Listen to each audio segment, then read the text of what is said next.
She's just a girl and she's on fire. There you go, Quack. Good morning, and already a year time flies by fast. Quag JAM.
Okay, it is a me. I am back. I'm doing the thing with the thing and the thing.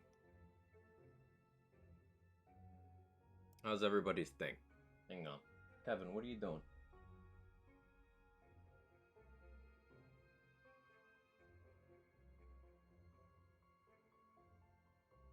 Kevin. He's doing the thing.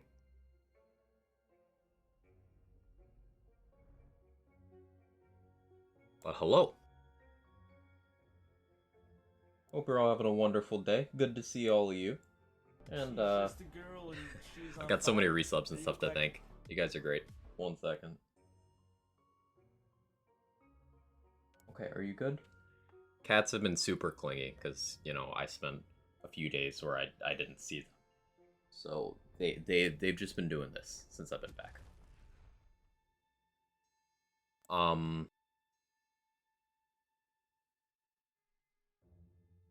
I've got a weird audio thing right now. Okay. I remember how technology works. Rants? Alright, give me a few minutes, Avi. But anyway, first let me thank all the subs over the last 2 weeks. Don, a week ago, thank you for the Prime for the 26 months. I appreciate it. Paradox yesterday, thank you for the 21 months. Goes a long way. Thank you. And then today we have Itsukado. Thank you for the 1 year. Morning and already your time flies by fast. It sure does. I really appreciate it. Thank you so much. And then we have Macmillan for 21 months. Thank you so much, Macmillan. Really appreciate it. And Jaybridge with the 28 and the streak. Got a good looking mainframe. That's gonna be stuck in my head now. Thank you so much, Jaybridge.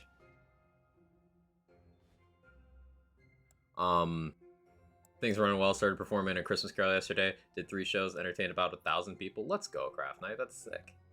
That is sick. But how we doing? Pinky, Paradox, Jester, Priz, Craft Knight, Itsukato, Avi, Nunu, Macmillan,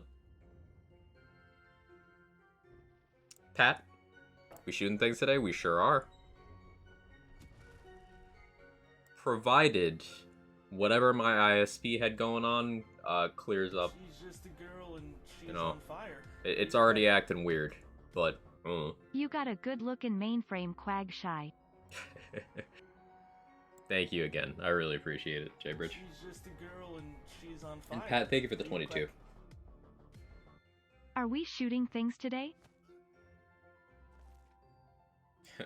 Probably starting with spells, but we might shoot some things. I'm definitely planning on spells, maybe a little bit of melee. See what happens. Oh, and thank you guys for the hype train. I appreciate it. Hey, Pupty, how are you? Good to see you. How am I doing, son? I'm doing well. I hope you are too.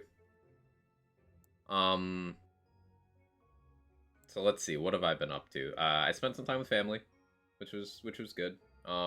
One saw Black Panther. Good movie. Binged Andor. I think it's good. I don't think it's fantastic.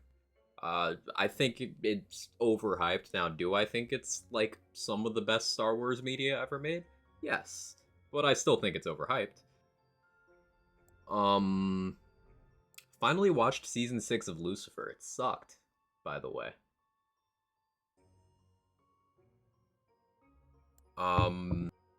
What else have I been doing?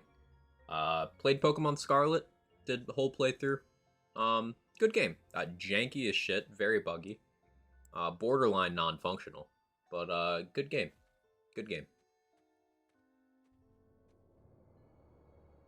Carpal tunnel make my right hand hurt. Ooh, I'm sorry, son. Hey, Reckless Monster. Good to see you. Thank you for the 16 months. I really appreciate it. Mr. David Bowling. Good to see you. Ask what the picture for Figured Out is. It's just Ava with glowing red eyes and no nose. Hopefully my connection holds up. It's already starting to act weird. We'll see what happens. Oh, am I streaming 60 FPS right now? I was testing a thing. Maybe it's related to that. No idea. I just got a teenage boy. That's the other thing. Thank you, Jaybridge. I did. Now, do I think God of War Ragnarok is Game of the Year? Yes. Do I think it fumbled the bag at the end still? Yes. Do I think it's fundamentally pretty flawed? Yes. But it's still Game of the Year. Like,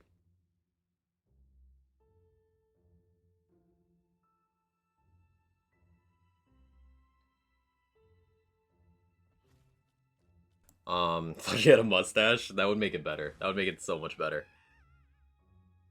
Pokemon Scarlet's the first time I got invested in a Pokemon story. Yeah, I gotta say the story, they really tried for some impactful story beats, and it worked for me. It worked. It worked. Voted for Stray for the lulz. Understandable. I saw a pretty funny gif of it was the final fight of God of War 2018, but they put Elden Ring over Baldur, and then they put God of War Ragnarok on Kratos. And then they put Goat Simulator on Atreus, so it was just God of War Ragnarok and Goat Simulator beating the shit out of Elden Ring. It was great. Hey, David, thank you for the 500 bits. I appreciate it.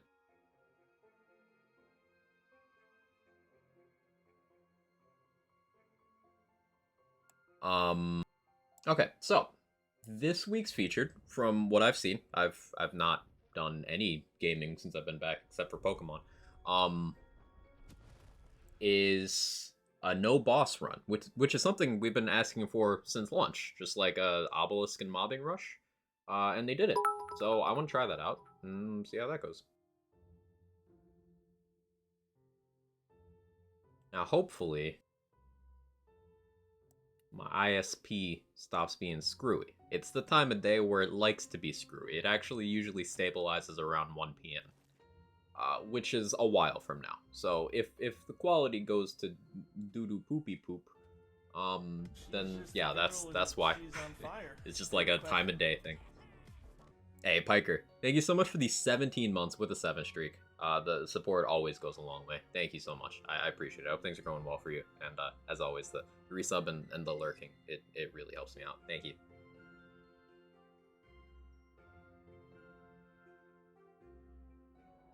Still haven't played Elden Ring, worth the $60? Yes, of course they would say yes. But yeah, Elden Ring is one of those games that's just like, it's special. It takes the Souls formula and just expands it to a degree that people didn't really think games could be expanded. It's a unique thing. It totally deserves to be in the running for Game of the Year. But I say that on character interactions and voice acting alone, God of War Ragnarok just kind of shits on it. If you like character-driven stories, then Ragnarok is mwah. I still think it fumbled the bag at the end. Like, the last leg was definitely not as good as Act 2. But, great game. Fantastic game. Gameplay is great. Good game. And Paradox, thank you for gifting sub to Sen. I really appreciate it. It goes a massive way. Thank you so much. Okay, I've DM you. Yeah. I'm gonna be spending some time this month working on that. Like, intensively, Sen. So, yeah. Hey, Rabbit. Welcome back. Hope you had a good holiday. I did. Hope you're doing well. She's on fire. There you go, Quack. Hey, Sora. How was the vacay with family? It was good. Had a nice, chill Thanksgiving dinner. There's just 4 of us, but it was good. It's me, my significantly better half, and my parents.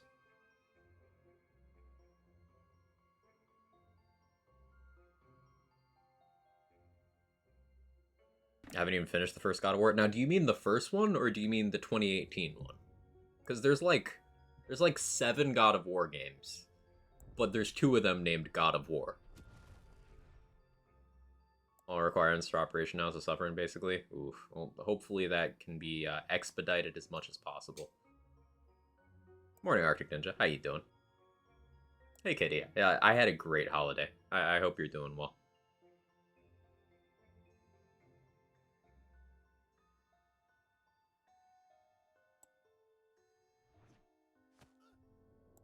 Stop it. I'm too busy being pissed off about my connection. Quag, chat, quag. I did have a great holiday, Kitty. I hope you're doing well. I want to play as the actual first God of War. Yeah, so like the first, everything before God of War 2018 is like a different genre of game, but they changed the gameplay formula and the story structure heavily.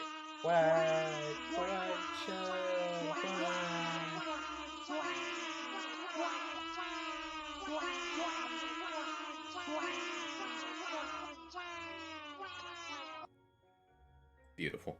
Wonderful. Anyway, let me try and actually play the game. I'm not optimistic about my connection, to be honest. I might need to change my stream schedule if they're not gonna, like, fix whatever they've got going on. But we'll see.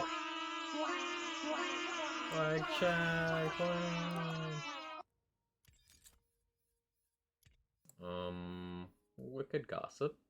Yeah, we'll do some Wicked Gossip. I like Wicked Gossip.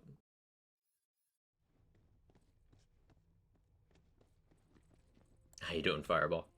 I want your sub leave you want to give you know what? Relatable problem. Paradox. You gotta wait for the moment where it's gone and then just snipe it. I know World Cup games you wake up at 5 AM to watch. 0, because, me no sports ball. Me no sports ball.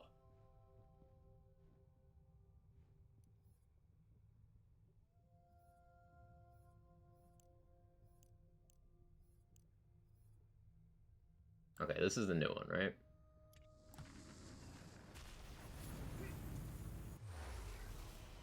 All I'm hearing is tiny aliens stroking Quag's ego and I'm here for it. Well, I mean, I guess Pokemon could be tiny aliens. Did they ever explicitly say that we're on planet Earth in Pokemon?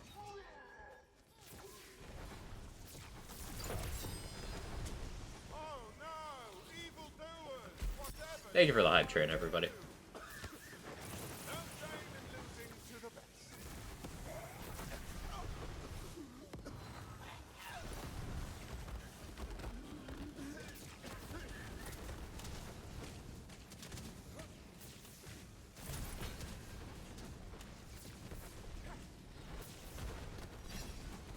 spell remains insane. I think in terms of, like, easiest builds to play in this game that have a really high ceiling of performance, it's gonna be either a Deadshot caster like this or Blender. I just don't think anything comes close to those two.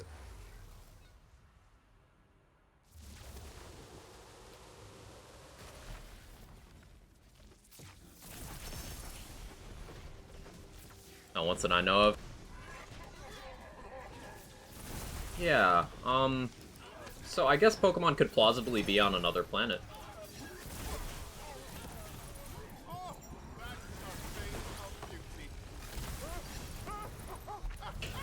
Spell's crazy. 1245 Gluttony, that seems high. Anyone know how high a Gluttony can get damage-wise? Because that might be the highest I've seen.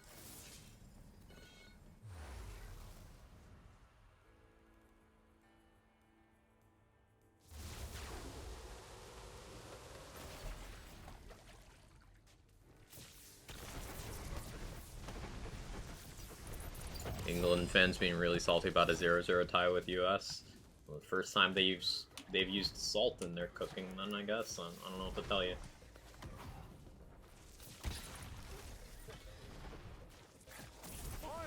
Yeah, I'm not a sports ball guy, so I haven't been following the World Cup at all.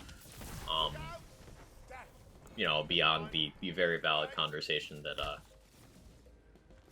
people kind of ignore some human rights abuses, so sports ball can happen. But whatever. I'm sure you hear enough about that.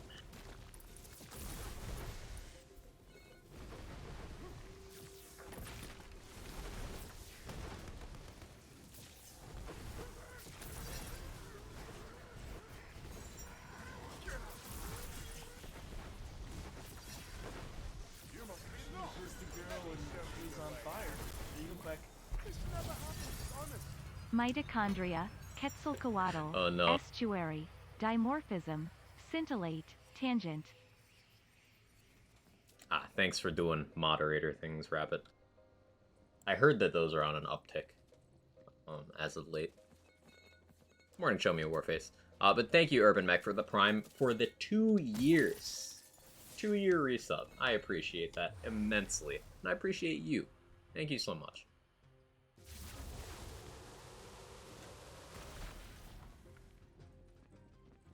A lot more active this past few weeks. Yeah, that's something I've heard.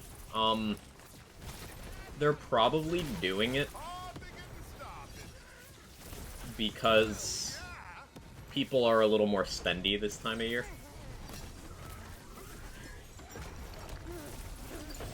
It's like, even if you're not purchasing within a sale window, like Cyber Week, people just tend to spend more this time of year.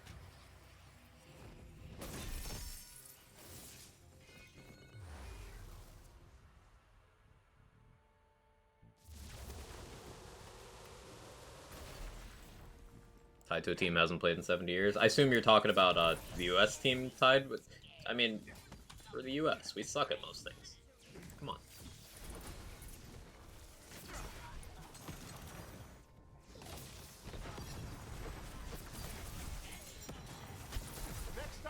Hey, Snowspawn, how you doing? Good to see you.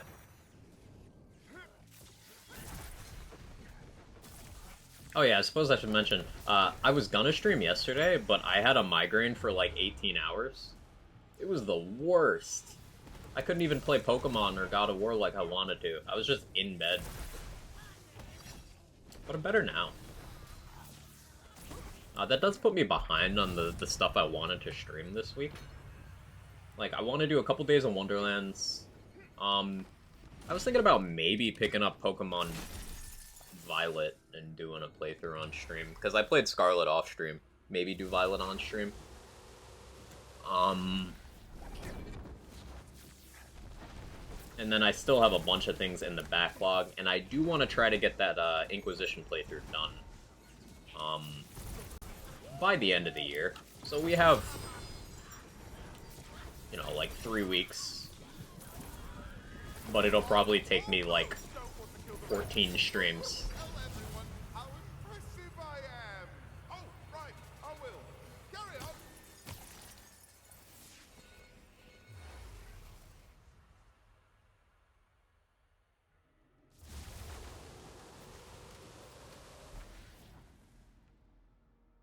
Should tie in a team that can only tie well. Never microwave tea. You're missing out. You're missing out. This isn't microwave tea. This is coffee. Also not microwaved, but I figure I should clarify since I was taking a sip as I said that. Hey, robot. You know by law, any dolphin accused of a crime must be given a jury trial just like a human. It's enumerated fully in the wit of habeas corpus. That's good. I like that. I understand that reference. That's a good one. You win. Are going to be more DLC for Wonderlands? We have no idea. We have no idea. They've not said one way or the other. All we know is that the Wonderlands franchise is continuing. In what form that is, we don't know. It could be anything from another game to more DLC for this one to an anime to a comic. We don't know. We just know they're doing more Wonderlands stuff because the brand was received well and the game sold well. That's all. She's just a girl. Hey, trade secret. She's on fire. There you go, Quack. I have a kettle and I still microwave tea. Same. I haven't used a kettle in quite some time, but I have one somewhere. Thank you for the 28 months trade secret. I appreciate it. I appreciate you. I hope you're doing great. You get a whooper? I did. I caught several whoopers. I got Clodsire. I was like, oh, this thing's cute. And then I found you can trade a Paldean whooper for a Johto whooper. So I did that. So I had a Quagsire and a Clodsire on my team for a while. Fun stuff. I think Quagsire is a better Pokemon. Not just because I'm biased, just because, it's better. But Clodsire is cool. They're both cute. Hey, Grasshopper, how you doing? I appreciate the warm welcome back. I hope you're good.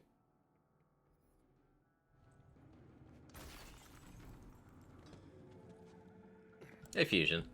Good to see you. Hope you're well. To me, you're just loose waiting to be dropped.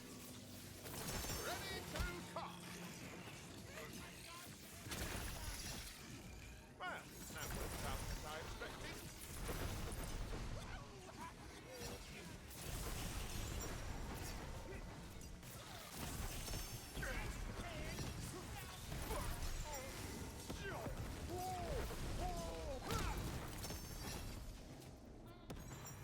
Enemies? Where's the rest of you? Oh, over here. Don't stop, won't stop.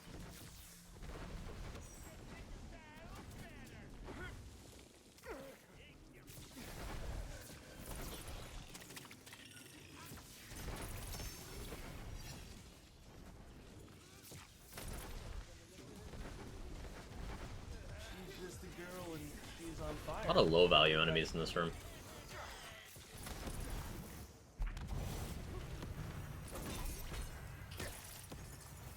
Oh, we do get raid boss sigils in this one. I was worried we wouldn't. It's good to know.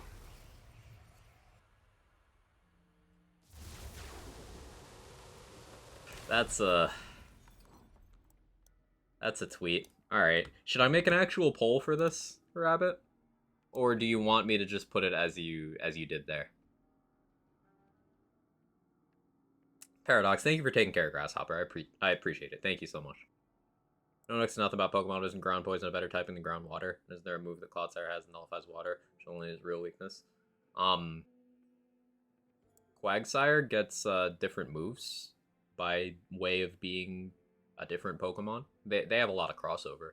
But Quagsire with Water Absorb is just like a better typing overall because its only weaknesses are ground, or not ground. Its only weakness is grass. That's it. Whereas Clodsire is weak to ground, which is like bad. Like having a ground weakness, unless you're an absolute monster of a Pokemon, it's just not a good idea. Hey Harf, I appreciate the warm welcome back. It's good to see you.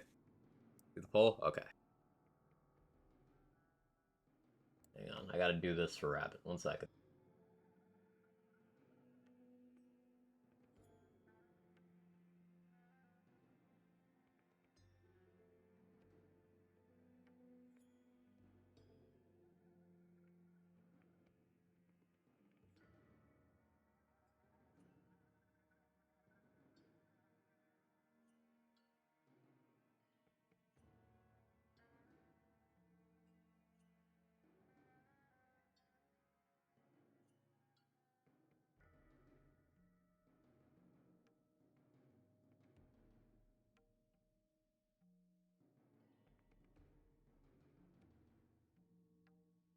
Alright, there we go.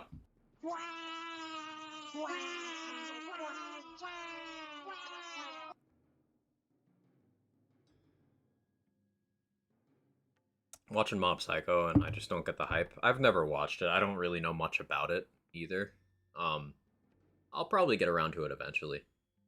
I am enjoying how sick Chainsaw Man is. That's good. I'm still an episode behind on Bleach, but honestly, we're at a part of a season where I could probably miss a couple episodes and not miss anything important. How you doing, loading screen? How far have you watched? Asking Paradox or me? Probably Asking Paradox. Kettle is winning thus far. I expected it would.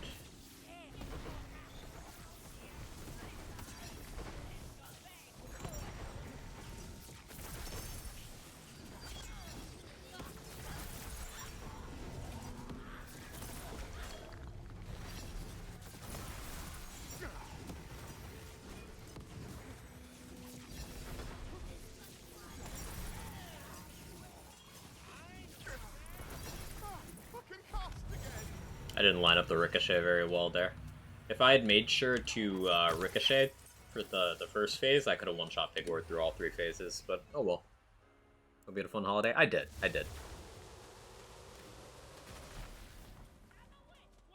Chainsaw Man good. It's been interesting watching anime-only people, like, consume Chainsaw Man as it's being released, because I went and read the manga. And it's a certain kind of story. And it's kind of interesting seeing how people interpret it through the lens of other stories they've seen. Like things like, oh, how are they gonna undo that? Yeah, they're not.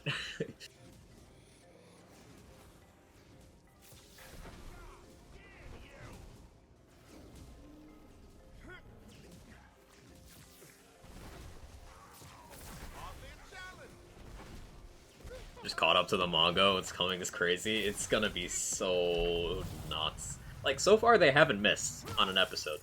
Like, the adaptation's been fantastic. They have not missed. I'm really excited to see some of the stuff that's coming.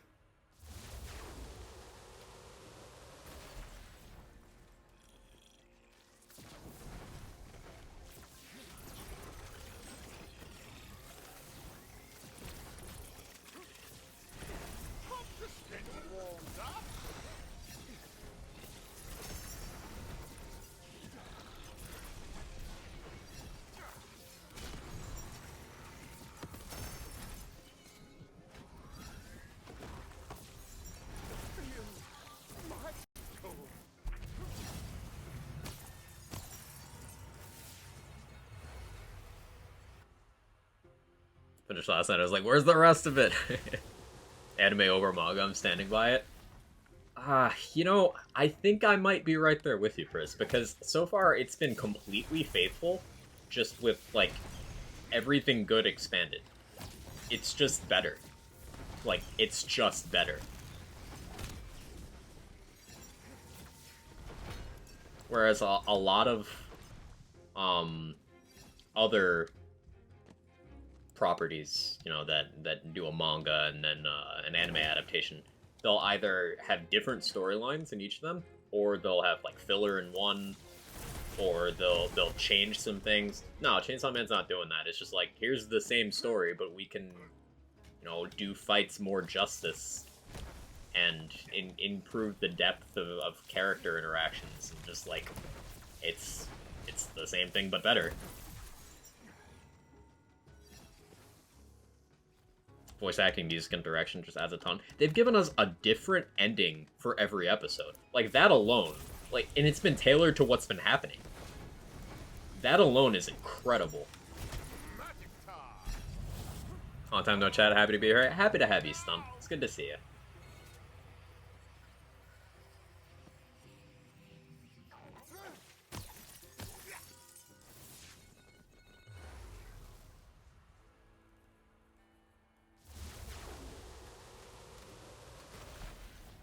Manga's good, but that's it. Anime's everything the manga did well, plus a ton of personality. I'd agree with that. That was supposed to be a warning shot.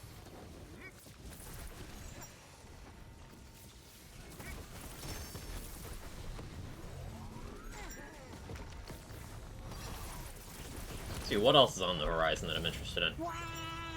Quag! Quag! Chad! Quag! Hey, Urban Mech. Quag! Quag! Chad! Quag! So, the Callisto Protocol came out today, and I'm seeing some very negative stuff about the gameplay and the performance, which is disappointing, because I was going to give it a try. I still might, but I might wait for, like, a couple, bug fix patches and stuff. But I'm keeping an open mind about it. Back 4 Blood expansion, Back 4 Blood DLC 3 comes out in 4 days. I might stream that. Maybe. I'm definitely going to be playing it. I might stream it. So sad about the early reviews. Yeah, it's so, like, I had high expectations. I try not to have high expectations about much of anything, because, you know, the nature of the stuff we consume as gamers. And stuff's always subject to change, and I just try to temper my expectations in life in general.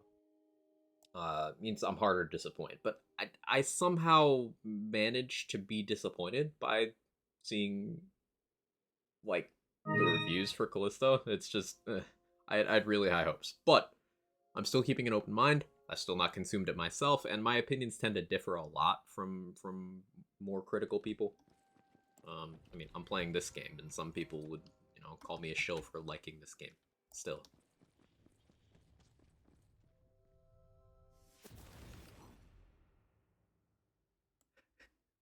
Maybe later, Paradox. Maybe later. I've got to work my way into that.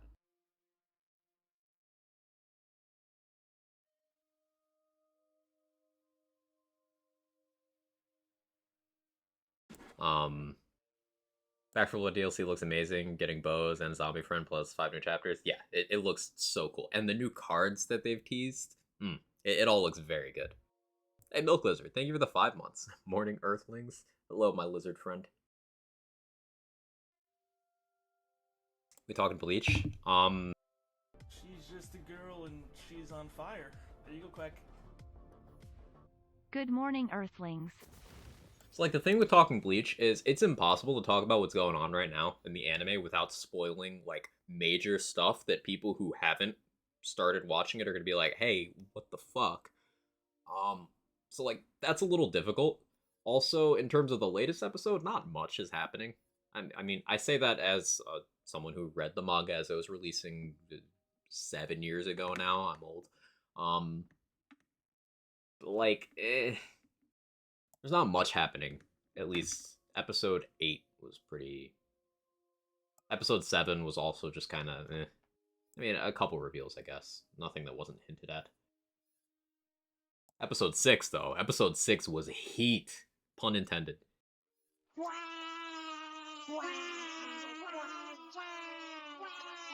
Pun very much intended.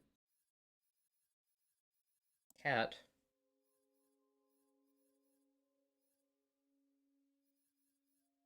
Do I do an inflammation run? I think that could be fun.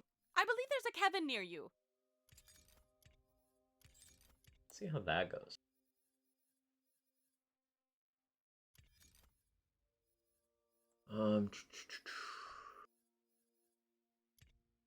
Carouser, right?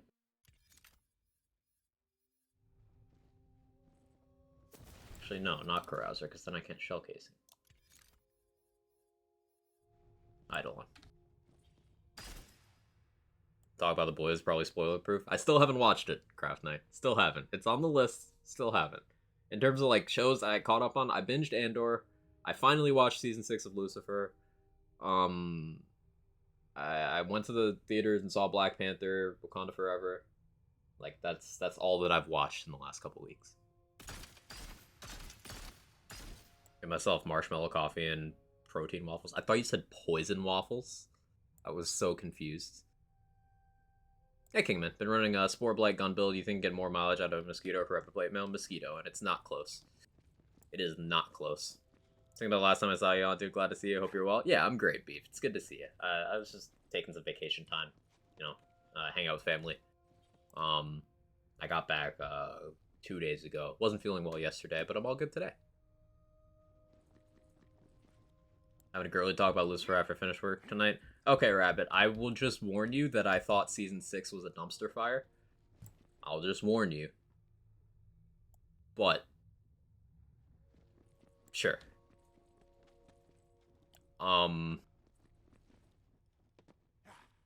Yeah, Andor, I referenced this earlier.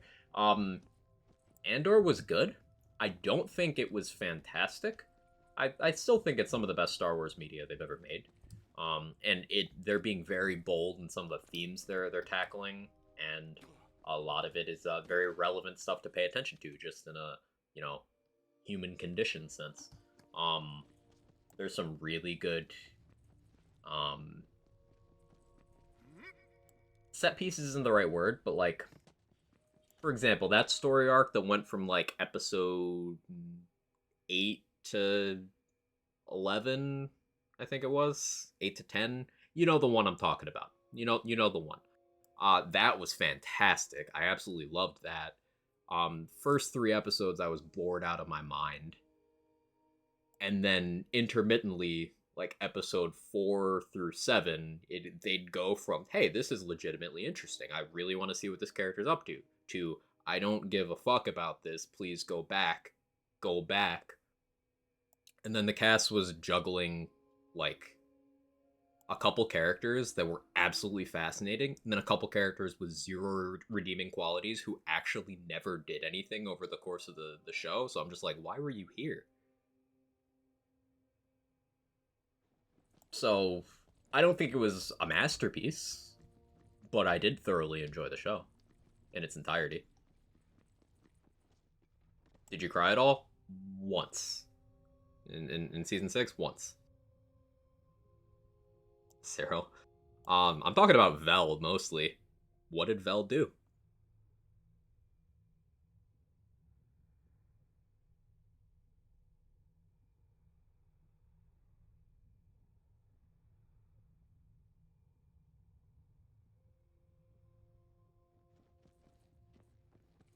I can live with that. If you said you didn't cry, I would have blocked you on all social platforms. I did one time. Move the Boys Up just finished latest season, best acting I've seen in a while. Man Who Plays Homelander is just ridiculously fun to watch. That's the primary thing I've heard. That guy in particular. The name's escaping me right now. It's probably next in terms of shows I'm in to watch.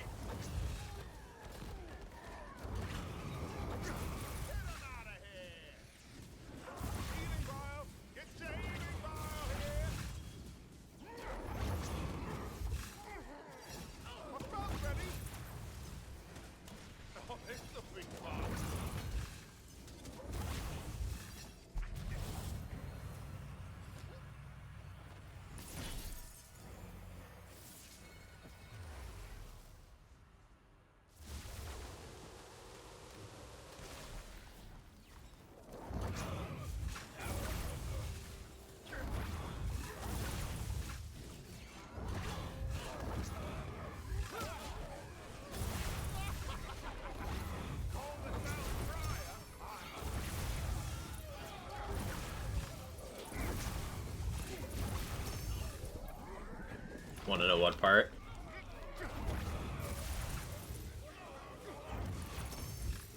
Let me put it this way. Most things in Season 5 onwards involving Dan and/or Maze fucking sent me, dude.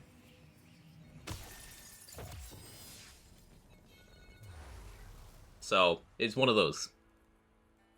I'll say about crying watching stuff is this. A friend of mine recently showed me all the anime Angel Beats. I'm the only person who knows I didn't cry once.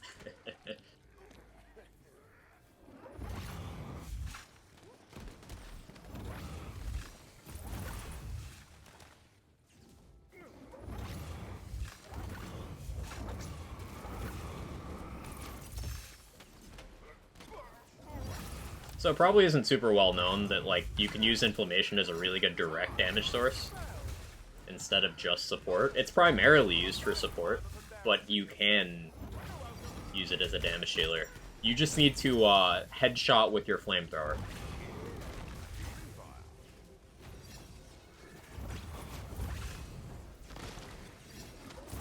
And I could have better parts on the one I'm using. I might magic myself a better one.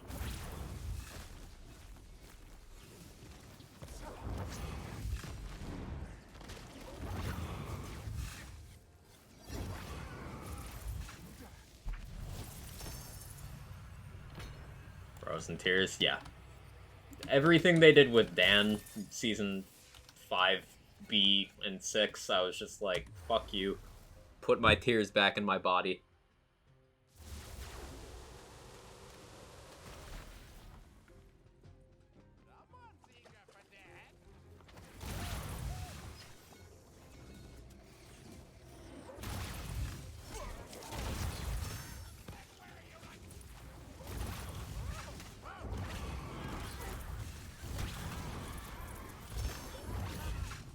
Hey, Cheeky, good to see you.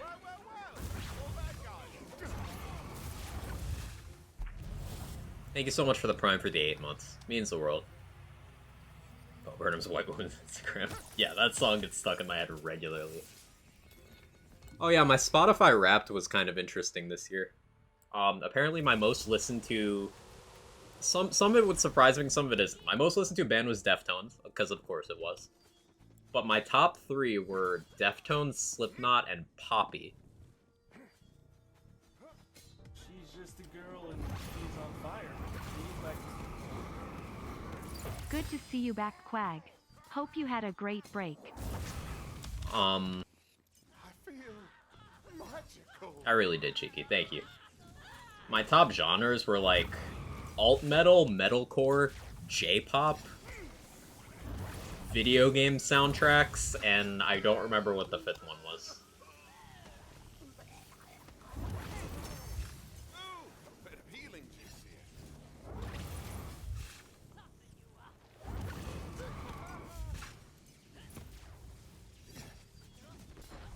Just the Persona 5 Royale OST. Fair. My second most listened to song was Bury the Light, so like I get it. Video game soundtracks go hard. The look on your face.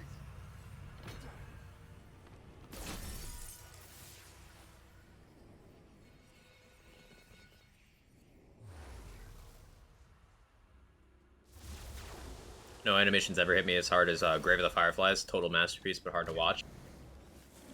I'm not really familiar. I've definitely heard the name before, Grasshopper, but it's not connecting like what it is. Can you tell me more?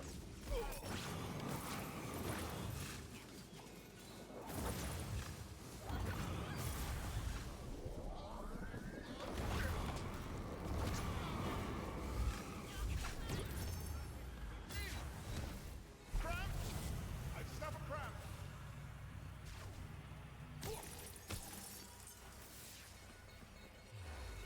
Switch from Spotify to Tidal this year because, yeah, good reason, Jester.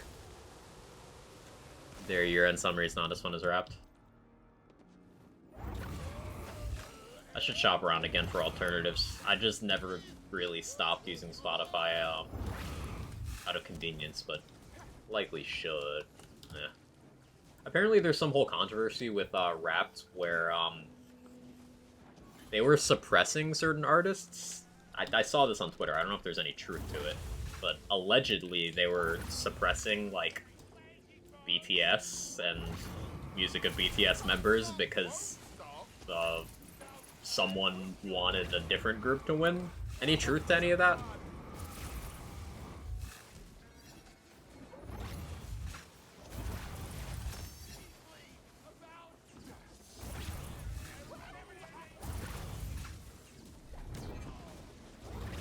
I need a different double knot to deal with pucks.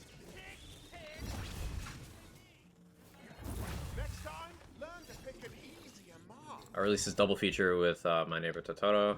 It's about a brother and sister surviving the... Oh, yeah, that's heavy.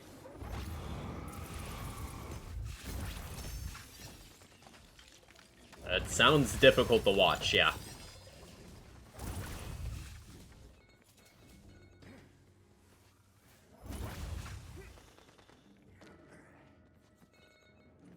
listen to Doom 2016 Eternal soundtracks on repeat.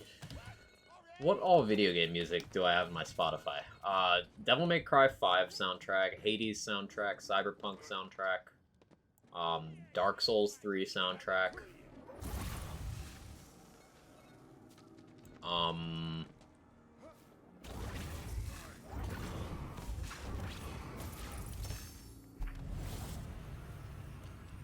I'm sure there's more that I'm forgetting right now.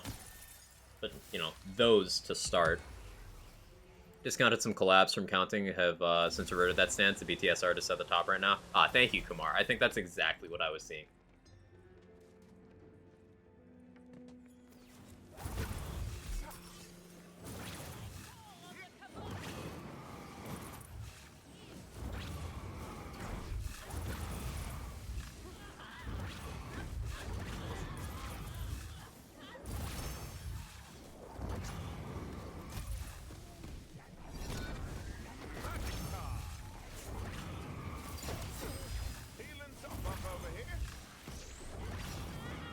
I can't imagine Inflammation does great against Pigwort.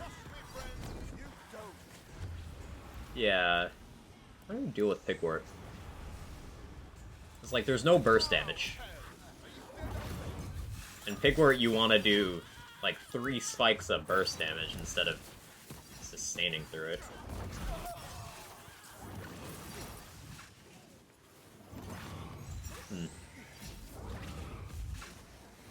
This is why build testing in actual content is always better than testing with, like, a boss mill. Because it puts you in these situations like this where you're like, huh, this item or this build can't deal with this specific threat. So then you need to counter that.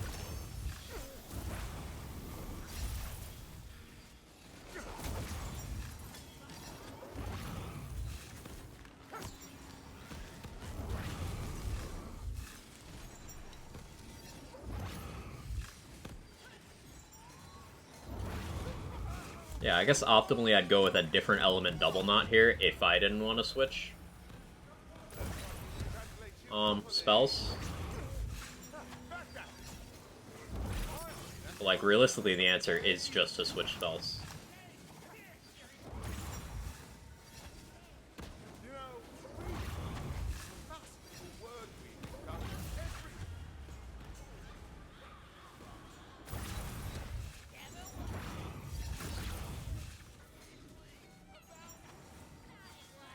Or being the ultimate endgame boss, real.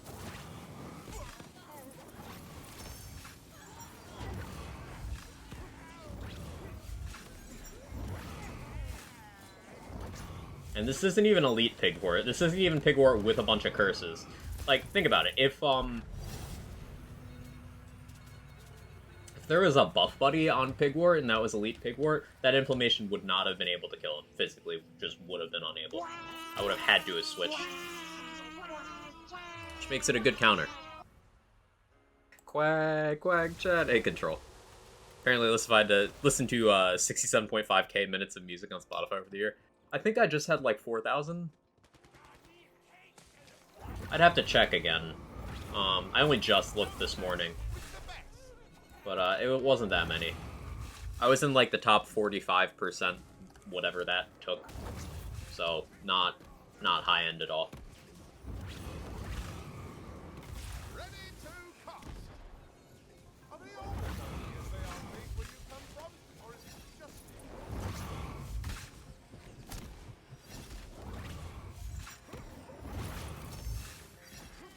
As far as how well this build's doing, I'm gonna try some raid bosses. Maybe. I doubt this would do well against... It'd probably be fine against Bunny. But, like, the big thing is this is just the standard Deadshot caster setup with Inflammation slotted in. And these are crit chance part 1s. I would be better suited by having crit damage part 1s. Crit damage and spell damage, I guess? Because spell damage increases the card dot, which would also increase the spell dot, right? So probably that.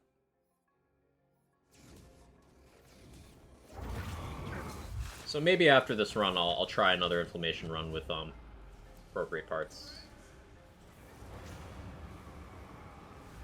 Yeah, and dealing with pucks is toxic. Too damn pretty to die.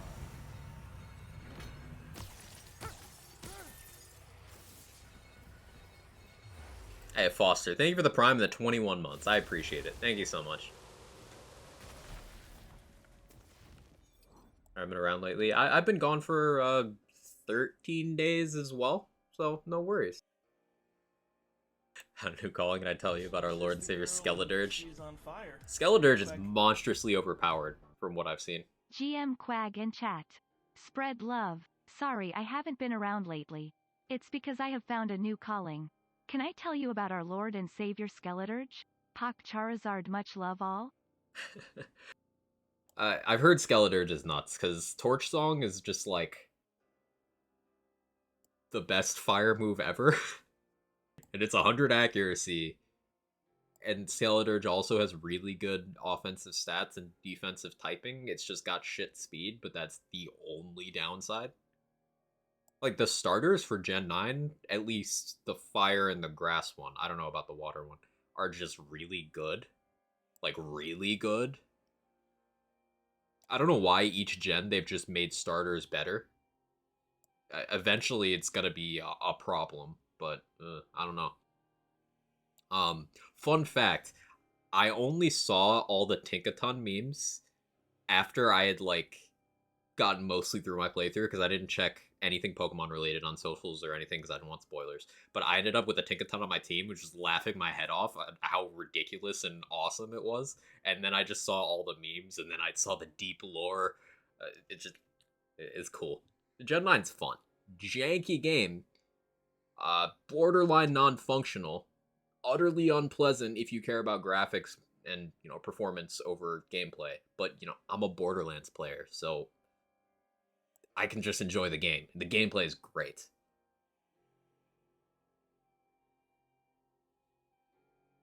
Torch songs are stronger at 100% consistent charge beam. That's fire. Yeah. January start there again, doing QA stuff, also the back-end help on the servers. That sounds like a good gig, Rabbit.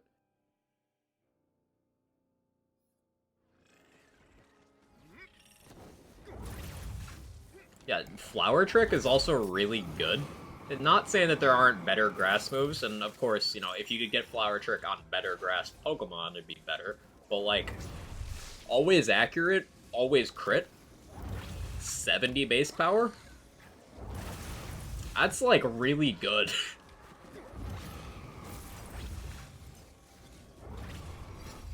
Let the magic begin.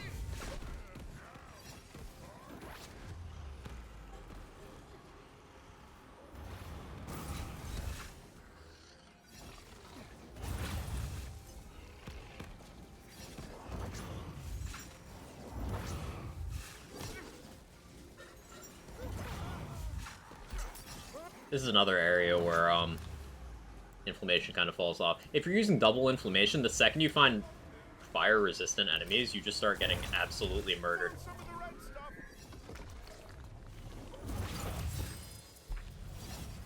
But if they're not, they just go down very easily. Yeah, I think I'll try out different inflammation parts later today. I want a super cute Pokemon. It's the bane of the existence of the coolest taxi flying Pokemon, Corviknight. I saw a meme this morning of, it was, Arceus saying, like, let there be Corviknight or something. And then it was Corviknight saying, imagine not being in Gen 8 or Gen 9.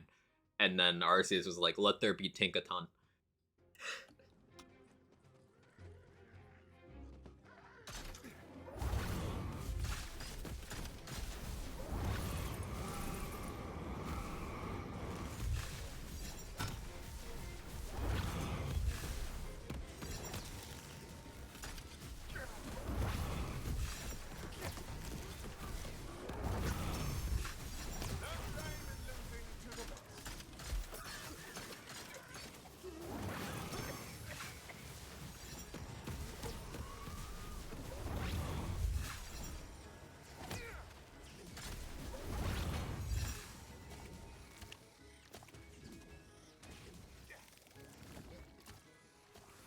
300 hours a month is 10-hour days, no break. Ugh. Ugh.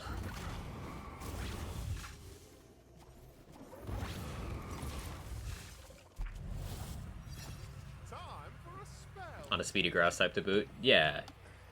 Like, Meowscarada and Skeledirge are fantastic. How's the water one? Because Quaxley, in terms of, like, the first form, is definitely the cutest. But, like, how's... What's even the name? It's like Qua something. On addition to Arthritis, Sawblade, no clue how good it would be, just thought thematics and funny. Do I have any Sawblades? Quack! Honestly, maybe a decent pick, because Sawblade is, high hit count, multi-target. It'd benefit from the status stuff. Honestly, maybe, son. At the very least, it's something to carry around for, like, fire immune targets for that build.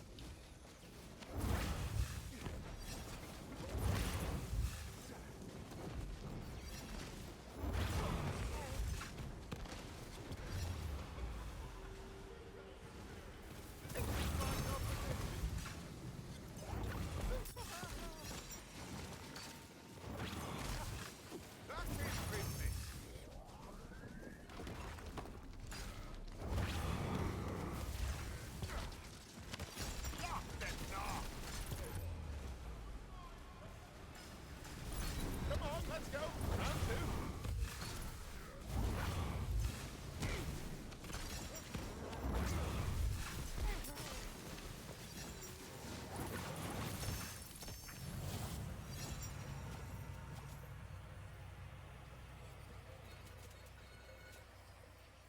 That's a good silicone ring. It's kind of confused on what it wants to be. Companion stuff and melee stuff, but still good.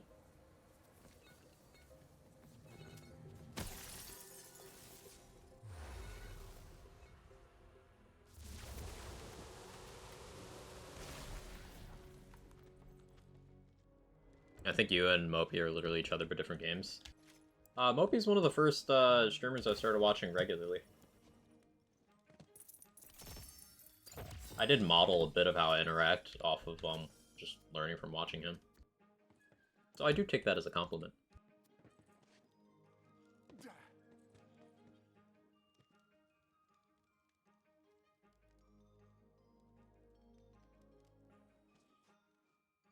Got a surprise trade Charizard last night, that was fun. Ooh, nice. Wait, the Charizard event started today, right? For the 7-star? Now, I'm not quite at the point where I'm comfortably doing 7-star raids yet. But I'll probably go and grab it. Hey, Stone's Fun, how you doing? Let's hit this.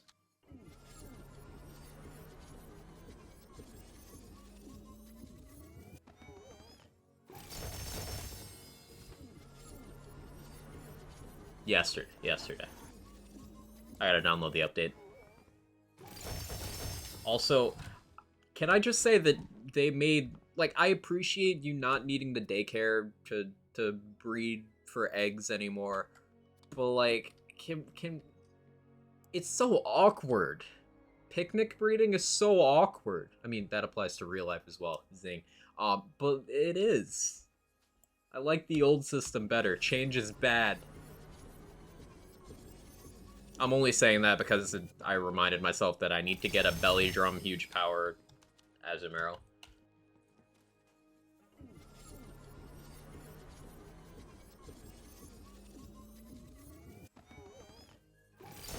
As has been tradition since Gen 6. New thing. Mods!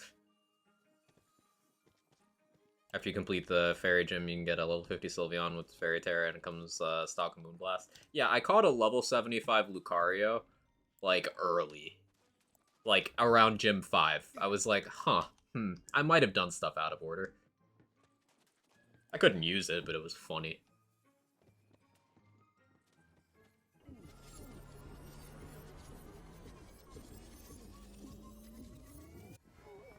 Egg moves are way easier to do though now.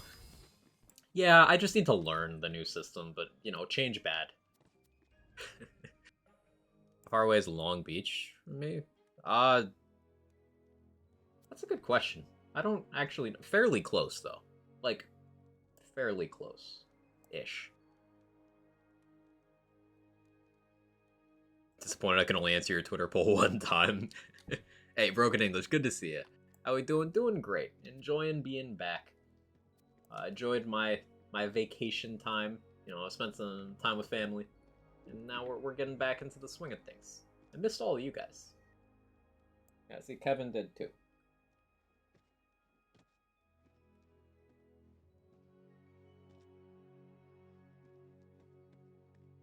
Cat. Cat. Cat. Why are you catting? Glad Pokemon Scheme fans happy. Fell off after Black and White and just not interested anymore. Black and White was when life started just... Like, I had other things going on at that point. So Gen 5, 6, and 7, I had, like, minimal involvement. 6 managed to grab me with the Ruby Sapphire remakes.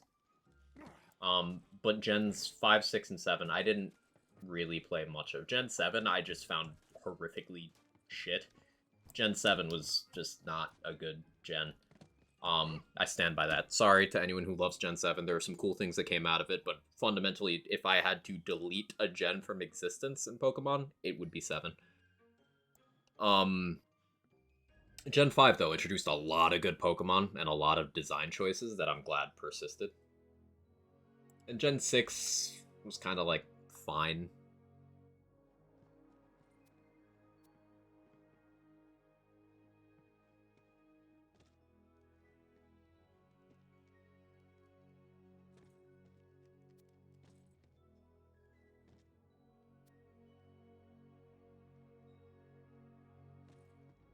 Wait, Control, I think Rapid and I were both sharing the same incorrect brain cell because I knew what he meant. I knew what he meant. That's funny. Yeah, now that you say it, I'm like, wait, hang on, you're absolutely correct. But I knew what he meant.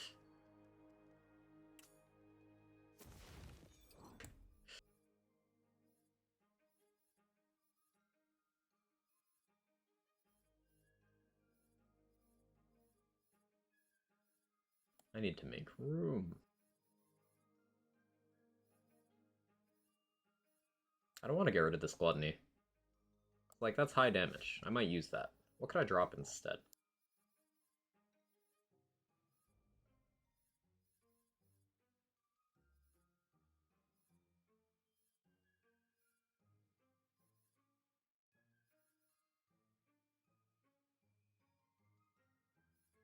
I'm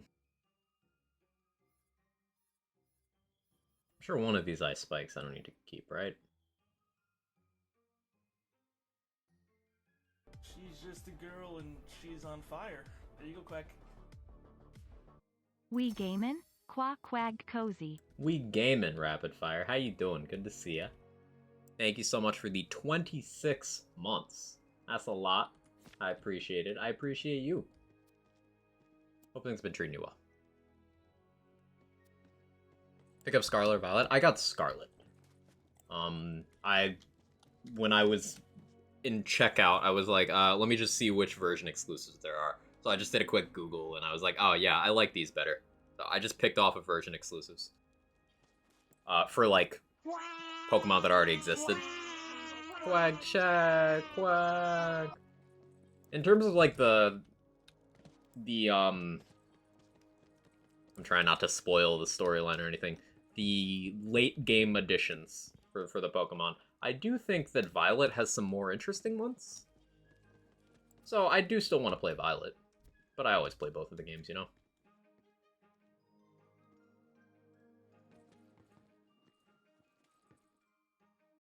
Now I have Clodsire and I love him. I still think I prefer Quagsire, but Clodsire is a fantastic addition. You want to trade legendaries, trade them back to your Pokedex, still need Koraidon? Yeah, hit me up sometime. I'm totally open to adding more people on Switch. I have like 3 Switch friends. It's like Glenny, Ember, and Rapid Fire. And that's like it. Because I just use my Switch so infrequently.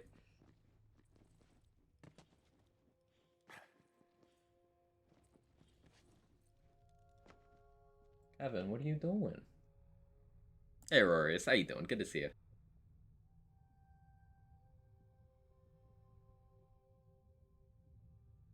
Kevin. Add Cheryl on your Switch? Yeah, I'm open to adding people. I'll, like, set up a command with my friend ID and stuff so people can just add me.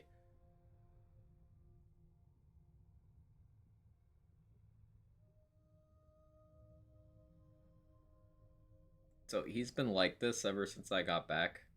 I guess separation anxiety. Like Kevin's normally not like a lap cat or anything at all, but every time I sit down or lay down, he's just like, "Oh, we snuggling? Cool."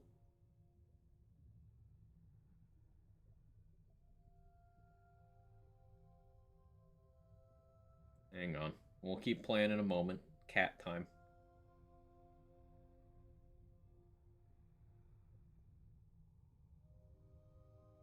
Look at this boy. Look at this good boy. As a complete utter outsider, I've never understood the 2 different versions of the same game thing Pokemon does. We need to understand it since it seems to be working. They've been doing it for 25 years now, Asa. 25 years. They'll have 2 to 3 versions of a game, and people just eat it up. Like, and that's been crazy to me because you'll see people who didn't grow up with those who are just like utterly flabbergasted by the idea of, say, DLC content. They're like, oh, it's all a cash grab and stuff. I'm like, bro, you think that is? But selling the same game twice or 3 times with one value changed isn't? Like, people made this whole stink when Brilliant Diamond and Shining Pearl, when those first came out, it was discovered that you could just flip one value in the game's code and make it the other game. Like, that's it. One value becomes the other game. Um, but like that's just they've been doing it for 25 years. And part of the fun of Pokemon is like choosing which version you want and then going back and doing the other one. So, yes, it's predatory as shit, but we like it. It's not a rational thing. Hey, Bizarre. What build you running right now? I'm doing some Deadshot Spellcaster stuff. Skill tree looks like this. We're mostly messing around with different spells. Seeing how well they do in this particular featured. I really like this featured as a testing environment because it's pure mobbing. So you really get a good mix of seeing how spells that might not necessarily be suited to bossing do versus each other. Um, so I think currently I'm tunnel visioning. I'm focusing on saw blades and inflammation a lot today. I want to test out a few different part combinations on each of those spells. Nemona's my favorite rival to date. She's an effective one. Making 2 versions actually done originally to promote trading and playing with friends. Funny how that turned into the phenomenon you're describing. Yeah. um, it's so crazy that in the late 90s, they had like trading and network based play the way they did at the time, like crazy for the time. By like 2003, they had you could trade with people over the internet. It wasn't really implemented in a widespread way, but it was a thing, and that's just crazy to me. But in the late 90s, having the link cable and stuff was still really advanced for the time. You see, BL3 is supposedly coming to Switch with all DLC. Um, I wonder if that means they'll do stability improvements for all versions, because imagine vendor crashing on a Switch. Like, that doesn't sound fun.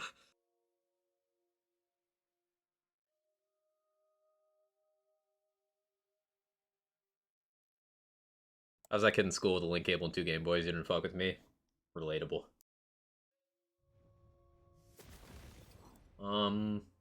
Okay, so let me do another run with inflammation.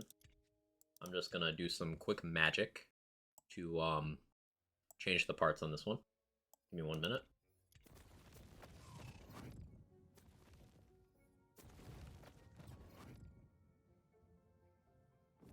Hey Dex, thank you for the 2 years. 2 years.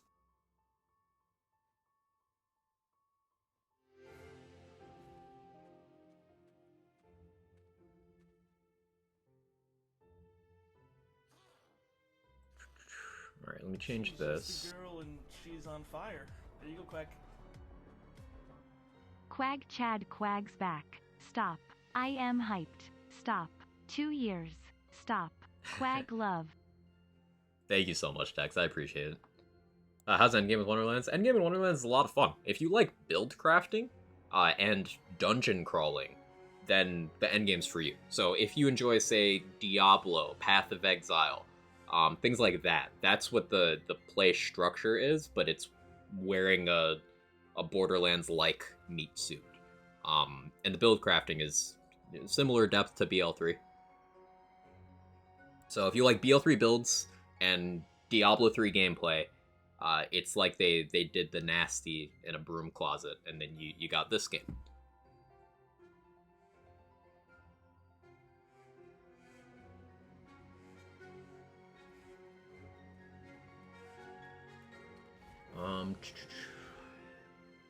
So I could go triple spell damage?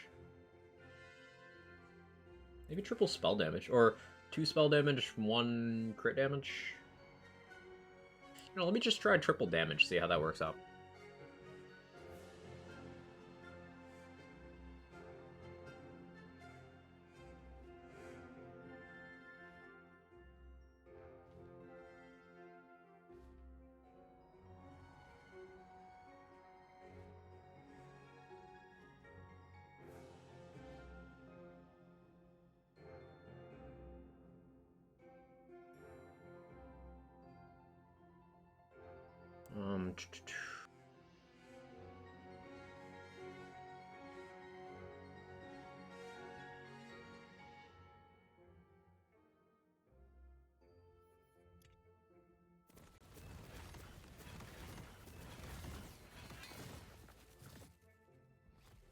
What was the name of the save I was using? Is it this one?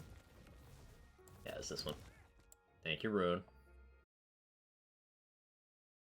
Meat suit, yum. Hey, Tom, I got back. How are you? Any rivals better than Hop? Yup. Yup. You're absolutely correct. I hate Hop with a burning passion. He's a nice kid, but I hate him.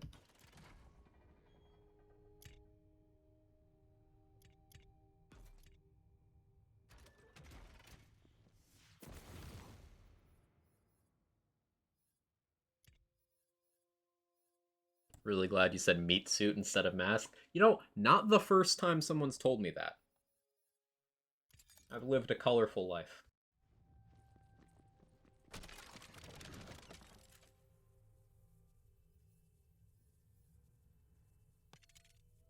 Oh, first try. Cool.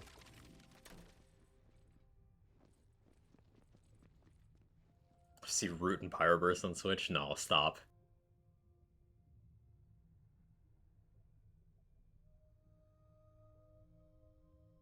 I love that injured soccer players get a healing spray just like in Resident Evil games. That's funnier than it has any right to be. About Meat Tuxedo? Go on. Didn't like Asshole Rival, always one step ahead of you and taunting you even though you beat them every time. Well, they got character development. You're talking about Gen 2 Rival, right? They got character development. Really need an Asshole Rival in my life. But is it someone who just has a complete opposite asshole to you? Like, do you compare? Then it's like, hey, hang on, mine puckers this way and yours just goes that way. We're rivals now. Twitch, don't ban me. This is a medical discussion. Medical.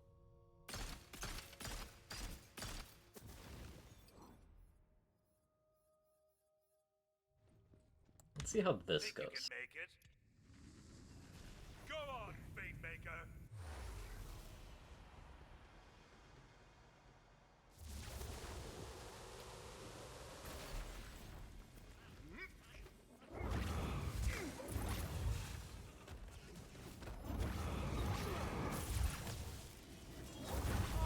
hell. Are you dead already? I want your daily dose of my cute ass kid. What'd your kid do this time?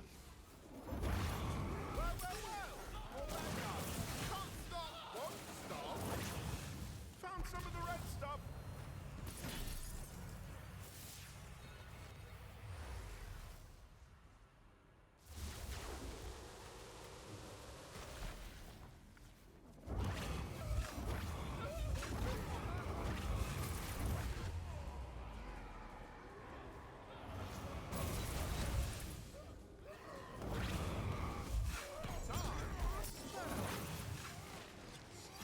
Cool downs.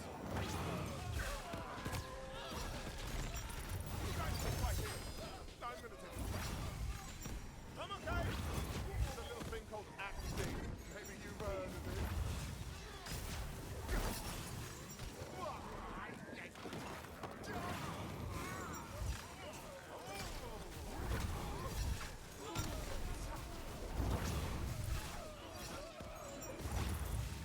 That could be a little smoother.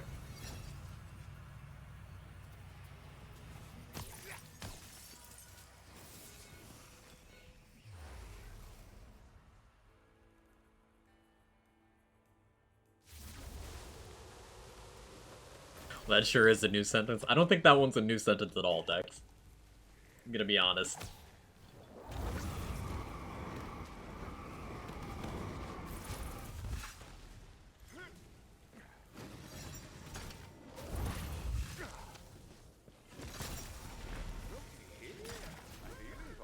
Oh, is this health bug? Wait, is this health bug or am I just cracked? No, that's just this Eidolon hitting crazy hard because of all the crit damage we have. Never mind. Good old when you think it's health bug, but no, your purple sniper rifle just does too much damage. Cool. Nothing like a job well done.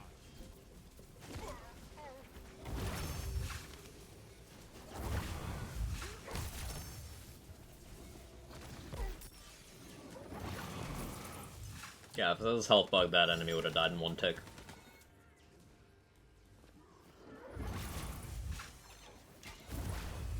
The funniest thing about the Eidolon is, despite it being, like, the spell stat stick, it's probably also just one of the best snipers for actual sniping. Like, it fires like a traditional sniper. Oh, that's unfortunate. It fires like a traditional sniper. Has crazy crit multiplier, element flexible.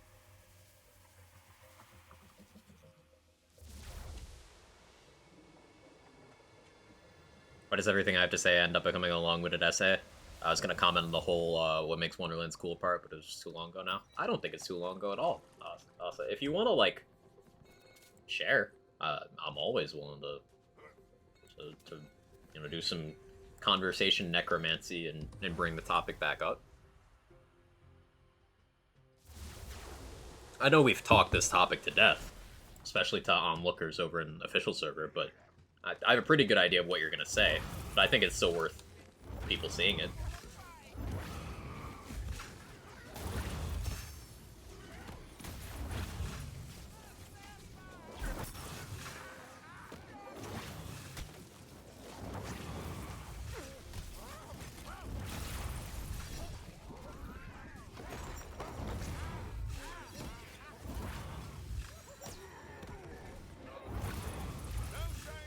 I think the biggest difference I'm noticing is the on-death explosion is hitting much harder with this one.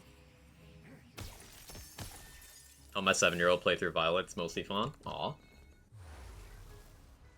Started watching the OG Pokemon series, though I don't appreciate the way it affirms gender stereotypes. He absolutely loves it. Been playing all sorts of imaginary Pokemon games. Getting his figures for Christmas. Best nostalgia trip ever. His favorites are Pikachu and Spearow. Loves battling Team Rocket, drew Pokeballs, and onto some ball.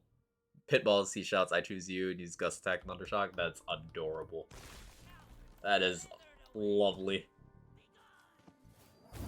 Yeah, aside from a couple, you know, problematic in hindsight episodes. You know, what isn't from the 90s? The original series Pokemon still holds up really well. It's just genuinely enjoyable, even as an adult.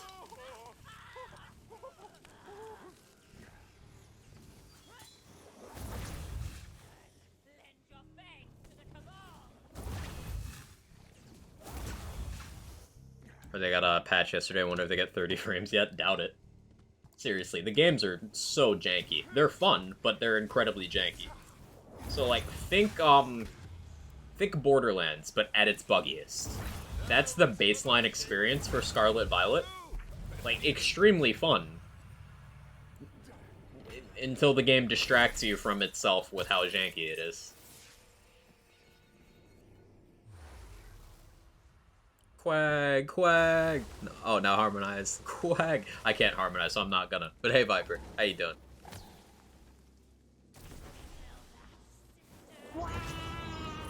There we go.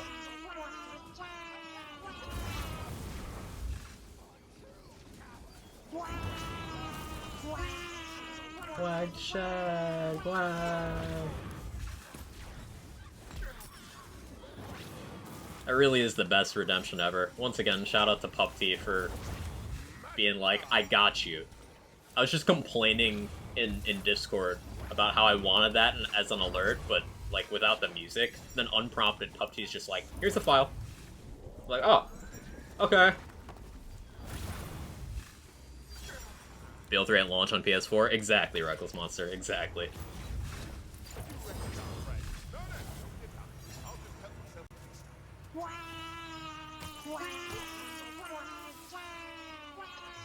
I've crashed going into sandwich shops 3 times. I crashed going into Area Zero twice.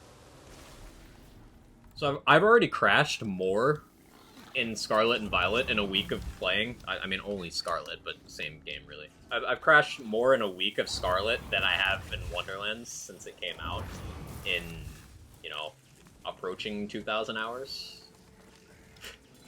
Just putting that out there.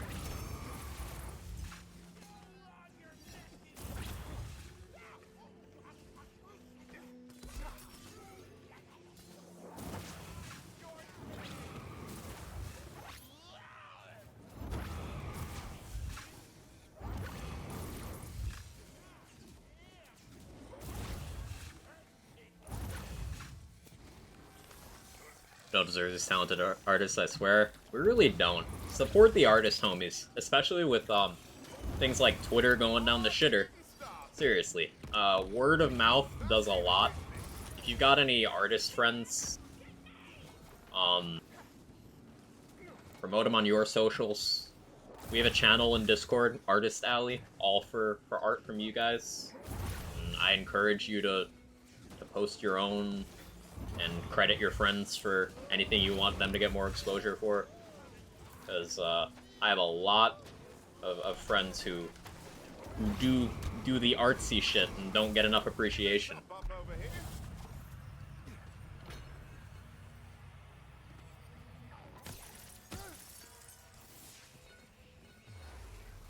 Got a CMT from Woden? Nice. That's crazy. Aforementioned rant I had in the Wonderlands Discord pretty much boiled down to games fantastic, loot acquisition. These games not fun to me anymore, hence why I don't play them. Loot acquisition isn't fun in these games for me either. It improved a lot with the last patch they did in this game. You know, the C100 patch. Improved the loot acquisition system quite a bit. So it's the best it's been in quite some time. But if you notice, when I play these games, I barely look at loot. Because it's just not what I'm here for.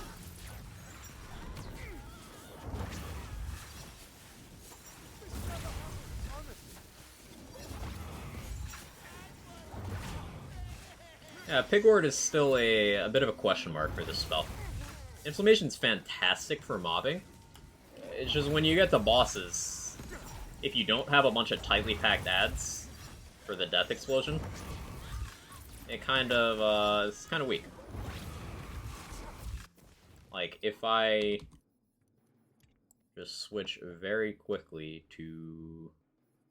We won't go laser hand, that's overkill. We'll do arcane bolt.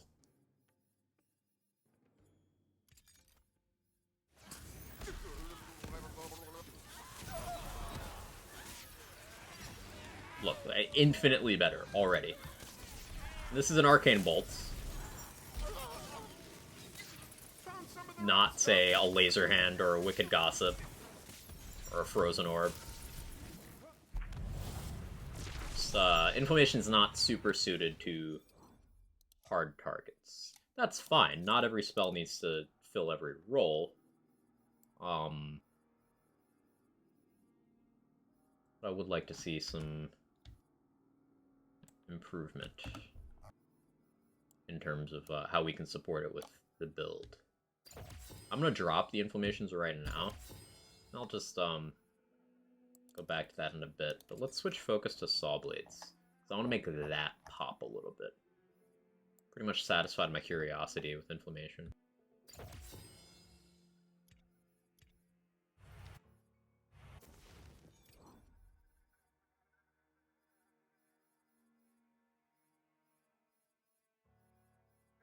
I don't have poison bar below, but that's fine.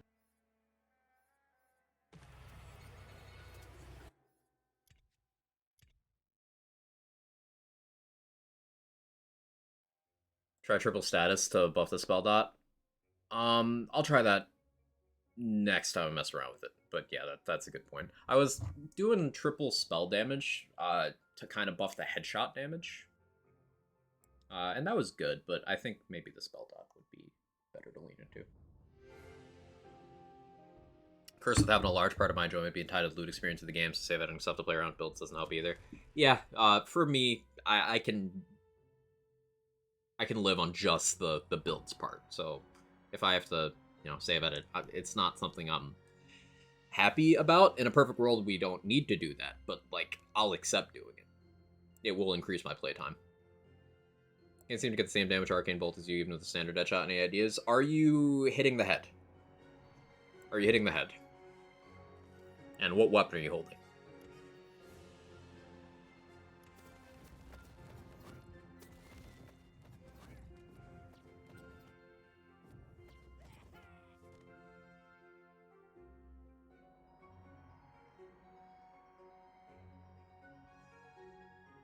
What parts we thinking on saw blades, chat?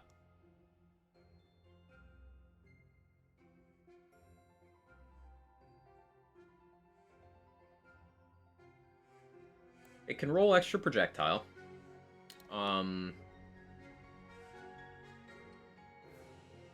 Since C100 being able to farm items in Chaos Chamber in reasonable amounts of time, not gonna lie, barring like triple roll rings, perfect armors. Yeah, it's feasible to farm for items now, post C100 patch, which is all I could really reasonably ask for.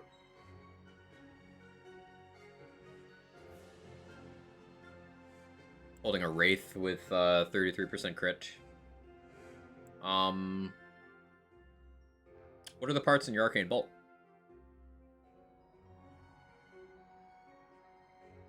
Charge projectile damage.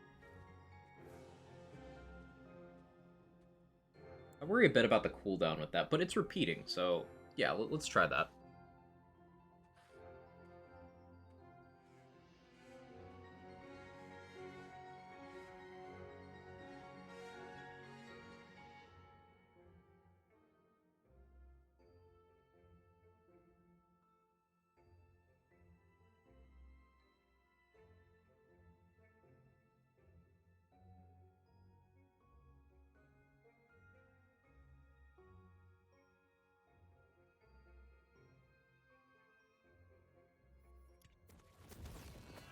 First lands game, I don't feel like I'm being punished for not having save editors.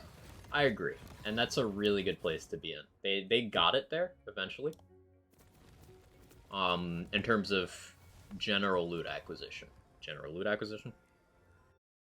I do think this game could have been well served by them being at that point sooner, but that's slippery slope to slide down. Because it's always, they could make this good change sooner, but sometimes trial and error.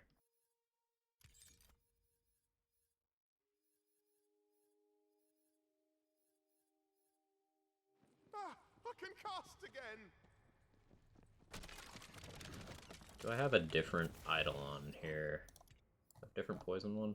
No. Maybe I'll change spellcast gun damage. Spellcast global. I do want that. If I can get it.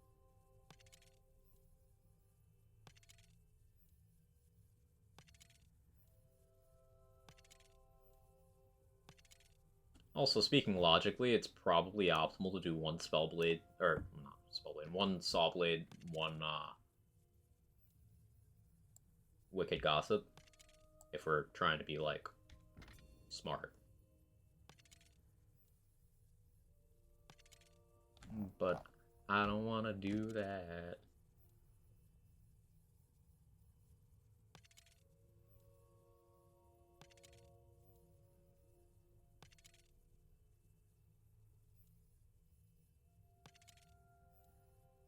Good thing we have that reroll cap event, letting me get a few more tries in here. Ultimately fruitless, but, you know, it tried. It really did. Hey, Soccer Chick, thank you for the 14 months. I believe it's been 14 months? Yeah. Time's crazy. Thank you so much. It's good to see you. Thank you, thank you, thank you.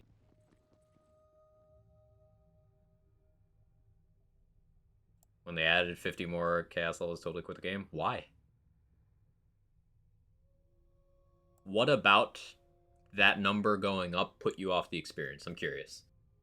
Because it's a much more nuanced change than that. They did a lot more with that. But I'm curious to hear why that put you off, Jester's Grin. Is it just the number?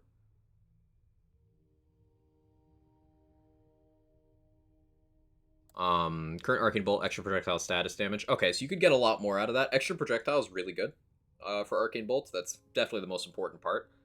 Having that spell damage part on top of that really goes a long way. Like, extra projectile, spell charge, spell damage is my ideal Arcane Bolt. You could, of course, make an argument for crit damage over spell damage. You could make an argument for having a second spell damage part over a charge part.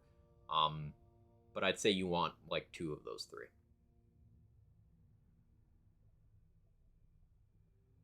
Better endgame content, maybe some story-driven DLCs. Question. Does it need it, or do you want that? Because I don't care at all about story-driven DLC. It's just not something on my radar individually. Not saying nobody does, but I don't. Put me off with same old grind I did to get to level 50. But it's not, though. It's not.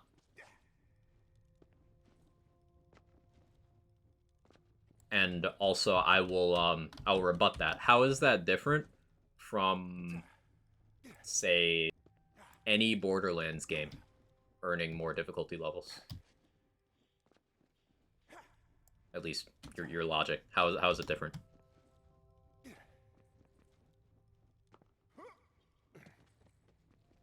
Once again, I'm not saying you're wrong here, because everyone's got their own opinions on how the game should work. But going for a different perspective. You can just not get to the higher difficulties. Exactly, like, it's optional. Like, let's look at chaos mode here. This will be a moment of clicking, but let me click all the way down here. You can hear me clicking, because I'm a merciful god. So chaos 50 here. This chaos 50 is easier than pre C100 patch chaos 50. The health values are lower, the enemy damage is half, and the drop rates are better on everything. You have no non-chaotic gear in your pool at all. Ascended gear is a higher chance, and the chance that was for non-chaotic was distributed fairly evenly across these. And then you go up to Chaos 60, and this is within, 20% of pre-patch old C50, while still being easier in enemy damage. But you have, like, 12% higher chance of Ascended gear, almost no chaotic gear, no non-chaotic gear, so it's just better. So even if you only went and did 10 chaos trials from 50, you would be having the same enemy HP experience, while you would have better gear, they would do less damage, you'd be getting more XP gold moon orbs, more loot luck. It's just better. So, and also in that grind, you would have one different Chaos Trial because they added one to the Chaos Trial pool. So, right off the bat, it's not the same old grind. Game simply gets better with no investment of you. And it's optional. C50 Plus, Ascended is still the top gear. It's all optional. And then there's more milestones after this. For example, C64, Chaotic Gear, is out of the pool. C70 is about where you start getting to the point where you have to be more discerning about your builds. But again, it is optional. C70, C75 is where gun builds start showing that they're weaker than melee builds and spell builds and dot builds, like definitively. But you get to C75, and then no volatile gear anymore. And then C75 Plus is just difficulty and somewhat higher chances of Ascended gear versus Primordial. It is just elective. You don't have to do it. This is something that, for some reason, Borderlands players in particular have trouble wrapping their head around. Difficulty is not mandatory. Every other fandom understands this that has selectable difficulty. Every other fandom. Borderlands doesn't, and I don't quite get that. You know, even Call of Duty players understand that better. And I don't know why that is. Sword Driven's just an example. A lot of cool stuff been a Borderlands fan since day one. They put much thought in the end game. Okay, that's just simply not true, Jester's Grin. That's simply not true. They put the most thought into endgame in this game. Out of any of the Lands titles. It not focusing on things that you like does not mean they didn't put thought into it. And again, this is not a Borderlands game. If this was a Borderlands game, it would be called Borderlands. It would be referred to internally as Borderlands. It's its own IP. It's a cousin to Borderlands. So they went to do different things intentionally. And they did put a lot of thought into the Chaos Chamber system and how difficulty works and how gameplay works. It doesn't have to be what you like to be thoughtful. That's just how it is. Yeah, they legit just need to add raids and other endgame content, maybe some dedicated farming for items, and boom, 10 out of 10.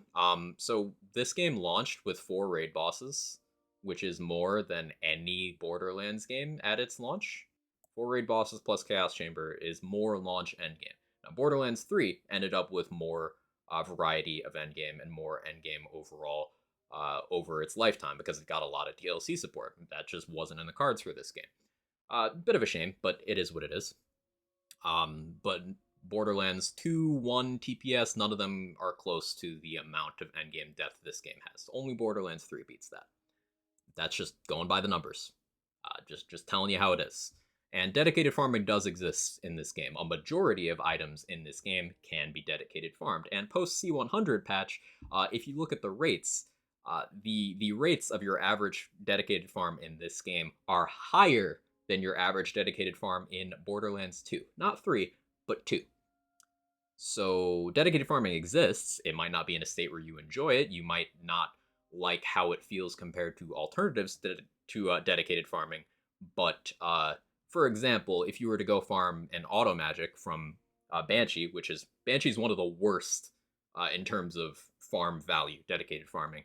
If you were to go farm an auto magic at C100 with all loot luck applied, the rates are higher than that of an Unkempt Herald from Savage Lee in Borderlands 2.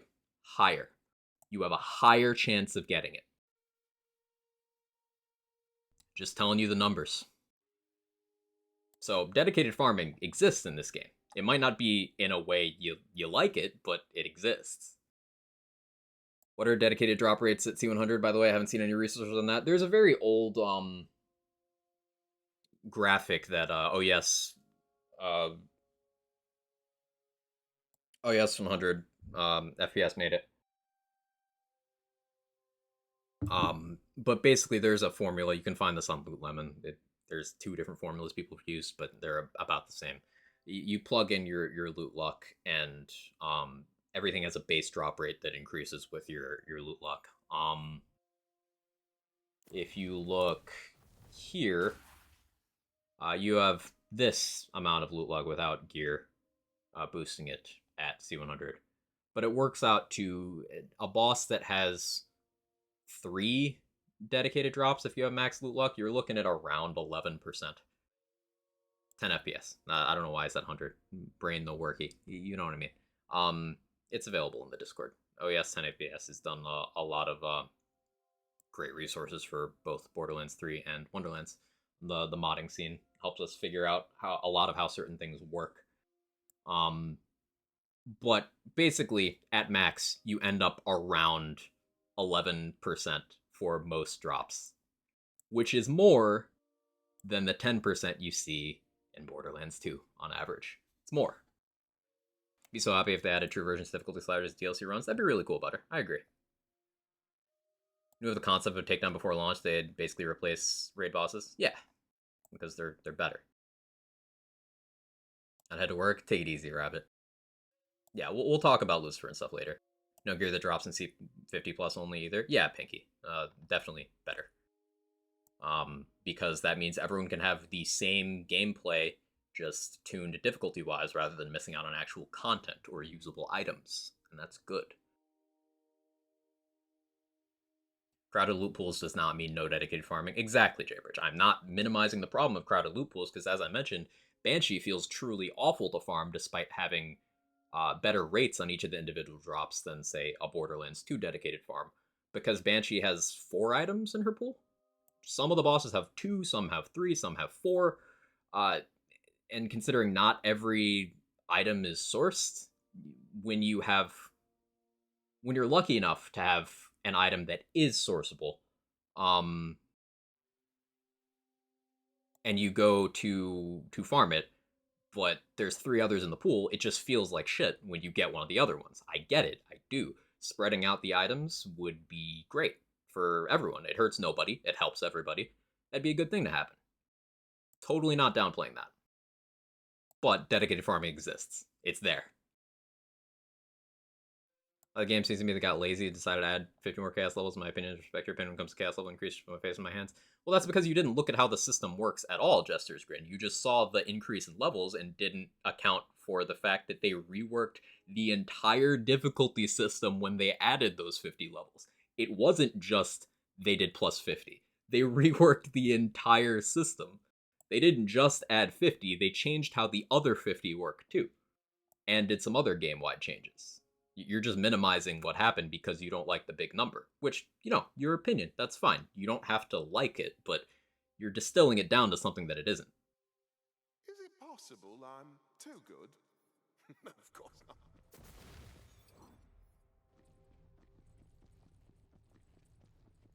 A big problem I have with Wonderlands, really like the game, fandom made it so bad, I don't like to play it anymore because it talks to people, if you know what I mean. Yeah, I get it. Enough people causing a ruckus can really leave a bad taste in your mouth when it comes to consuming any kind of media. I do get that.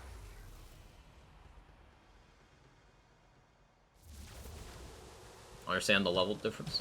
Do you, though? Because you still went with the face in your hands thing. But you didn't lose anything, as Viper said. Like, no negative change occurred. Everything in the C50 to C100 patch was positive. Everything. With the exception of if you liked pure tank builds, they became less desirable because enemy damage became more disconnected from enemy HP. So, for example, once you get to Chaos 60, you get old enemy C50 HP back. But enemy damage does not return to old C50 damage until Chaos 100, where enemy HP has increased so much that you can't really fully justify doing tank setups anymore, unless you have an extreme surplus of damage. Which some setups do, but most don't. So it narrows the value of tank builds a lot. That is one significant thing that happened, because they lowered enemy damage too much. But if you don't consider enemies doing less damage a bad thing, then nothing negative happened in that patch at all. I'll give you another example of a time that happened in the LAN's community.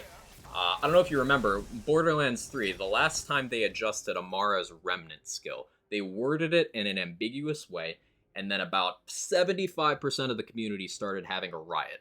on Twitter, on YouTube, just everywhere, in the about 2 hours between the notes going live and the patch actually hitting. And they were like, nerf apocalypse, they changed it, now it sucks, all this stuff because of wording. They knee-jerk. They had the emotional response before they actually parsed what was happening. You know what they did to Remnant in that update? They changed it from ×7 mayhem scaling to ×31 mayhem scaling. Massive buff. Incredibly unnecessary, huge buff to a beloved skill that's already the upper ceiling of what that character is capable of, damage-wise. And they buffed it. But people saw a change, assumed nerf, didn't investigate, and then they flung their shit at the walls. Which is exactly what people did with the C100 change. It's an emotional response, not a logical one. I understand it, but it should still be pointed out.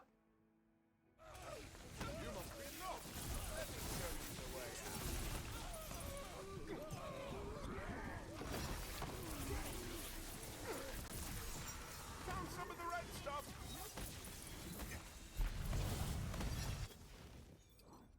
To be honest, I like all the Lands games. The only thing I hate about Wonderlands is PLC. Only quit the game, play other games. Thought the game was pretty good when I left. PLCs were a mixed bag, Frank. I totally think you're valid there. I mean, you'd be valid even if I didn't agree with your opinion. Putting that out there. But I think PLCs were a mixed bag. I thought that 4 was great. PLC 4 was fantastic. It added Blightcaller. Redmorn was a great boss. The items they added were cool. The structure of that particular mirror was by far the best of the 4. I think 4 was great. 2 was trash. 1 was pretty rough. 3 was very divisive. So if you include all those together, definitely a mixed bag. I enjoy them more than most people because it added variety to the Chaos Chamber. More items to play with, more build depth, a new class, all that stuff is stuff I'm into. And for that, is pretty cheap price-wise. No real complaints for me because I, as an individual, I didn't really want more story stuff, even though we did get some story stuff with the mirrors. People constantly downplay that they have a storyline. They do, but they weren't like a full campaign. That's the main complaint. But in terms of gameplay, they're rough. The mirror format has potential, but it wasn't executed in the way it could have been from the beginning. Totally get that. Totally agree. I think that the PLCs could have been better. I still love the game. They still added a lot of replay value to the game for me. Blightcaller class in this game good? It's fantastic, Frank. Blightcaller is extremely good. Nerf happy with BL3 until the gamers threatened a bloody revolt. They weren't, though, Jester's Grin. Again, you are using the emotional response to the rational one. Well-known community member Seraphaz actually did a breakdown, and I think Triple G did another breakdown at a different point in time, where they looked at all of the balance changes to Borderlands 3, buffs and nerfs, and at every single point in the game's life, there were more buffs than nerfs. Always, in the entire history of BL3, even when they did the most nerfs ever, which was October 2019, I remember, that was the closest to when it was more nerfs than buffs, but it was always more buffs than nerfs. Always. Every single point in BL3's life. The math has been done. Again, this isn't my opinion, this is just reality. So, you're referring to a period of time that never happened, and a thing that never happened. What did happen as a result of people getting very annoyed over something that wasn't happening was their communication just disappeared. Gearbox did not give us in-depth notes on balance changes for a long time because of the response of a section of the community who just could not wrap their head around balancing as a concept. They stopped giving us details on how things worked. But what happened was they did buff more than they nerfed, and then they stopped talking to us about it because people couldn't keep it in their pants.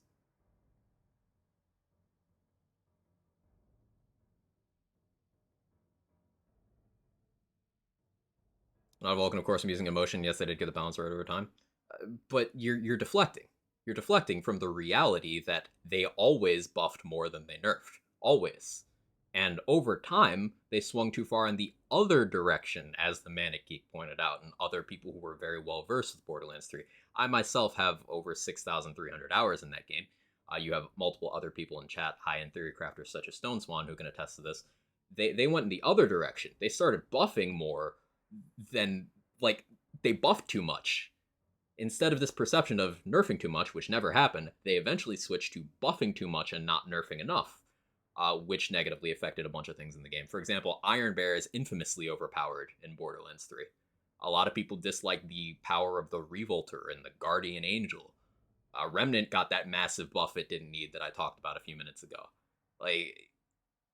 But people like yourself that don't get past the knee-jerk response, that's not an insult, it is an observation, and it is what has been happening. People like yourself who don't get over the knee-jerk response, they don't see that as a problem because it's what they inherently want. They want, ooh, give me thing. No take thing, give thing. But this emotional response, I'm going to keep saying it because it's what it is, to any sort of balancing downwards. Had this conversation briefly on Twitter this morning. Epic Energy was explaining this to some people, how balance is important. PvE, PvP doesn't matter, but people have this response where any perceived loss of power, people have an absolute shit fit over, even if it's not something that would affect their experience, even if it's something that would be healthy for the game, people lose their minds. And what happened in BL3's time, where they were doing pretty close to 50-50 buffs nerfs, people couldn't get past the fact that nerfs were happening. Not an excess of nerfs, how people perceived it, but nerfs were happening. In this game, infamously, when they did an update to the ring category, they did a hotfix a week where they focused entirely on the ring slot. So they buffed a few of them, they nerfed a few of them, and they reworked a couple of them. All in all, it was like 4 of them were nerfed, 8 of them were buffed, and people still viewed it as a nerf apocalypse, despite literally twice as many things were buffed. And it does take some training to look at things in this way, and your average person isn't going to. But that's how we end up in situations where people have this totally flawed perception of the game, because it's this slippery slope of you predicate everything based on this incorrect assumption, and then you just layer more on top of that, and then you end up with a totally false picture of the game. Like, people still think 3 years later that Borderlands 3 was too nerf happy. That never happened.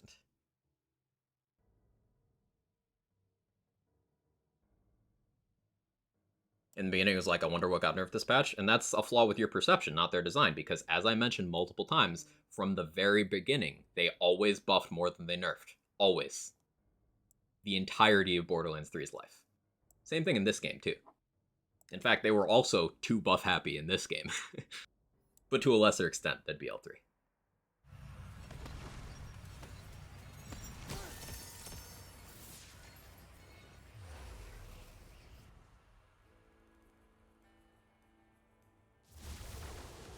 Do you think we'll get more content Wonderlands? I don't know. I hope so. Do I think we will? I don't think it's likely. Considering the amount of time radio silence. But I would like to see it. And we do know the Wonderlands IP will be continued in some way, shape, or form. Whether that's more DLC for this game, whether it's another game, whether it's a tie-in comic, an anime, we don't know what it is. We just know they're doing more stuff with the Wonderlands IP, which is good. In a perfect world, I'd like to see it as sort of just a parallel to Borderlands. Like, we get new Borderlands content one year, and then we get new Wonderlands content the next year. So just kind of a back and forth thing. You know how Call of Duty games, they trade off studios well, historically they've done it every year, but they're going to an every other year model, I think. I'd like to see that sort of energy just with, this is a Borderlands year, this is a Wonderlands year. That'd make me happy.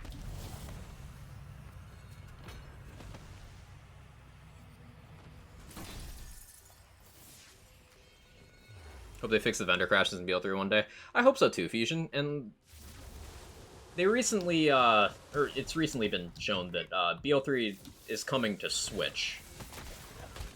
I wonder if that'll inspire like a, all platforms performance patch, maybe? That'd be really good. Because the Switch would need it, I'll say that much. So performance and stability.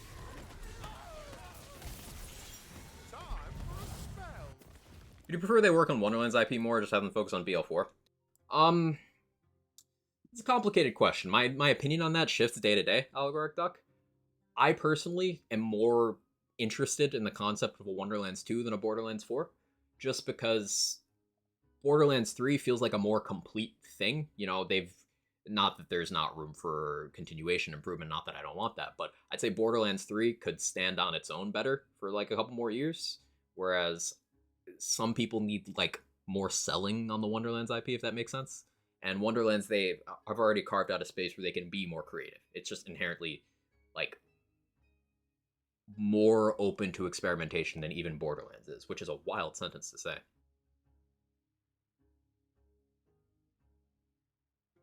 Didn't say nerve is a bad thing. Guess they're on a learning curve. Had to get the balance right before you rethink your builds, which is a good thing. Exactly, Jester's Grin. 100% agree with you there. 100% agree. An important thing to do in any game that is structured around you making different choices to complete activities, like any sort of builds focused thing. If you have one option or one group of options that's just massively better than everything else, eventually that at best creates boredom, at worst creates frustration. If you have one option that's like, by not using that you feel like you're punishing yourself, then that one thing needs to be brought downwards. It's as simple as that. BL3 on Switch, can Switch handle that? I don't know. Honestly, never used Saw Blades. They feel too slow, and launches actually looks really effective. I want to try this out with more radius decks. I feel like it'd be really good, because they persist for a while. Game's awesome right now. BL3 is way too buff heavy. To be honest, the World Drop nerf in BL3 and Wonderlands wasn't totally needed, because I feel part variance heavily balances out the high drop rates. 100% agree. Bizarre. The World Drop nerf they did in BL3 was a result of less than educated feedback they got. It's as simple as that. It never needed to happen, and it didn't address the problem, but it was people looking from the outside in with incomplete information, decided they knew what was best, and they said it loudly enough that it happened. Is better damage output, Bread Slicer or Encapsulator? In single target, Encapsulator does. In mobbing, Bread Slicer. BL2 lags on my Switch, doesn't surprise me, Frank.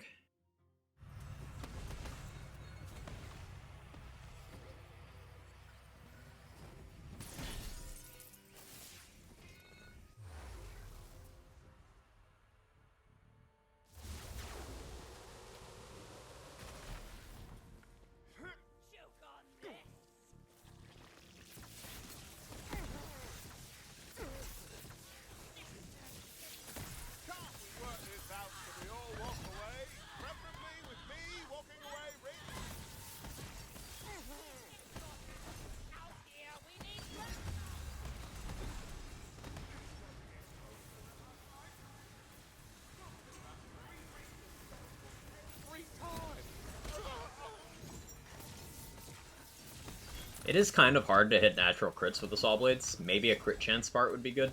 What's the base crit on these? 15%. It's honestly pretty good already. Maybe I just need to get luckier.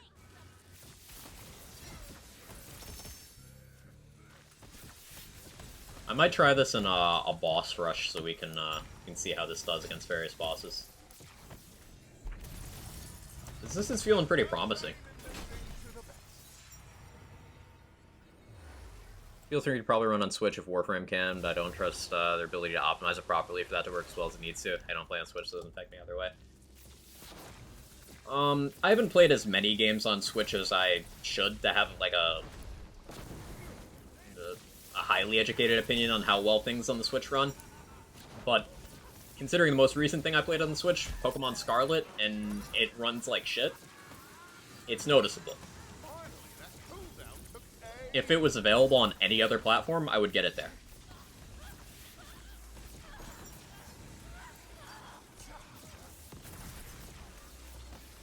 So something like BL3, which is available on many other platforms, it's a no-brainer.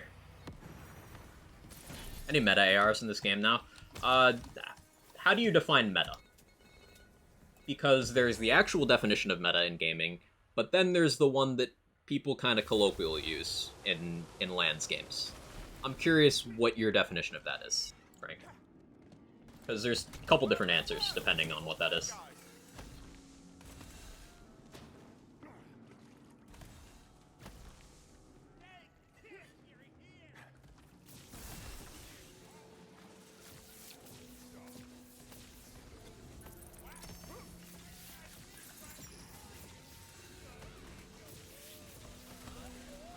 like one of the top tier guns.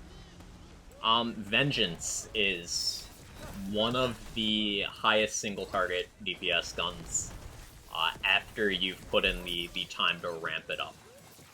Vengeance is quite good for that.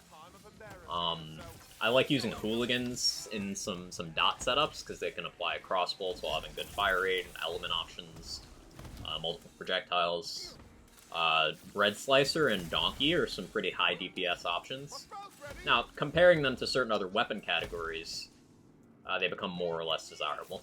Like, as a whole, I'd say ARs are one of the weaker weapon types in this game, if not the weakest. Across the board, pistols are just pretty great. Snipers have almost no stinkers at all. So pistols and snipers definitely outdo ARs as a category.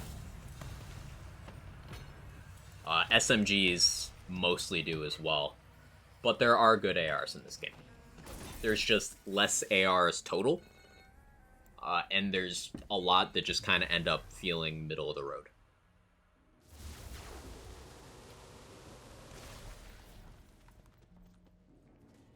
I'd admit there's some misses, as in every game. Isn't Donkey technically the highest DPS AR in Wonderlands? Yes. Highest sustained. Vengeance gets up there after you've applied enough of the stickies and enough of the quarrels. But that's for burst DPS.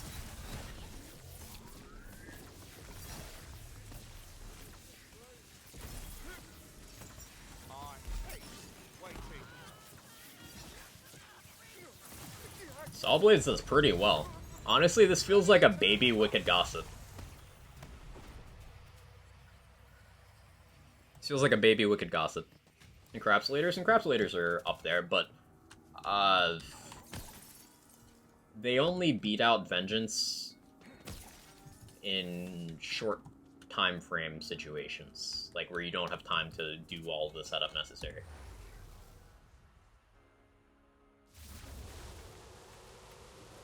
Pistol SMG being insane on release and top tier weapons are Purple Torg Jacobs. That's still the case. Torg is probably still just the strongest manufacturer overall in this game. It's between Torg and Inferior. There's still a lot of really good pistols, a lot of really good SMGs, and then some really good shotguns. There's stinkers in each category, for sure. But pistols, I would say, have the fewest stinkers. And ARs have the most. ARs, I feel, have always been, at a minimum, misunderstood, both by the players and the devs. They just feel sort of inconsistent across all the Lands games. ARs are underrated in 2. I don't quite remember how they worked out relative to other things in 1. Someone can feel free to chime in there. In 3, they were just generally worse than pistols, but most things were. Pistols as a category were utterly nuts in BL3. Launchers were crazy too. Snipers were a bit more subdued, but still had good ones. SMGs were very consistent. There were terrible ones, but there were also very good ones. So I'd say ARs were towards the back of the pack in 3. They're towards the back of the pack in this game. 1 and TPS, I can't really comment. Anyone more knowledgeable in those games, feel free to chime in. Ever played Vermintide 2? Yeah, I've been playing a lot of that recently, actually. Snowspawn. Well, a lot for me with how many games I have to juggle. But yeah, Prismatic got me into it. Been playing some with Prismatic, some with Spy, some with Rune. Fun game.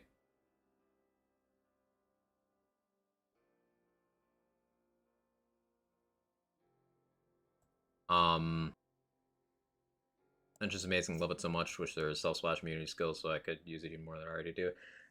I maintain that splash immunity is a bad idea because it removes the only downside of a lot of things in the game. And it goes back into that thing we discussed earlier about how if there's one clear winner over anything else in a game that's balanced around choice making, then you feel punished for not using that.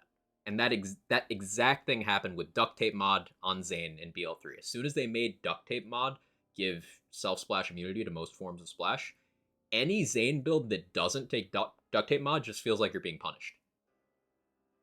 I do not want that to happen ever again in Lands games. It was a bad decision. What's your favorite weapon in this game? That's a good question. Again, that's kind of a moment-to-moment thing. I don't use gun builds much. Would you include melee weapons under weapons for this question, Jester? Or are you talking specifically guns?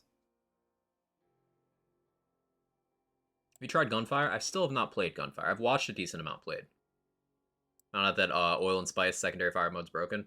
Broken how? Like, non-functional? Yes. Then in terms of melee weapons, I really like the Goblin Pickaxe for how flexible it is. It can work in a lot of different builds, and it's got a lot of different part configurations it can roll in. Like, there's no best roll for the Goblin Pickaxe, because there's different rolls different builds want. Like, some might want a max swing speed one, some might want a max crit damage one. And it's element flexible. It's got really good secondary effects with it giving you more money in general, which is very valuable in this game. You get extra spell cooldown, action skill cooldown, movement speed on top of having a variable hilt mod, good damage profile. It's just a really good item. Like Throwable Hole? Throwable Hole's good. Throwable Hole's really good, and it's creative. It does dual type depending on which part of the damage. Like the puddle does gun damage, but then the explosion does spell damage. Very useful.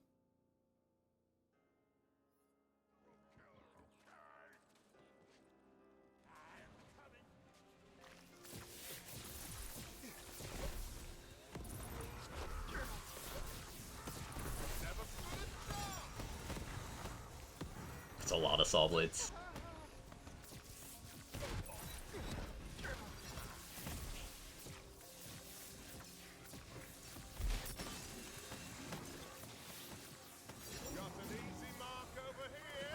Can't quite hit that guy.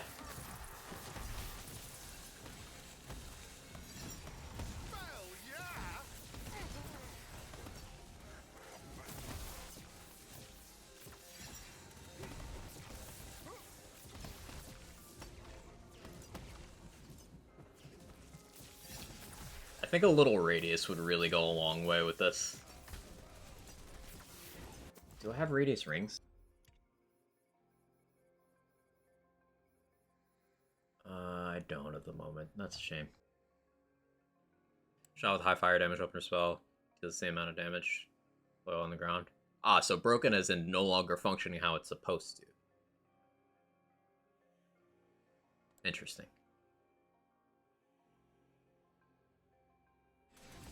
They didn't ever fix the self-damage, did they? No. They introduced self-damage on the Throwable Hole with, I want to say, the PLC 3 patch, and then they never changed it back. So I don't know if it's intended or not. I don't know which way it's supposed to be.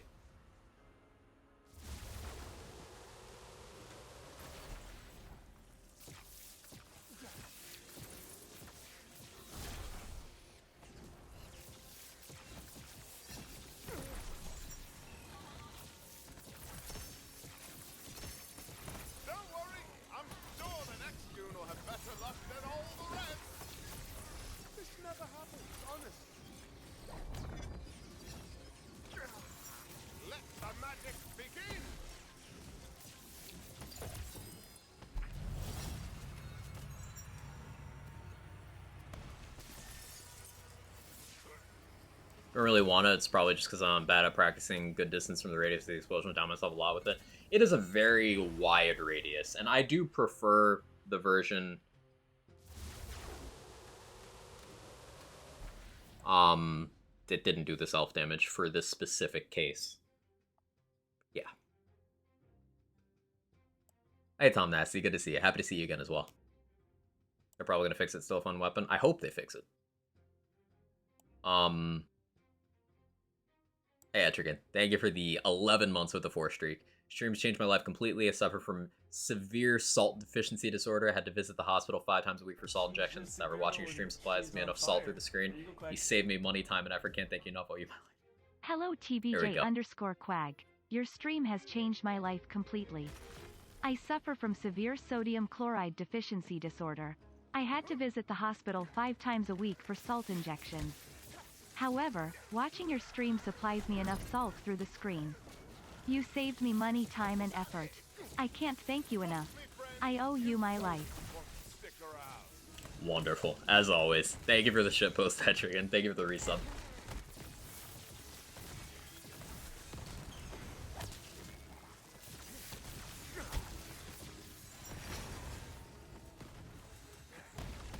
Text-to-speech, just chemical names, fucking wild, right?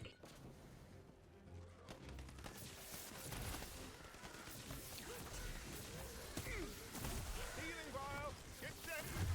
Ow, I deserve that. Had you worried, didn't I? TTS is a chemist. I believe it.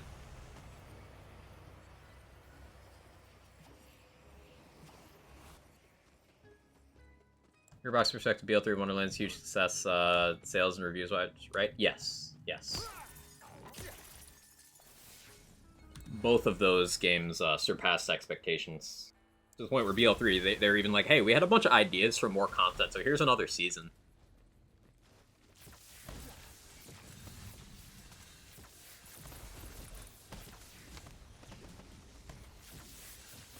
Magic card.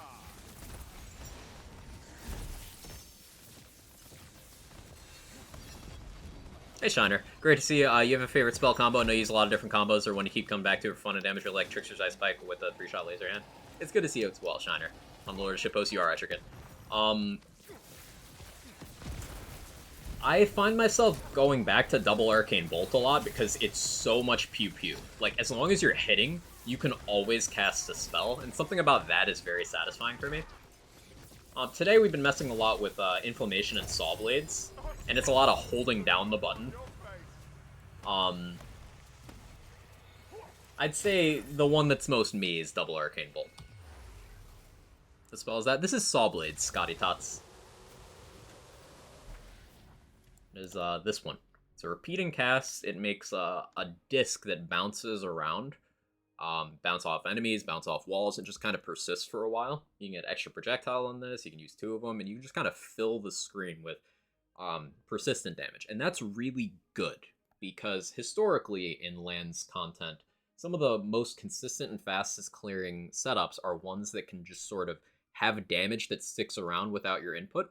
And since Saw Blades will bounce around and chase enemies, it's like having a pet just kind of chilling doing damage. If you played BL3, you know how good Zane's Digiclone and Moses Auto Bear are, and how good the Spark Plug artifact is. You ground slam and make that. This is like that energy. And holy shit, Paradox, thank you for the 25 gifted subs. That's absolutely huge. Thank you, thank you, thank you, thank you, thank you. Thank you so much. I appreciate you and, you know, everything you do. You're wonderful. Thank you, Paradox. That's a lot. If you got gifted a sub by Paradox, please, please, please send some love in the chat. Thank you so much. Spending money helps cure my depreciating mental. But we appreciate you, so countering the depreciation with appreciation. You know, big brain gamer move. And, you know, you're a valued community member, Paradox. We appreciate you on a human level. And if you ever need anything, we're here for you.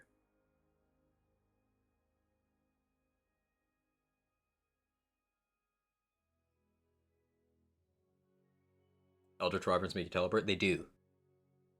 Deadshot's hard to box, you know the snipers of this don't work. Unless you're using certain spells, yeah, having a good stat stick goes a long way. With some spells, you can just kind of brute force. Like Laser Hand, you don't really need a good weapon to hold. Arcane Bolt, as long as the enemy has a crit spot, you don't really need a good weapon. Wicked Gossip, as long as there's multi-targets, you don't really need a good weapon.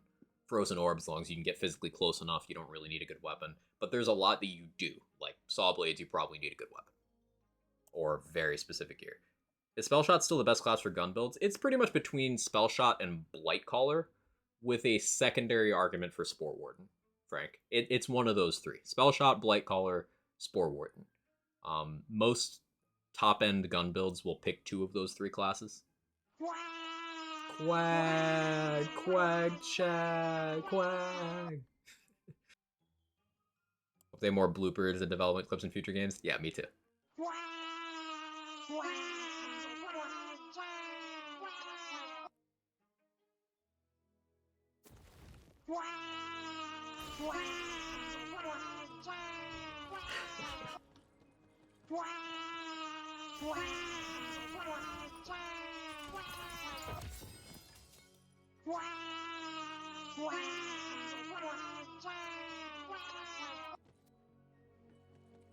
Let's hit the spell bunny more.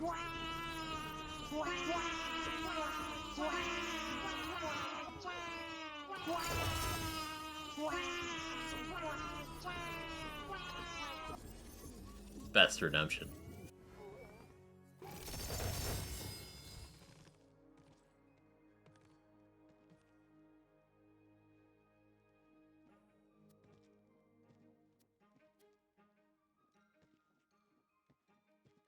Let's see. I still haven't revisited Storming Ice Spikes in a while. They just don't seem good. The dot is not great. And compared to every other form of Ice Spike, they just have less going for them. Like, the crit chance is low compared to all the other Ice Spikes. The cooldown is fine. But the damage and the crit chance are just very low. I don't quite vibe with them. Come back, probably gonna take Old Spore Word and try Rot Shot. Love gun spell builds. Yeah, Rot Shot would be good at that. I have a Rot Shot that I use Polymorph, and it's like a gun spell dot sort of wonky thing. It's fun. You could do a lot of cool stuff with Blight Collar if you've not tried out Blight Collar. If you were to like measure overall power for classes, Blight Collar is definitely on the higher end. Whereas Spore Warden, for example, outside of gun builds, it doesn't really offer that much to builds. It's like, if you want to use a Spore action skill, cool. Or you want to do companion damage, the stat, cool. Or you want to do gun build, cool, that's Spore Warden. But if you're trying to do, say, spells or melee, Spore doesn't offer much there. Whereas Blight Collar has more areas where it just helps. And Blight Collar is the peak of dot builds. Damage over time, status effects. Blight Collar is absolutely the GOAT there. And then it's on the higher end for gun builds as well. It offers a decent amount of utility and damage and survivability and quality of life to melee. Not as much as, say, Berserker or Sabomancer, but some. And then it provides a little bit to spell builds as well. It just ticks a lot of boxes. It's a good class. Ooh, double radius status chance. I did want to try some radius saw blade stuff. I'll pick that up.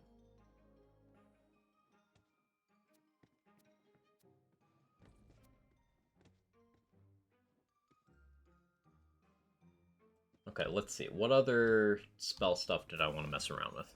Like throwing marshmallows at people? Definitely not in game. Yep, totally not in person. Totally. Blight Collar action skills good? Yes. Bog Totem kind of falls off a little bit at the maximum difficulty stuff, but it's a fun action skill that still lasts a while in terms of power. It's one of the better ones in playthroughs, and you can build around it to make it good at everything except bossing. Think Dire Sacrifice, where it can be good, it's just don't count on it to boss.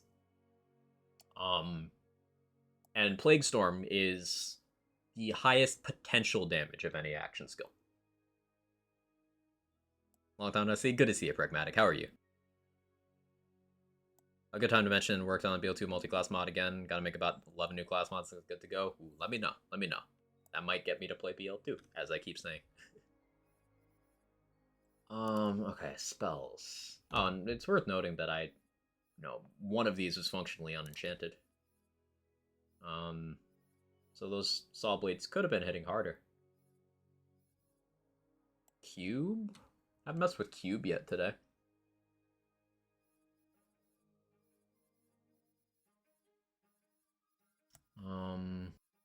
Maybe we do Cube.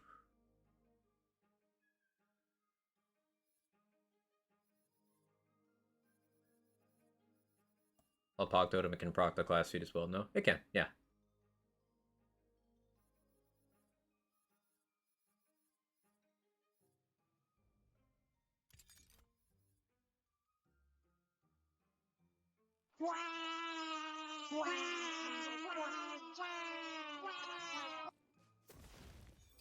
So let's try. Very little downtime there. That's cool.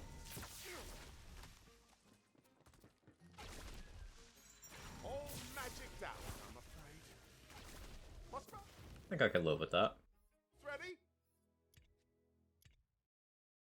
Alright, let's try this.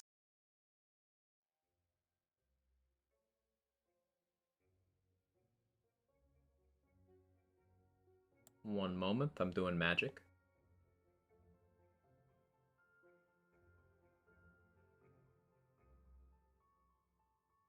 I think radius status chance is fine to stick with for now, honestly.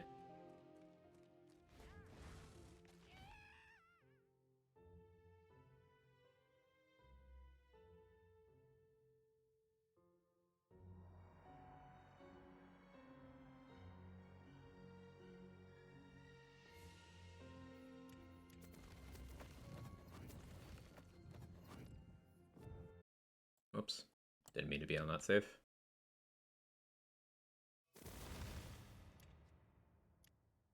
A lot of work to do today, but I want to watch Quack. None of it's due till Monday. Don't procrastinate too hard. Triple radius rings. I should. Good call. Good call. Let me grab that as well.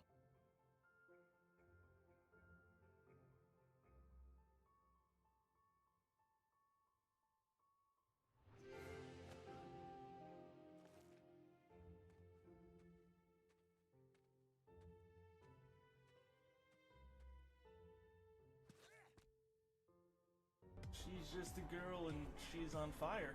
There you go, Quack. Welcome back, Quag. Hey, Grumpy, thank you for the 19 months with a year streak. And for the warm welcome. I appreciate it. Thank you so much. And Paradox, thank you for gifting a sub to Stone Swan. That's very nice of you. Get it? Because 69, haha, funny number. Thank you, thank you.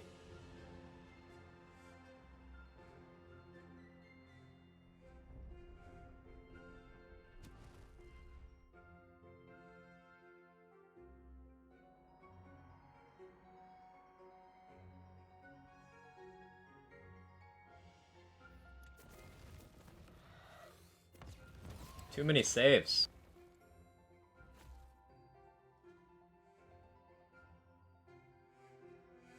Oh, I passed it. There it is.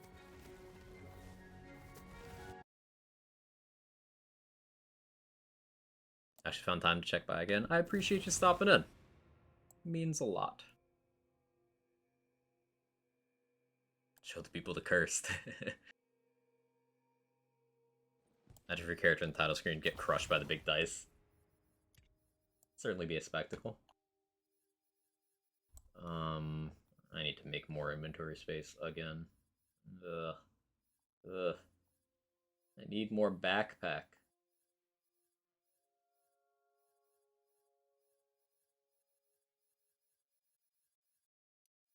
Get rid of those.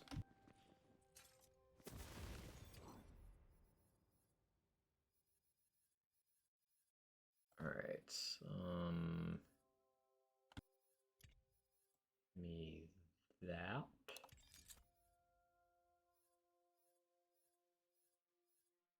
Cool. And where's my radius rings? Yeah, that. That.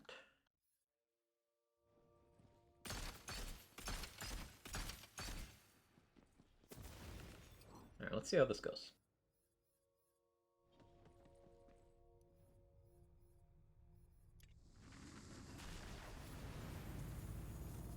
I have to move 3/4 of the saves in folder elsewhere until I want to play them. Would never be able to find one in the list that long. It's something I should do, Pinky. I just haven't done. You think they should have done a Digistruct Peak equivalent for BL3? They introduced mayhem levels. Honestly, I think it's a really good idea. And BL2 just executed poorly. I think they did in BL3 would have been a great success. You mean just the concept of having to do like a hard piece of content to earn a difficulty level? Yeah, I would have liked to have seen that because we saw exactly how it went without that in place. Like with BL2, people eventually made their peace with the fact that, you know, some builds weren't going to make it all the way and that people should play on a level that's appropriate to their comfort level and that ultimately a difficulty level isn't inherently content. It is just different ways to consume the existing content.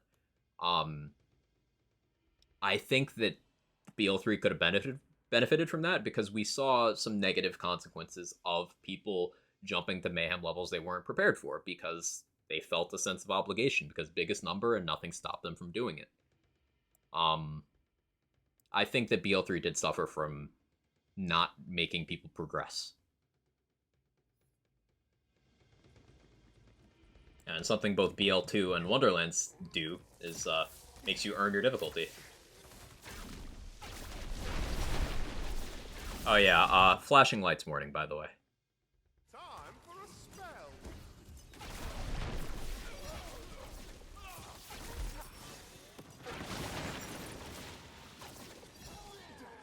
So the thing with Gelatinous Cube is, if you're familiar with what the Pyroburst Grenade and that Complex Root Sniper Rifle in BL3 do with radius increases, Gelatinous Cube does that.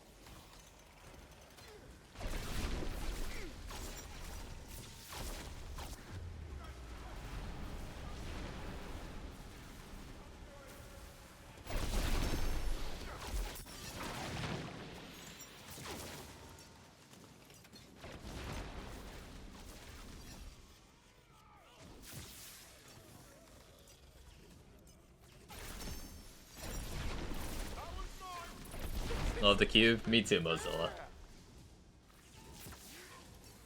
It's a little awkward. Still got the one-to-one server new players ask for C100 skips and question why they do no damage. Yep. Enforced progression is a good way of mitigating that.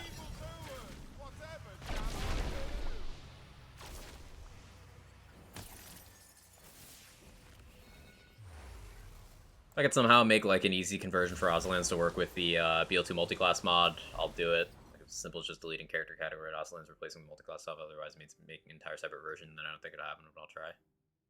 It's kind of you, also. Puddles explode.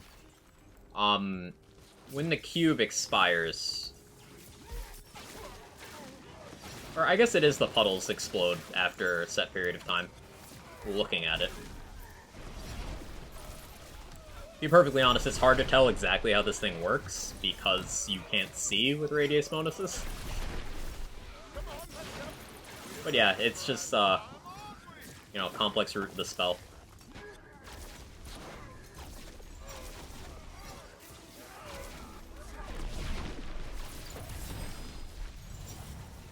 Wherever it touches leaves a bubble that explodes. There you go. From the leading cube expert himself. Wait, that's another 1236 Gluttony with a higher mag. Interesting. What's the highest damage you can get with a 10 mag Gluttony?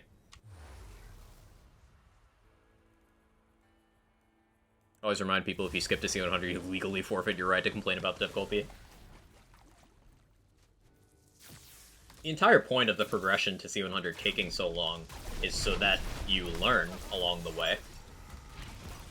But for some people, it's just, me want big number.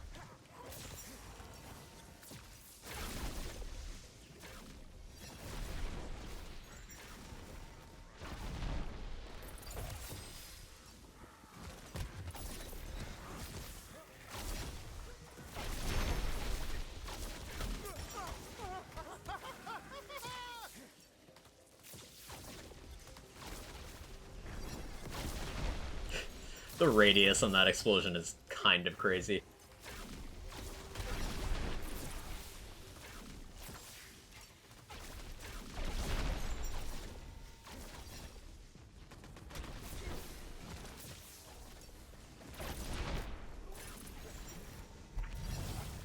DLC is Tyrant Armor 3. Tyrant's Truth comes from Theodore.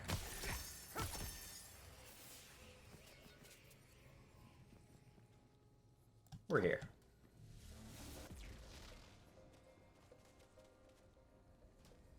Gotta head out later. Take it easy, Viper.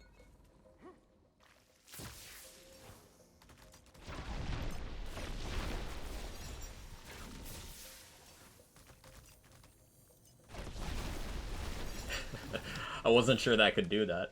That's cool. Does this game have badass rank or guardian rank type stuff? Unfortunately, yes. So, Myth Rank is, I'll just put it bluntly, the least well-conceived version of that stuff. You know, BL1 had weapon proficiency, BL2 and TPS had badass rank, BL3 had guardian rank. Wonderlands has Myth Rank. And myth rank is the worst system of the three. It's just worse because this node, each quadrant has a node that has a stat that's uncapped. So 1 point gives you 1% gun damage, and then they have one for ability damage, one for spell damage, one for melee damage. It's just, and it never stops. There's no slowdown. There's no diminishing value per point invested. It's just 1 equals 1. So you see, I'm at myth rank 1029 with 549 unspent. I capped myself at 480 because I only wanted 20 in each of these uncapped nodes. Basically every revolution gives you 1% in 4 stats. So, for example, if you did 15 revolutions, so 60 points invested, then that is equivalent to having 4 extra non-chaotic rings equipped. Assume that the rings have no passives. So if you had, say, a white rarity spell damage ring, and a white rarity ability damage, and a white rarity melee, and a white rarity gun damage, it'd be like having one of each of those equipped for every revolution you do. So you eventually get to the point where you have more stats from myth rank than from your gear and skill tree combined. Gear is already more of your player power in Wonderlands than anything else about your build. More comes from gear than anything else. So myth rank just makes that problem worse, and myth rank has no respec system, it has no toggle. You are stuck with it unless you save edit it off.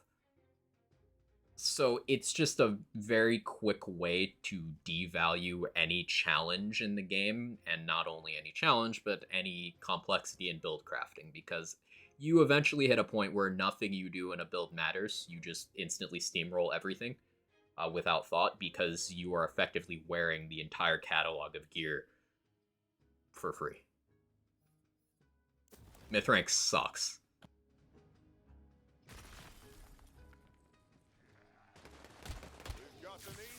Whereas with Badass rank, you got much less per point, and with Guardian rank, not only did you have fall off, where eventually you'd start getting less per token, but Guardian rank also had caps on each of the stats.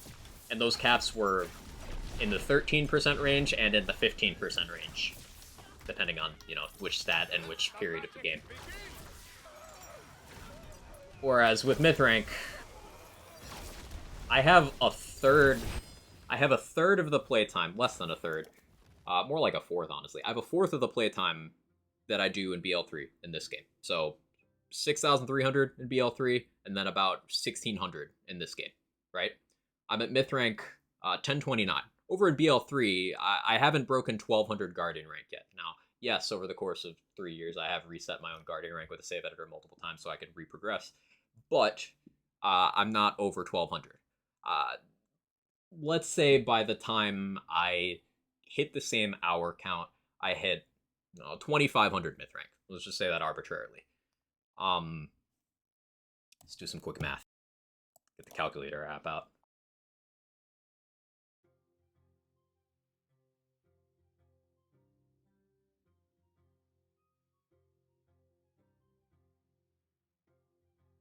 Let's round that. So with that, I could have about 40 extra rings of stats equipped, just at all times. Like, oh, sorry, no, that's 40 full sets, so hang on. Multiply that by 4. Yeah, about 150 extra rings worth of stats. If I put in the same time I did in BL3 and then invested all my tokens. 150 rings worth of extra stats.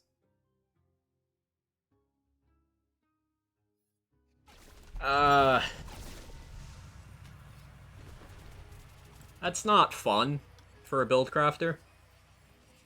At all. Because at that point, your choices don't matter. So at that point, there may as well be no progression systems at all. Because your choices don't matter anymore.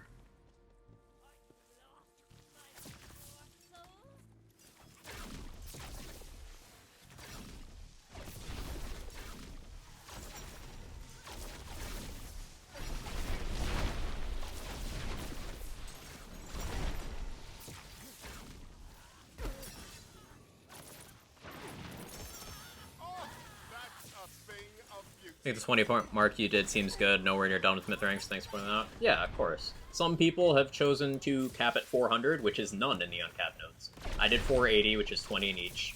Some people do 500, which is 25 in each. Those are all fair to me. Anything more than 500, though, and I start to question the validity of the builds. Because I know there's some people who have created builds and created content around those builds where they have, like, 800 myth rank, all their tokens invested.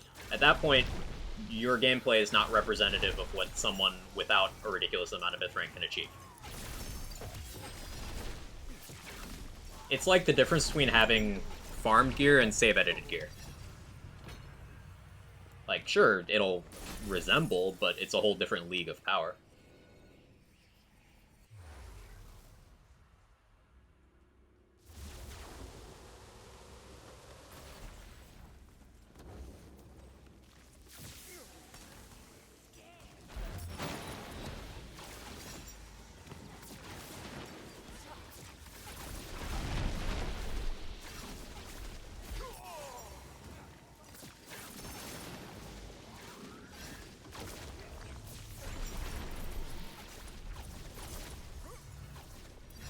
Myth rank also devalues the speed ranking the Chaos Chamber along with Pixie DPS. True. Though that ranking, not only does it not work, but even if it did, there's other things it doesn't account for. Like, it doesn't account for blessings. So you can just, like, load up on blessings and already devalues it. But yes, I get your point, Pinky, and I do agree with it. Or game difficulty. Yeah, you could go on relaxed versus intense. You go on relaxed with every blessing, and intense with no blessings, and the ranking doesn't account for it. So, bit of a flawed afterthought of the system.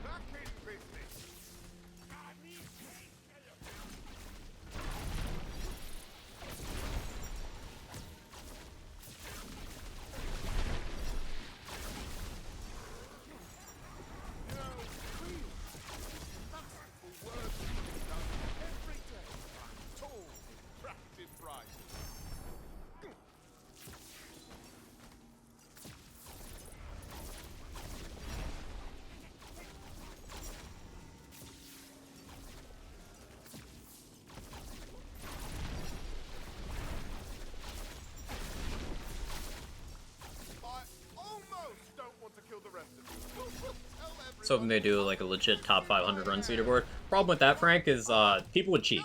Just, it would not be... It would require a lot of regulation for it to be worth anything.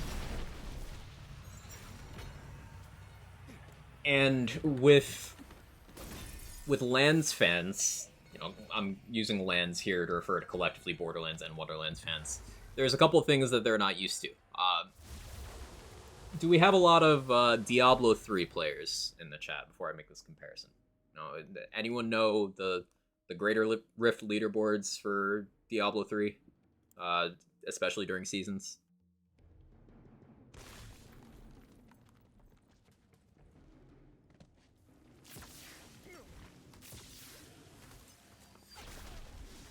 Yes, not an active one. Yeah, I remember those. Okay, so invariably, during seasons in particular, those become just who got the luckiest with the same cookie cutter build. There might be one difference in, like, they're using this gem instead of this gem, or they're using this rune instead of this rune, or this passive instead of this passive. But ultimately, it'll be a difference of, like, one thing, same build otherwise. And that's, like, the top, just almost all the relevant slots, the top of the boards. So if they did a top 500, it'd just be the same, like, 1 to 2 builds, and it wouldn't really be representative of all the different things you can do.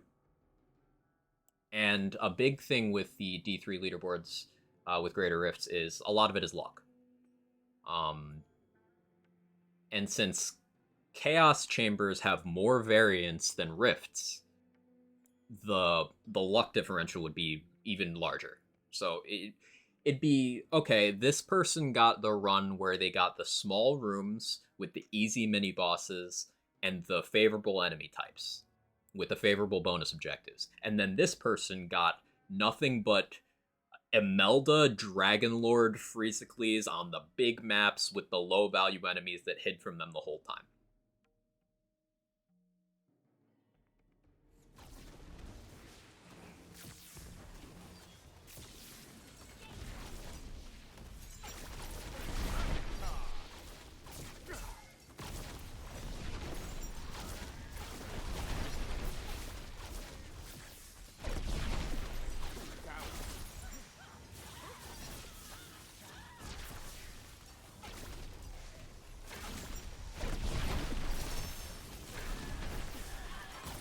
So, like, a leaderboard just wouldn't work. Because it would very quickly be either everyone doing the same stuff, or a bunch of cheaters. Now, they could do a functional leaderboard for, say, featured runs, because those are fixed seeds, but that doesn't get rid of the cheater issue.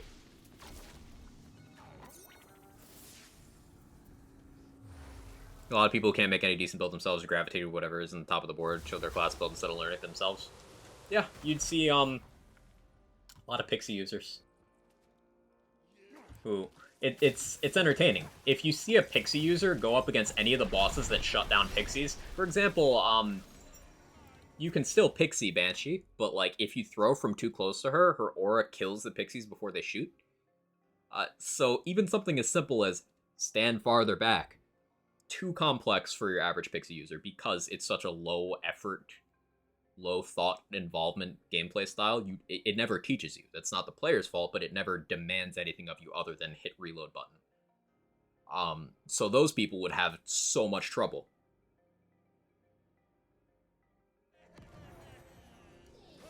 Despite the fact that it's still one of the most brainless ways of clearing the game and one of the fastest clears.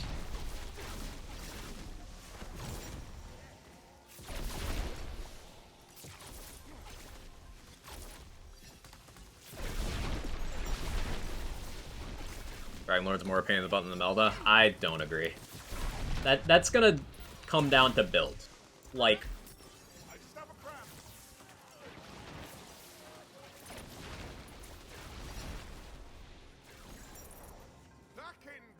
and even then, I can't really justify that because they have the same problems. Like, Bernadette is out of reach. Imelda in Phase 1 is out of reach. Same problem. Except Bernadette can be hit with a lot more stuff than Imelda can. Those hitboxes. Imelda does more damage than the Dragonlord. By far.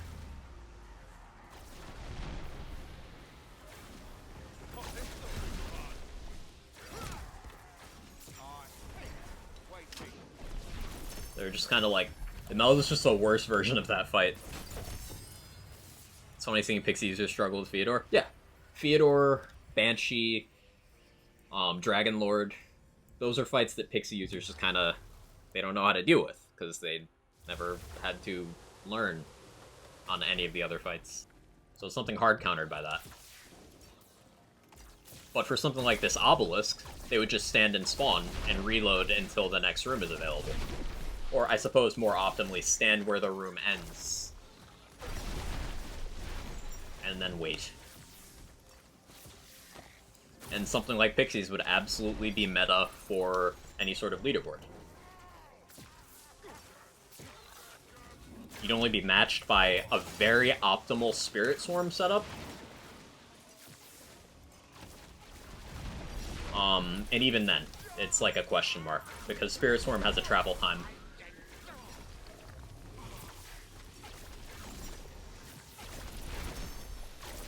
You could do pretty well with Strikes as a cousin to Pixies. But how different is the playstyle in the end there? Hey Cal, thank you for the Prime for the 13 months. Really appreciate it. Thank you, thank you. Oops.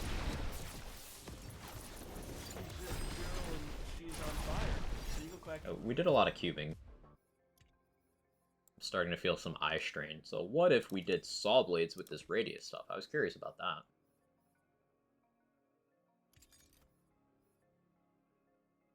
Fyodor's tough no matter what build you use, though. I kind of disagree. Deadshot caster, it makes it pretty trivial.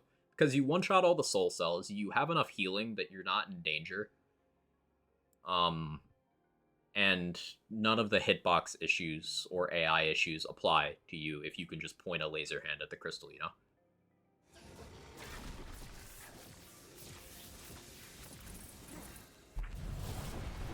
So I'd say there's a very small subset of builds that still trivialize Fyodor. It's more of an obstacle to more builds, but I don't think it's a no matter what build thing. Ever fix that endless damage stacking for companion? Yeah, they did. They did.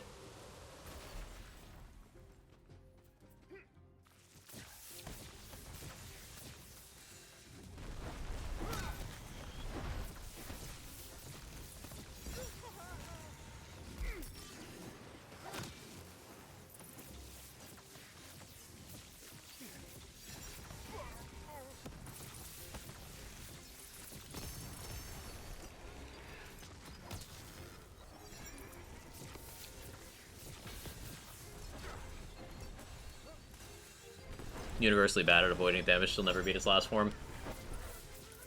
One of the funny, cheesy ways I've done it is you can just Reaper of Bones and then run through. Like, by the time it actually manages to deplete your Reaper bar, you still have the 3 seconds of invulnerability when your HP empties. And then you have any healing that's going on while you're invulnerable. So, like, activating Reaper full heals you. Here, let me... So activating this full heals you. So you could wait until you're about to die, turn this on. And then you have invulnerability, because any damage you take just drains the duration. Your health bar is tied to the duration. And then once it hits 0, you just have 3 seconds of invulnerability. That's without including Dread Covenant, which is a cheat death. If the Lich is paying enough attention, it'll catch a time when you go down and it'll die instead. And you get 75% of your HP back. So between Reaper activation, Reaper duration, Reaper ending, and Dread Covenant, you can just pop your action skill once and then just leisurely walk through and be in no danger. And then for while you're in the main arena, you have Sanguine Sacrament, you have any other sources of healing in your kit. Graveborn in particular trivializes Fyodor quite easily.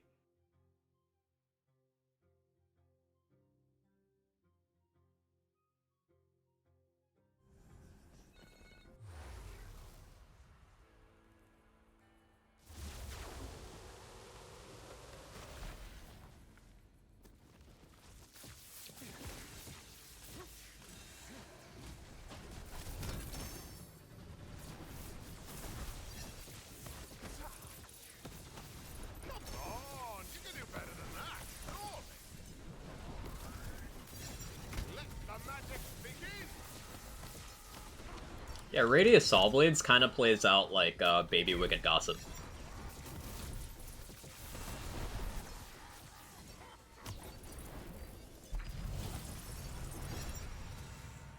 See, the blades persisting like that is very useful.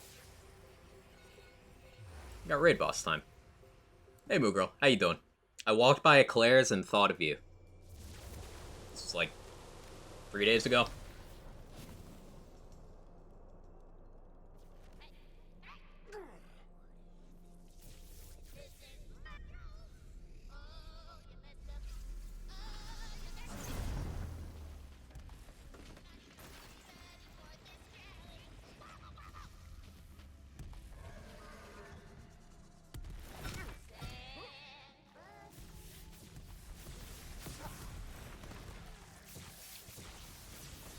So I've never even attempted Saw Blades versus this boss.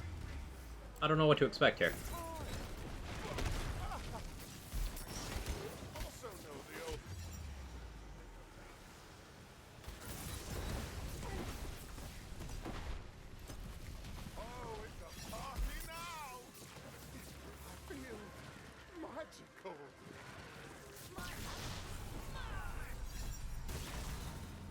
Not fantastic.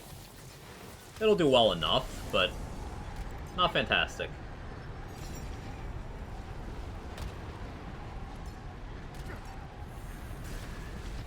Huh, the blade was already there. That's sick.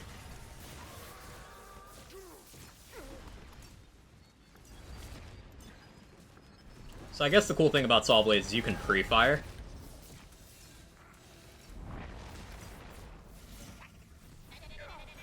So it's a lot like Sparkplug in that regard. I mentioned that a bit earlier. BL3 Sparkplug.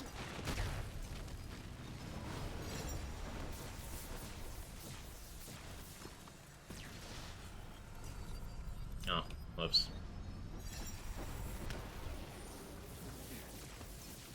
Didn't have a spell ready for that.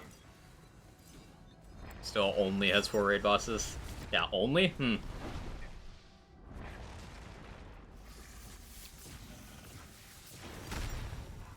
They ran an entire month and a half of an event where every week they would make 2 named enemies from the game into raid boss difficulty. And gave them different drops. But in terms of permanent fixtures in the game, yes, there are 4 raid bosses.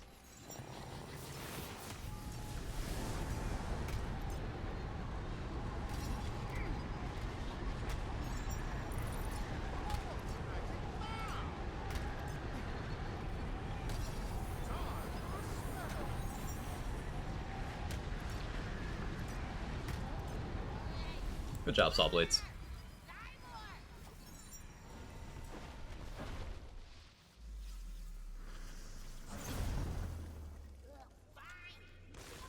Know if they had any true versions of PLC that made the raid bosses or something.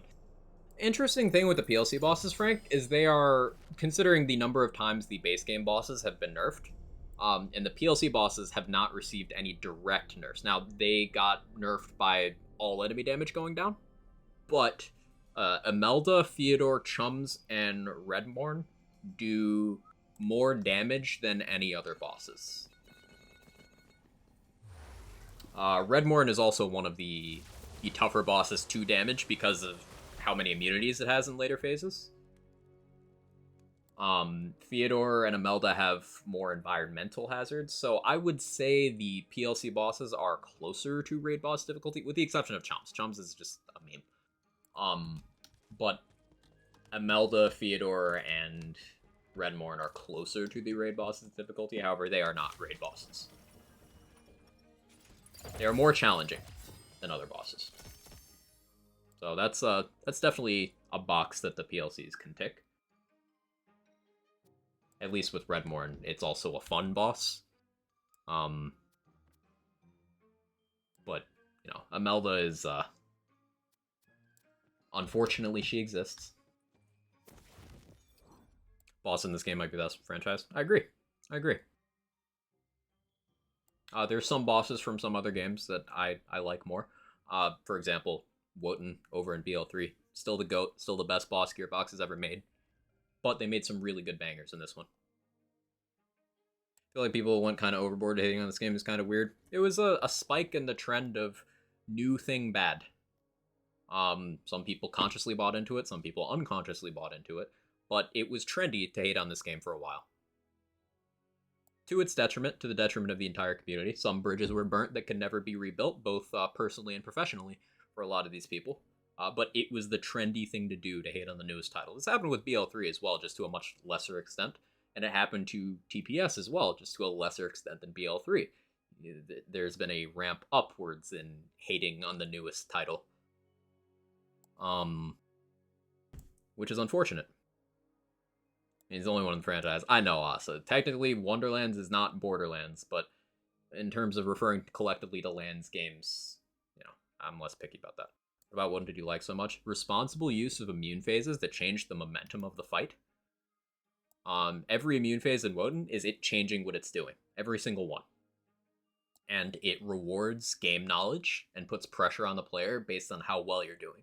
So if you're doing a lot of damage, then it won't have time to spawn ads, it won't have time to do certain attacks, and you won't have to move as much. It rewards that. If you're going for a slower approach, you need to manage more enemies, more incoming attacks, more mechanics in general. And there's no enforced, hey, wait for it to do something. It's no, you force it to do something. It's an engaging, interactive fight with unique mechanics that isn't just a loot pinata like, say, most Borderlands 2 raid bosses. easily the best boss they've ever made.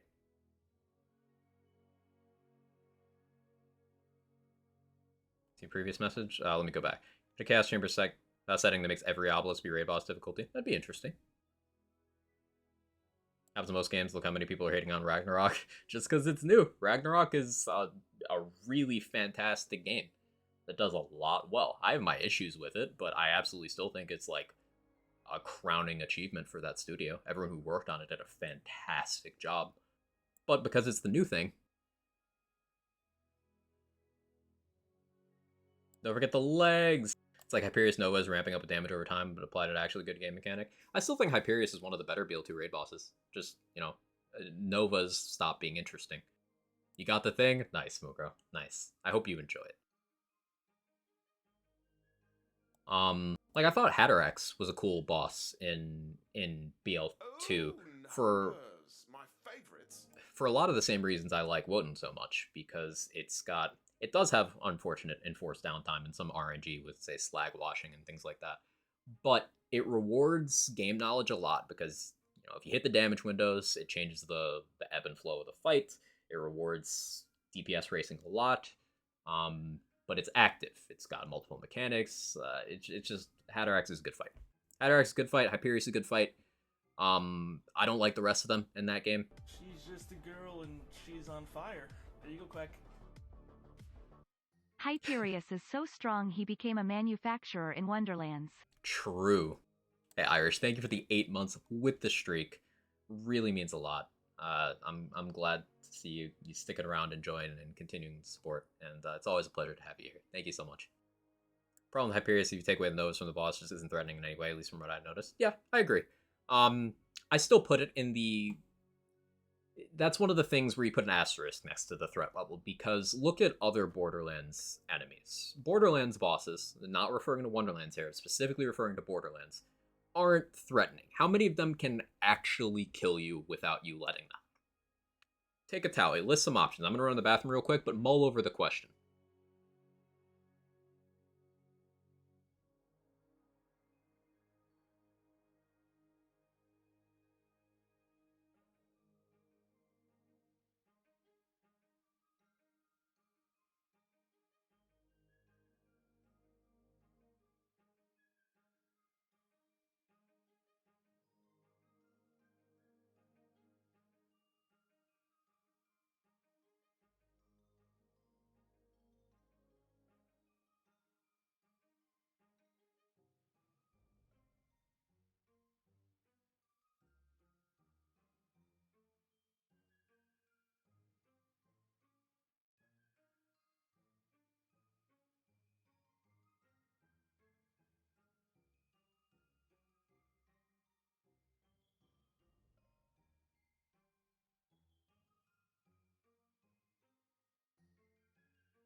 Okay, me back. Well timed. Oh yeah, full disclosure, I am doing the ad incentive thing for this month, so scheduled ads, it's only like the 1 minute per hour options, like tiny bit extra money, but just letting you guys know. Didn't know the PS5 was backwards compatible, might sell on my PS4. Yeah. I like that Hyperius Nova is increased in damage with each activation, just that OP scaling screwed that up. A lot of the BL2 bosses have soft enrage mechanics, which I like. Enrage mechanics are an important part of raid bossing in general, because they function as a DPS check that doesn't force you to, say, you know, kill an ad before it kills the raid. That can be fun in moderation, but ultimately, eh. But I like enrage mechanics, and Veracitus has that, Hyperius has that, Pete has that. That's cool. Hurley. Yeah, you know, Hurley does damage and can actually hit you. Badassosaurus, which is mostly your damage hitting you. Jackenstein, which just wasn't well designed. Like the end boss in Claptrap DLC and TPS. Claptastic Voyage was just a masterclass in every area. Been doing 3-minute ad breaks every hour to let me get up and stretch properly. Lower back issues, maybe developing sciatica. Ooh, sciatica pain is the worst. Ugh.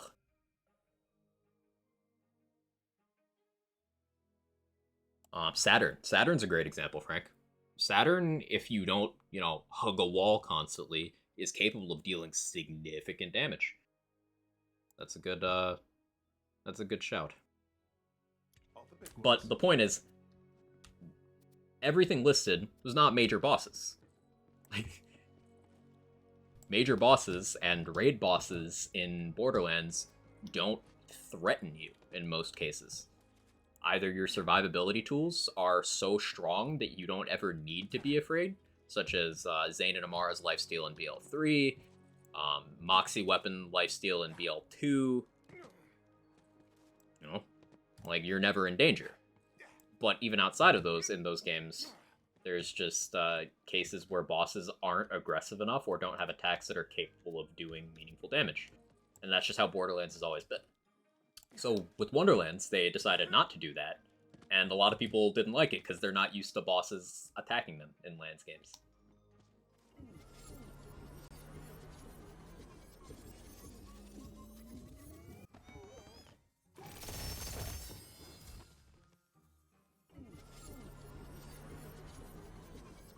Don't tell Sarah about survivability.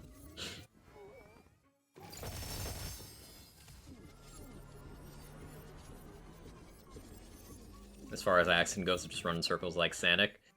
And that's an important thing to note, because look how many people, to this day, Moogirl, tell everyone that Axton's the worst Vault Hunter in that game, that he's underpowered, that he's bad. Axton's the fastest. He doesn't get hit. He simply does not get hit. You just run, and you don't get touched. But people don't do that. They're not in that mentality. They want to stand there and trade in a slugfest with a boss that ultimately doesn't threaten them, and they were never in any danger in the first place. Because that's what most Borderlands bosses do.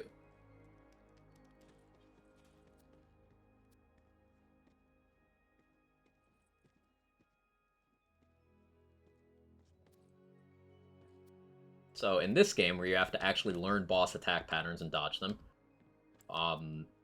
or in situations where, in this game in Borderlands 3, and if you played Axton in Borderlands 2, you could practically have enough movement speed on a consistent basis to use that to dodge attacks instead. But, like, that's not standing there face tanking with lifesteal, so a lot of people had this aversion to it. 'Tis a shame.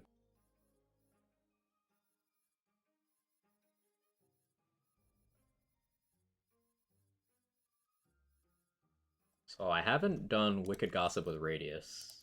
Should we try that? Let's try that for a run.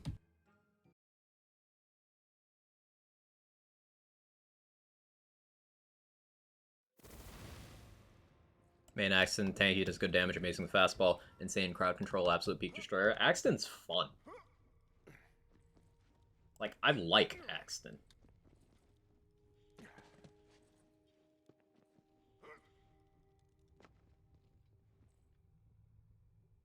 But Axton still gets downplayed a lot to this day by people who don't know how to consume that game through anything other than the lens of Salvador. Come on, have some fun.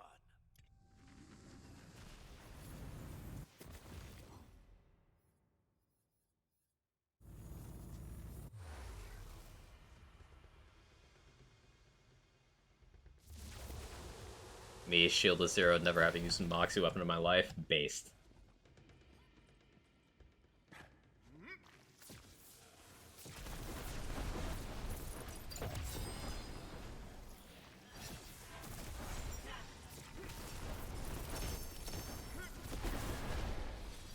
Love to, but I'm completely...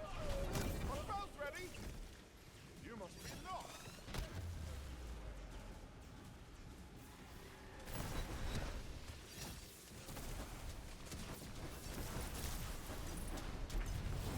I don't think I got the bonus there. That's fine. People just hate not having extremely high vertical damage from their class. True.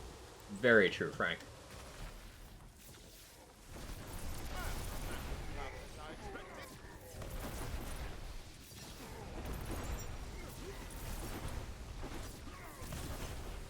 Oh, that's nothing of beauty.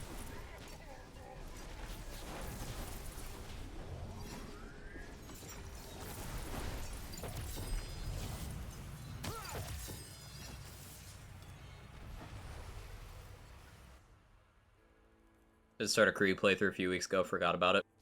Krieg's a fun character. Very creative. Krieg is like TPS level creativity ahead of its time.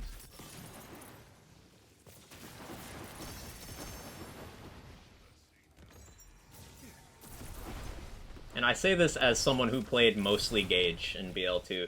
Gage is an example of why skill tree design needed to evolve in Lands games. And Krieg is an example of how they can achieve that.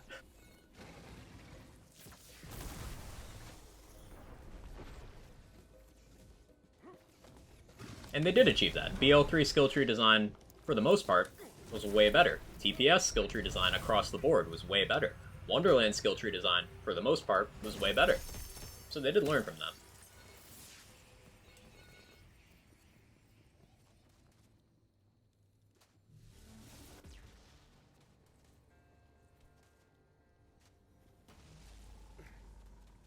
Gage main for me. Yeah, I played mostly Gage. Second place was Maya.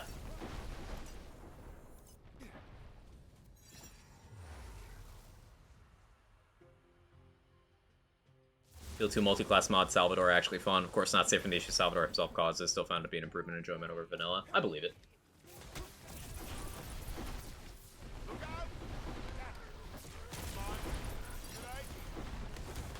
Yeah, my most played in each of the Lands games, BL1 Lilith, BL2 Gage, TPS Timothy, BL3 Flack, Wonderlands Stabomancer.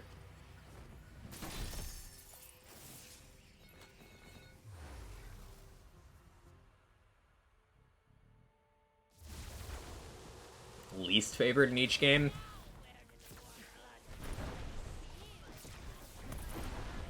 Roland, Claptrap, Zero,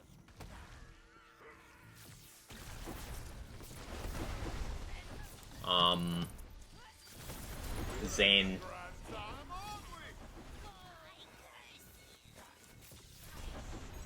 what is my least favorite in this game? I guess it's Spell Shot. Yes, I'm aware I'm playing Spell Shot right now, but just goes to show they did a good job.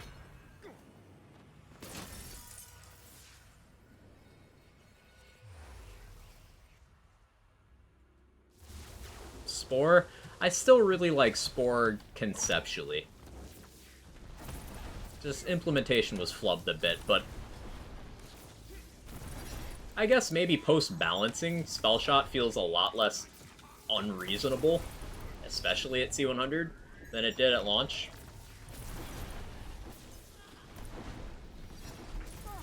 Like, I wouldn't even really consider Spell Shot overpowered anymore. Spore's horrible. Spore's still viable, though. Tom Nasty, that's the thing. And Spore still has some areas where it's very desirable, very competitive. Play the Angles is a fantastic capstone. Spore is the only one with mag size and ammo regeneration in tree. Spore also has Headhunter for conditional damage on a headshot, and that applies to not just guns, but also anything else that can hit a weak spot, including spells. Spore has the Companion Revive, which is very good quality of life. Spore Fuse is one of the most impactful enchantments in the game. Like, Spore's got some stuff going for it. It's got a lot of downside. Spore also has the most of the companion damage stat in skill tree. It's got Wrath of Nature for a fantastic debuff.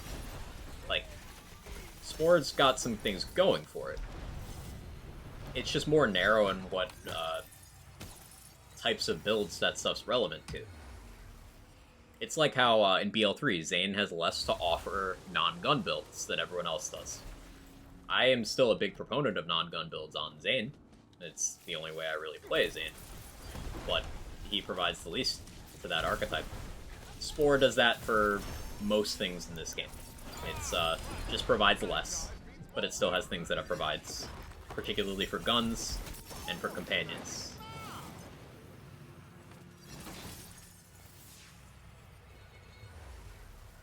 Guns are the worst class in the game. I'd say class feat companions are weaker, but of the viable build archetypes for high chaos levels, guns are the weakest avenue you can take. Dot builds, spell builds, melee builds all do better. Now, ability damage builds are probably worse than guns, but I consider them like, they're on the cusp of viability. They can clear, they just require an extreme investment gear-wise to the point where a casual player won't ever have that investment. But then again, should casual players be a part of the discussion for C100? I don't think so. So I guess, from that perspective, ability damage focused builds that do not revolve around a double dip are the weakest build archetype, making guns second to last, if we're talking viable builds. If we include archetypes that just don't measure up, then guns are third to last, with ability and companion below them. Note that pixies, for example, aren't companion because they're spells. They're spells that benefit from companion damage, gun damage, but they're spells.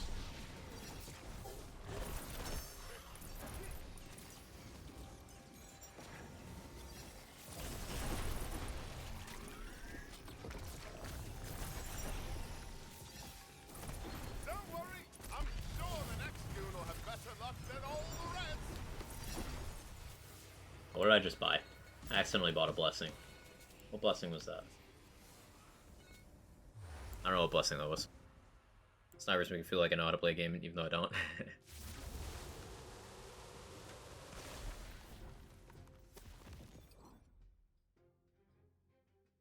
It's hard to consider T or Inferior as gun builds to me anyway. With the exception of the ones that you shoot. For example, Fragment Rain in this game. You mostly shoot. Anarchy and Needle Gun in BL3. You could shoot them or chuck them. Both were viable. But in terms of like the core functionality of the manufacturer, they're mostly just non-gun things that benefit from gun damage, yeah.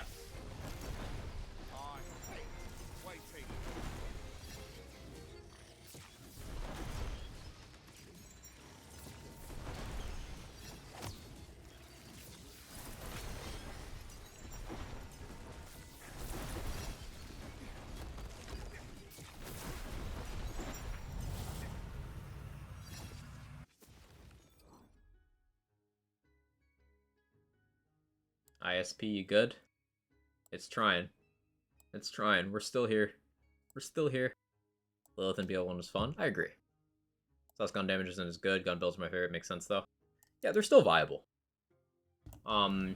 It's just the logical progression of what happened in BL3, where gun builds, in most instances, were not better than non-gun builds. Now, there's very few exceptions to this. Lucky 7 is the primary exception. A few flavors of launcher builds are another exception. Anarchy, in some situations, is an exception. But for the most part, in BL3, non-gun builds outcleared gun builds. In Wonderlands, it's just a logical continuation of that trend, where even more things outside of the gun sphere outclear the guns.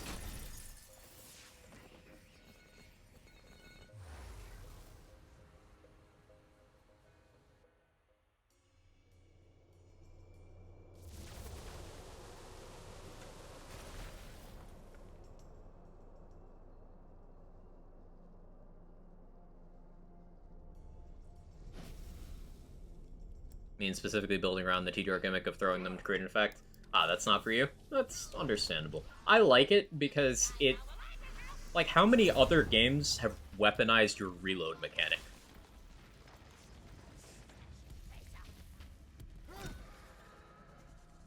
It's creative, fundamentally.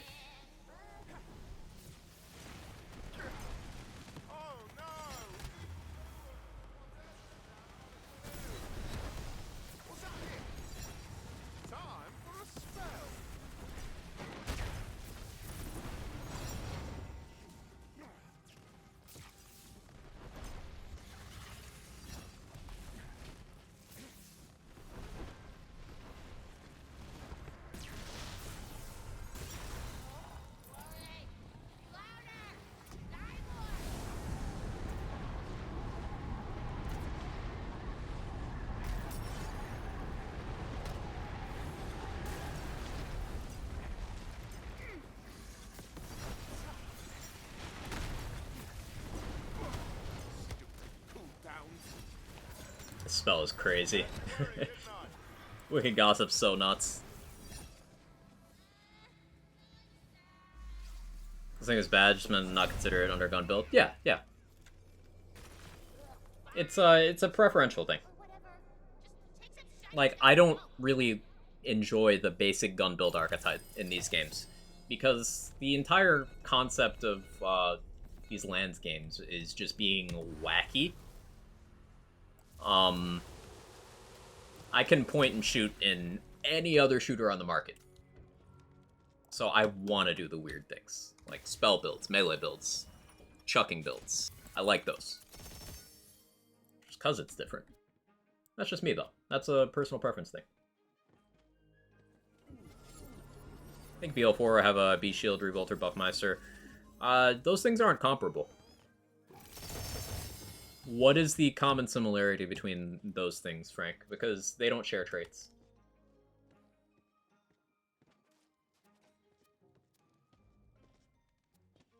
So I'm not sure where you're getting at.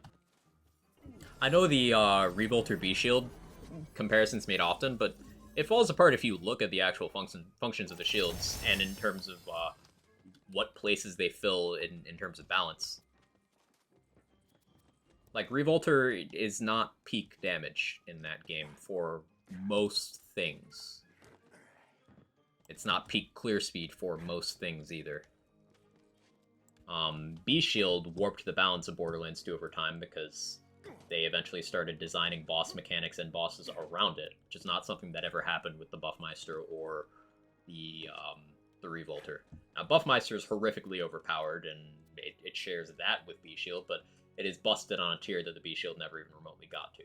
Buffmeister is just game-shattering nonsense, whereas B-Shield is annoyingly OP.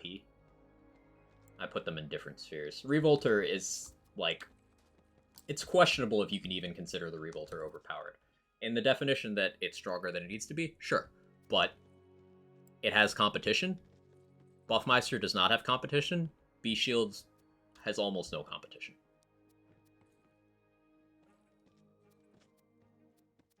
So I consider them different different blunders. We haven't done Barrel Maker today. Do some Barrel Maker?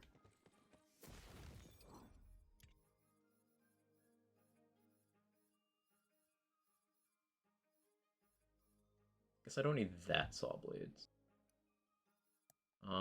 We haven't done any Frorbing today. Is it Frorbin time? Ooh, Frorbin time with Radius? Although my double knots would be a lot weaker. It's in mobbing, so I don't think that'll be a big deal.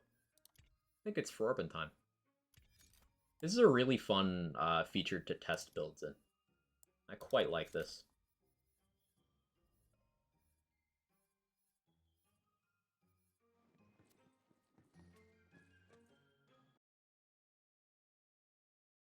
I hate the Buffmeister, but it can make a garbage build playable. That's why I hate it.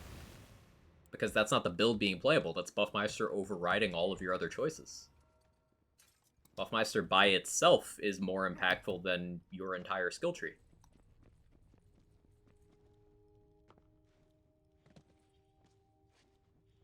I like BL1 gun builds because of weapon proficiencies. Weapon proficiencies were a really good system, yeah.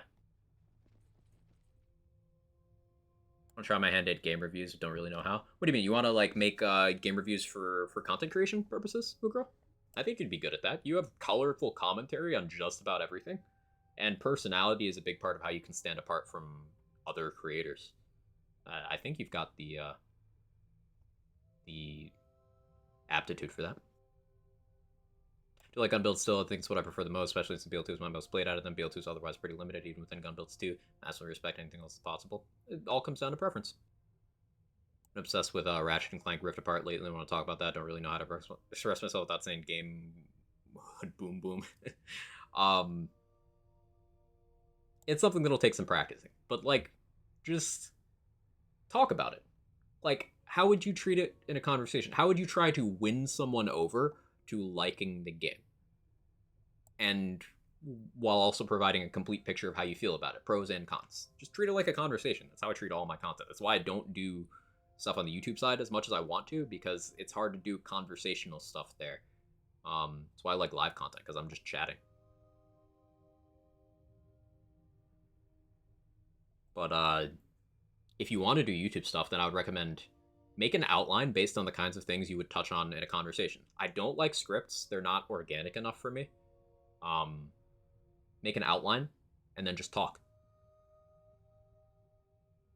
Oh, I told the sniper. As Pinky said, double knot damage. So this skill, double knot, which we're getting from our armor, 3 points up from our armor, it is a bonus element that piggybacks on your spell damage that deals gun damage and is capable of critting. So it uses our gun crit formula. Now, holding an Eidolon gives you the 33% card crit from the parts provided. It gives you the inherent crit multiplier from sniper rifles. It gives you the inherent crit multiplier from Hyperius weapons. It gives you the inherent crit multiplier from a crossbow barrel weapon. So it's the best crit multiplier you can have for double knot, just by holding it in your hand. Hey, Duck. Good to see you. How you doing? How are your hands?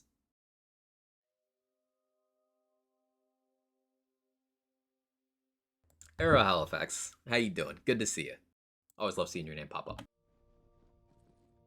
Think you can make it? Go on, Speedmaker.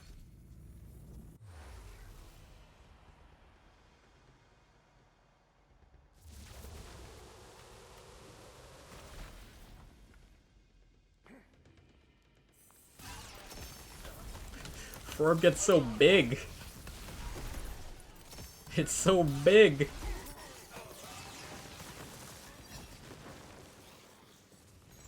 My spell's ready.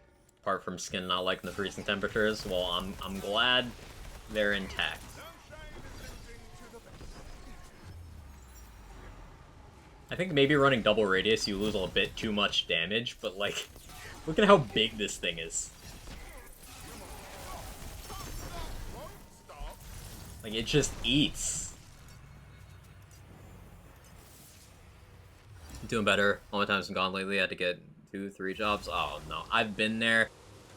Please, if you can, remember to take mental health time. It's a hugely draining thing in the long term, and hopefully your situation can change to one where you don't have to do so much. I'm sorry.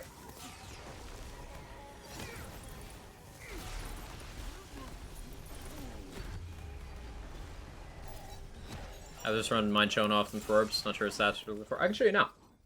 So Forbes is an interesting case of, you would think that the very low crit chance would be a problem, especially for something like double knot, but it just hits so many times that it doesn't matter. Like, even with this 2% base crit chance, not lending much to your overall crit chance, it's so good. It hits so many double knots, and you just place it on a crit spot when possible, and it eats. Extra projectile does a lot for this thing. So I'd say prioritize that over everything else. Like, you want Ascended with extra projectile, the rest is pretty secondary.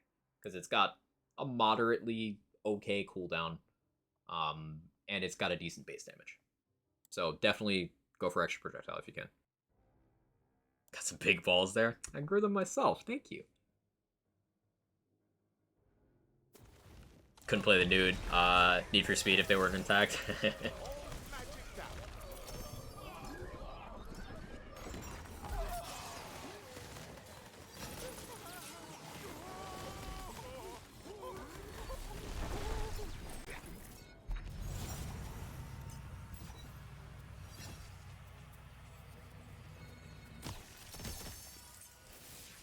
Orb might be more of a cursed wit spell.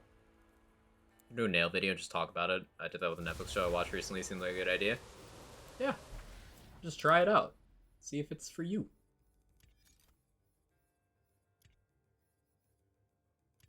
Let me go with that.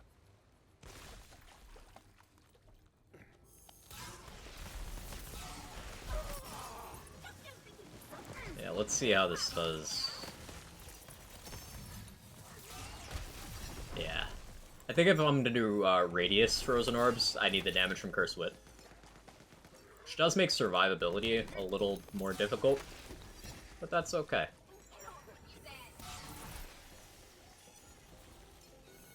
I like trade-offs.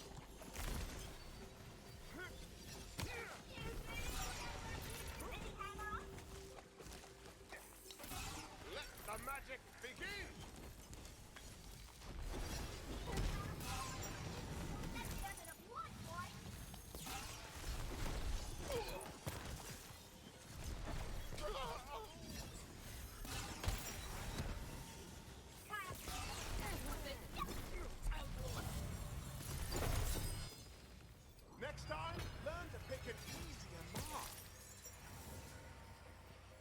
I wonder if with this radius I can easily hit Bunny's weak point with Forb. Suppose we find out. You want to hop back in Wonderland? Sounds fun after not playing for a while. Challenging endgame's a must for me too. You got that in this, Frank. If C100 isn't challenging enough, you also have the option of eliting rooms, which makes enemies substantially tougher, especially once you've elited a lot. And then you have curses as well for more difficulty. C100, all elites, all curses, hardest curses, is genuinely challenging. Depending on the build, it can even be impossible. Really fun. Should I make a video literally just talk about how fucking good Godfall is, put it under the facade of review reality just me want to talk about it for the sake of talking about it? Godfall stands unite. That game's so fucking good. I really wish they had marketed it more aggressively after they did the post-launch glow-up. It's just a fantastic game. Are I still doing balance patches for Borderlands? I don't know. They have not said. Reaction channels seem to be popular these days? Yeah. Yeah, reaction has been like YouTube meta for a few years now. About 4 years. Maybe longer. Fastest growing channels on YouTube are react channels.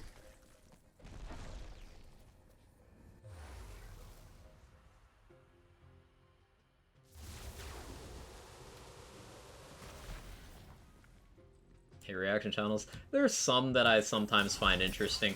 There's some that, like, they're not content leeches about it. Like, there's a few music reaction channels I enjoy, where they'll actually, like, provide analysis of what's happening. They'll pause every few seconds and be like, okay, so I really like this because this is happening, and they probably achieved that by doing this. Like, they'll explain what's happening. That kind of reaction is very different from the kind that just sits there. It's like, oh, this is pretty good. I sure like this. Oh, recommend me more stuff like this.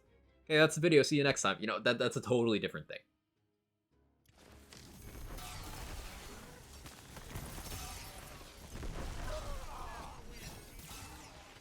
It's got to be transformative. Otherwise, you run the risk of just being a content leech.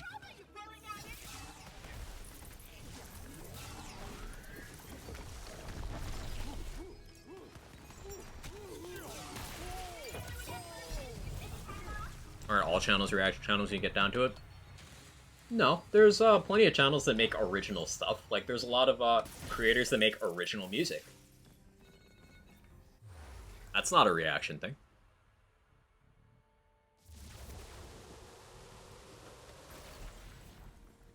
Cooking channels. It's not inherently reactionary.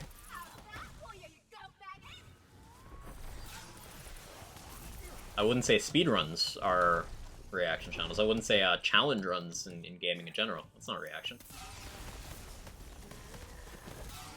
Documentaries are somewhat reactionary, but in an entertaining way.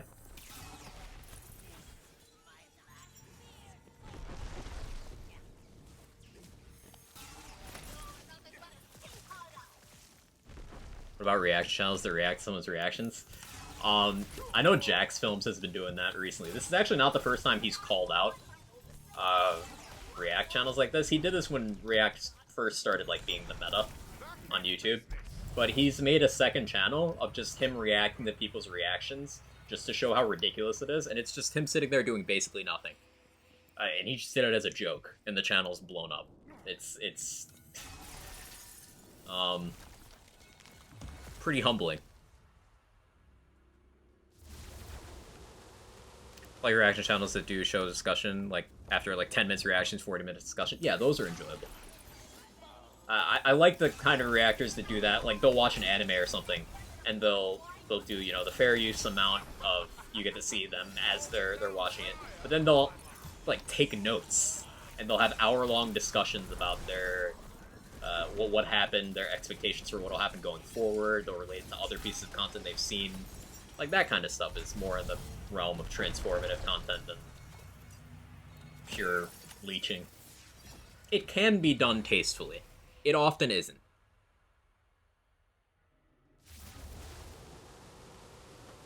Some drumming react channels I like. Yeah, I think it's easier to, like, there's a lot of musicians that have good react content.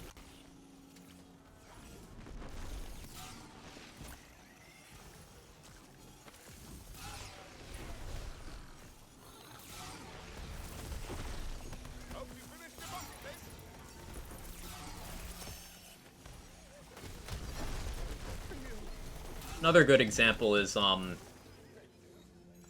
sure you all know Moist Critical, but he had some beef with, another big creator, a few months ago, who called him out over how he was doing React content, and to his credit, Moist Critical was like, you know, you're absolutely right, I need to credit people more, I need to not just sit there and watch, and, like, he reformed how he did it, and it made for noticeably better content.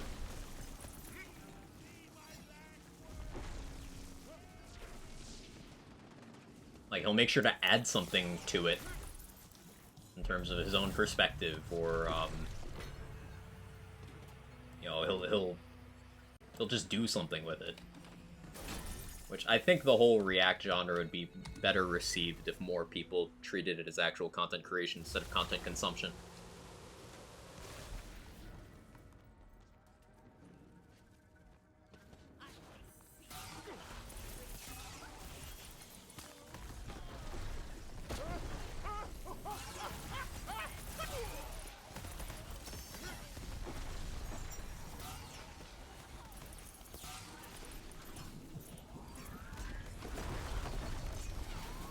Oh, he seems like a genuinely understanding guy.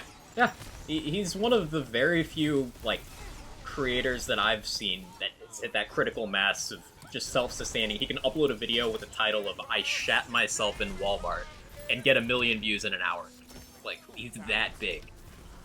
But he got to that size without becoming a piece of shit, which I really respect.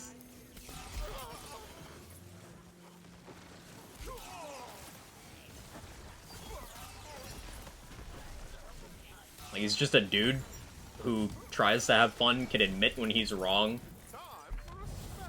doesn't claim to be better than anyone at anything, makes a variety of content. Like, I like the guy. Makes good content. He's a good example of what creators should aspire to.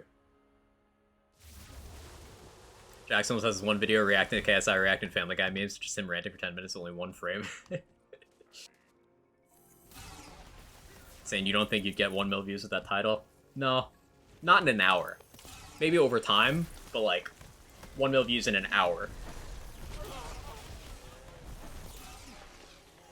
Donkey's at that level too, I think. I'd say it's a bit different because Donkey's main draw is being an asshole. Like, that's his brand. I'm sure most of it is theater, but like his entire brand is that he's a piece of shit. It pulls in the views, but like, that's what it is.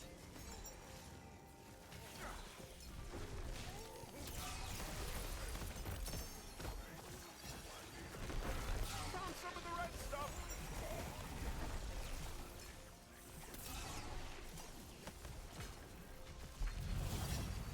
Want to know more about this adventure at Walmart?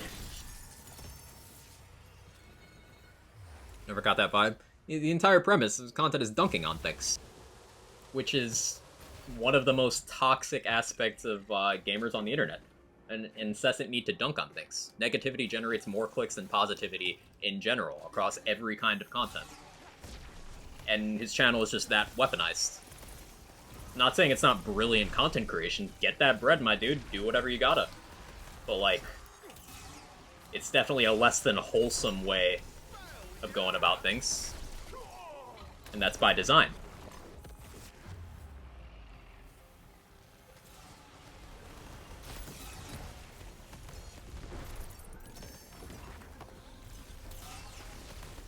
Look out! That. Come on. Too late. D&D starting soon, so gotta leave. Hope you have a good session, Asa. Thanks for hanging out. I have to admit, my favorite React videos are speedrun explain React to content. I think 6 hours into one of those videos, no problem. I watch a couple creators who do that. Tomato Anus does a bunch of those. Those are always engaging.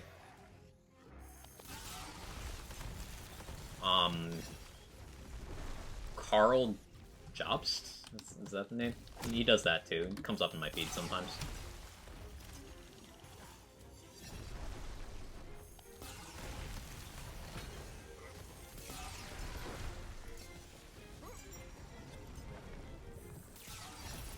Never thought of it that way. I always thought it was more satire. There's definitely a satirical edge to it, but sometimes it devolves into just being petty in a not tongue-in-cheek, self-aware way. Like, it's on the... I'll let you guess which side of the fence based on who I'm bringing up with this comparison. This might be a deep cut for some people. It's on my less preferred side of the Cinema Sins Angry Joe show fence. Deep cut, but I'm sure at least a couple of you get what I'm getting at there.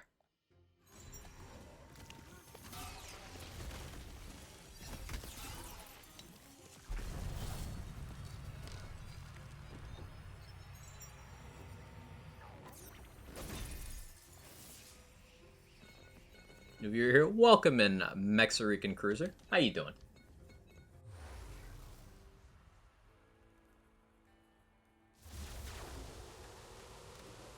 The only one who can't stand Angry Joe? No. I sometimes like the content, but it's exactly... That's exactly what I'm getting at here, Jaybridge. It's... Negativity makes more buzz, generates more clicks, makes more money. And that's an example of... Instead of striving to enjoy things, it's striving to not enjoy things, because that's where the money is. And that's the kind of thing I just, I don't fuck with. I prefer more neutrality. Because negativity is everywhere. I'm not going to seek that out.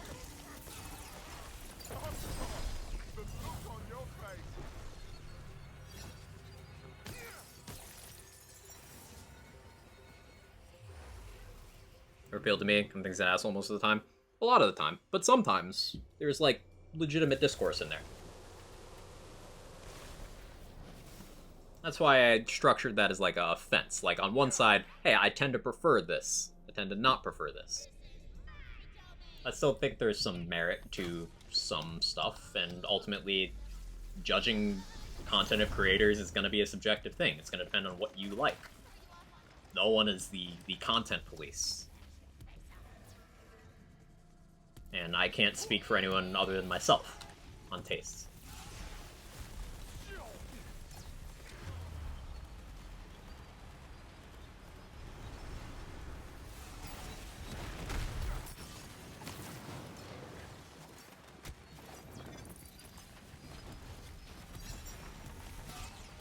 I need better cooldown to do this.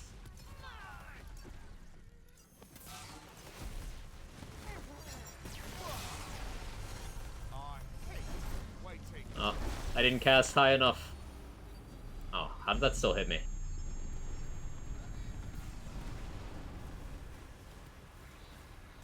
Where am I? What is happening?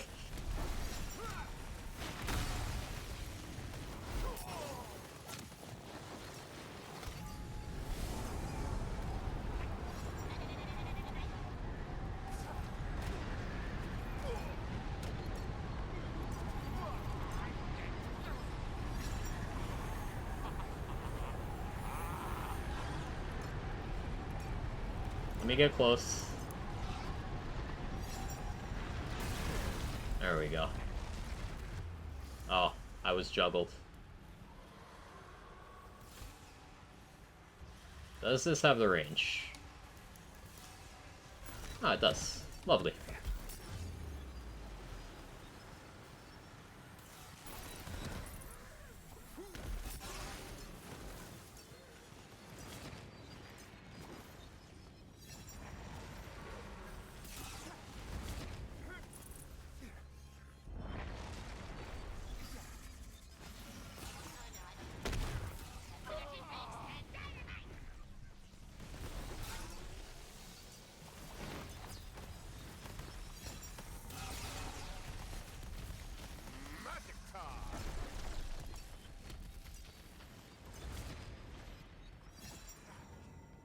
Yeah, max radius definitely falls off against certain bosses. If I was gonna say Wastard or Lechance, this would be fine, because I could just park the orb on his crit spot and it'd be okay. But with money, I need to play around a mechanic that doesn't really favor this kind of spell.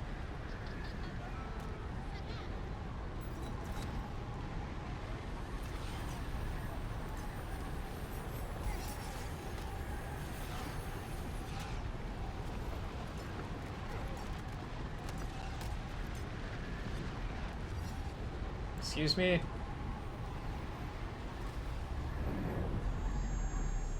That's obnoxious. I got caught out. Welcome back. Thanks, Felicia. How's your day going?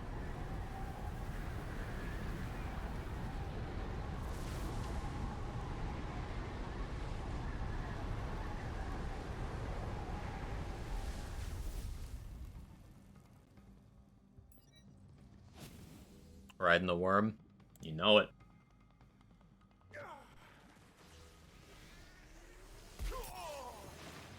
Yeah, max radius 4 against Bunny. I'd maybe stand from having a poison eidolon on.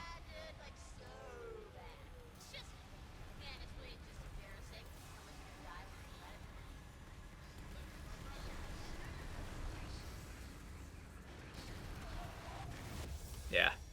It's been full of meetings. Ugh. Ugh. I need water.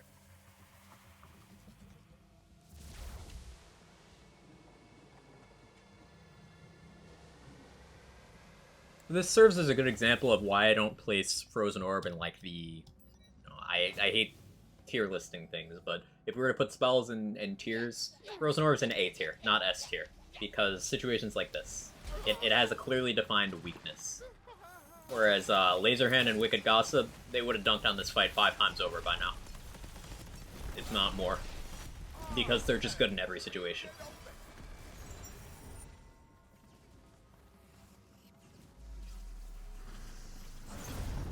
It's been 1 week since you looked.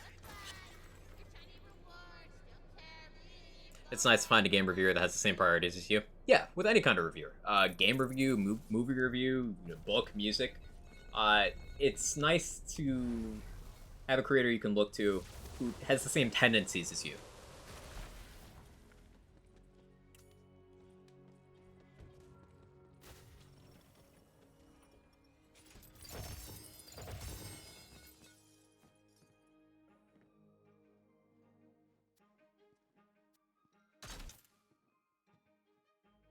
Like, for example, for game recommendations, not really reviewers, but Lazy Data and Damn It to Hell are friends of mine that, like, have the same game tastes as I do in most cases. So if one of them recommends a game, I know I'm probably gonna like that game, so I bump it up my perpetually growing games list, because I know we have a lot of the same tastes.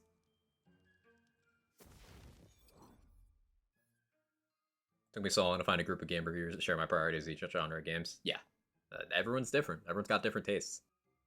Bring this to your next meeting. Tell her to clock.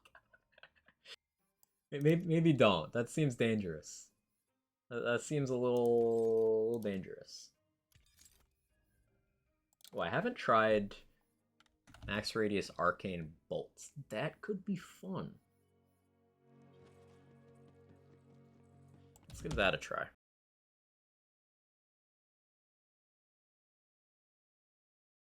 Because more radius means I don't need to be as precise to hit crit spots. I'm more likely to miss the damage from not having the crit stats on my rings. But let's see. Do you mean to Glock out? Real.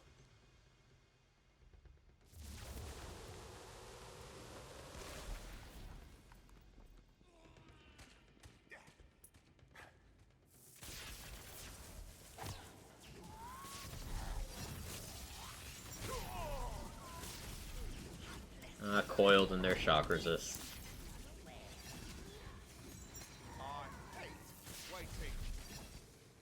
Yeah, maybe I lose too much damage here, but how imprecise can I be? This much radius on a bolt.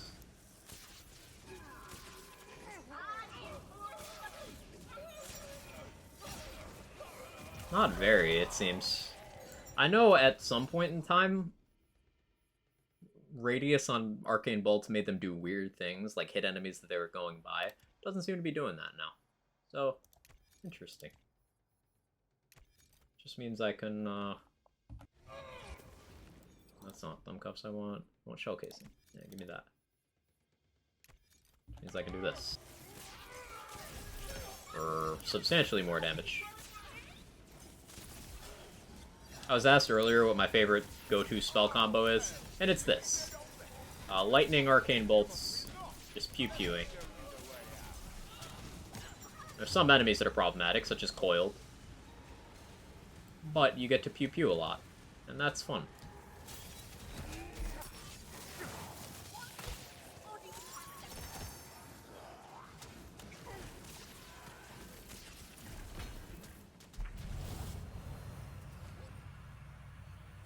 Maybe do a Maker run this time. Oh, and I'm using Cursed Wit instead of, Viving Body Rune. Gotta change that.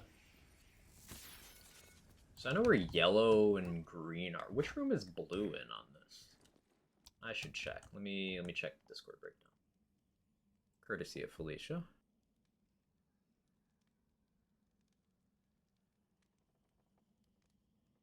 Room 11, after Monster's Room. Okay.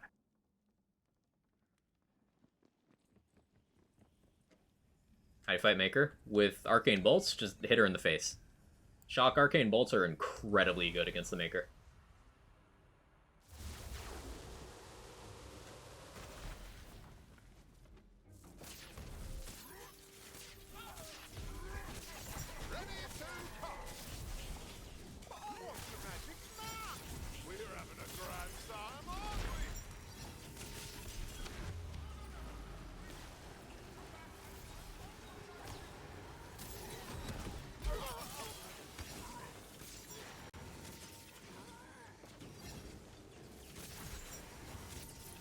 Did I change amulets? I did not.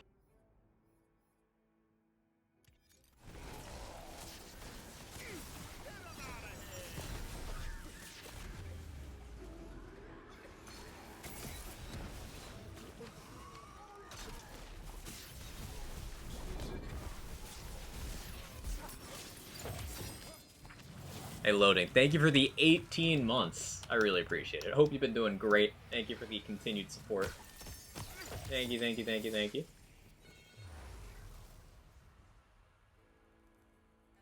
Oh, how do you actually get the Fight Maker? Oh, yeah, you have to do all the raid bosses. So if you want to fight the Maker, you need to do a 5-boss gauntlet. Well, I guess in this it's a 4-boss gauntlet because you don't have an actual boss. But you need to do all 3 of the boss puzzles. And then when you have the portal to the loot room, instead there will be a red portal next to it, and that will lead you to any of the raid bosses you've done. If you successfully do all 3, then after you complete the 3rd one, you fight the Maker.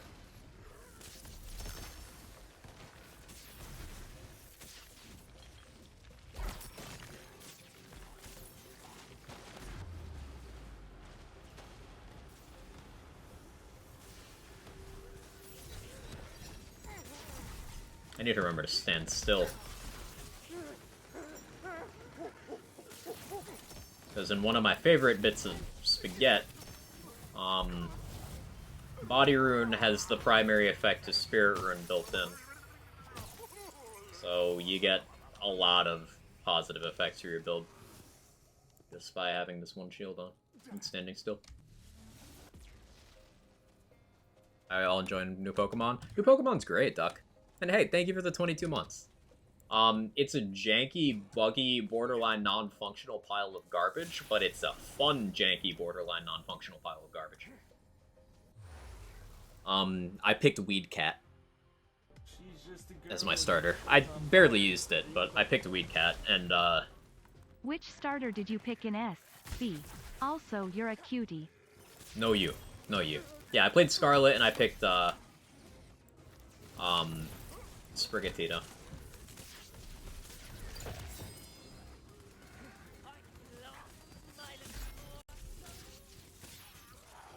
Meowscarada is pretty good. It's a fast attacker, and, Flower Trick's damage is kind of silly. Like, Flower Trick's just really good. Especially in Overgrowth. It's like, ooh.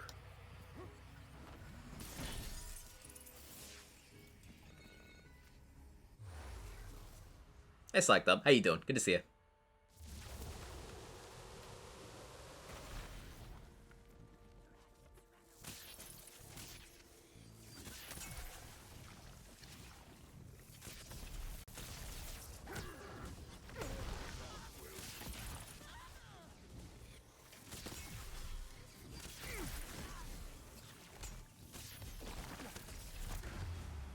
Foiled in their shock resist. No rest for the wicked.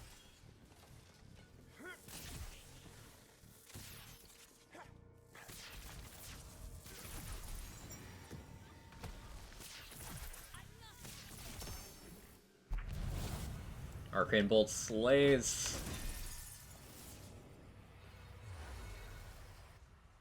Far from my kid, he ain't even played yet. Might just steal it and do it.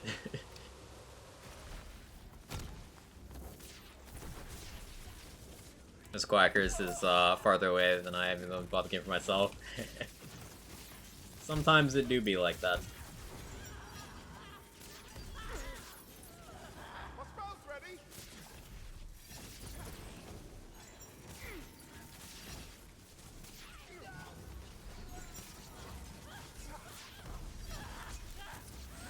Wanna start playing with the best?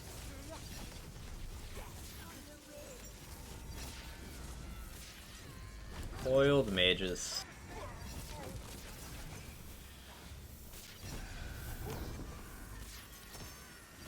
They're certainly one of the enemy types ever.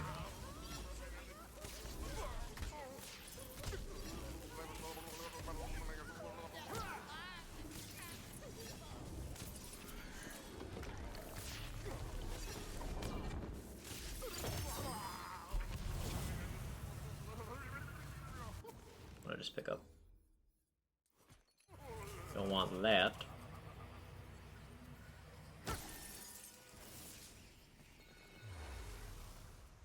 Wonder if I could have some tips in Chaos Chamber. Like, just finish my first character. I want to get to Chaos 100. So it's gonna depend on what kind of build you're running. There's no like universal tips that I can offer other than, try to make sure your gear is within like 1 to 2 Chaos tiers of whatever your highest available is. So for example, if you're moving up to Chaos 35, where Primordial becomes available, you want to make sure as much of your gear is at least chaotic and volatile as possible.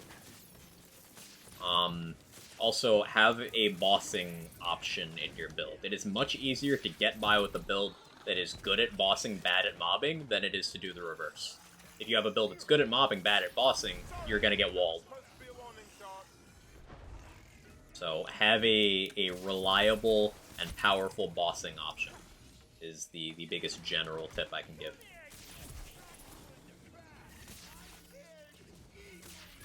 General tips: understand how to evade as many boss attacks as you can. There is no unavoidable damage in this game. Every single attack has a tell and a way to counter it. So understand what each boss does and how to get around it, because you don't need to face tank anything. Or Spore Warden Graveborn Companion build. Okay, that's a popular combo that, to put it bluntly, is not very good at high chaos tiers without very specific gear. That's the kind of build that's going to start struggling earlier than others. Because if you're talking true companions, like, you know, actual pets, Graveborn doesn't provide much, and what Spore Warden provides is a lot of a stat you can get from gear. If you're talking spell stuff, like spell companions, well then Graveborn provides a lot, but Spore doesn't provide much except the companion damage stat, which you can get elsewhere. If you're talking, say, Shrikes, which aren't even companions at all, they just count towards Faithful Thrall's cap, well, Spore Warden does a lot for those, but Graveborn doesn't do much for those. So it's kind of an awkward class combo. For Pig War, I'm gonna just change to this real quick.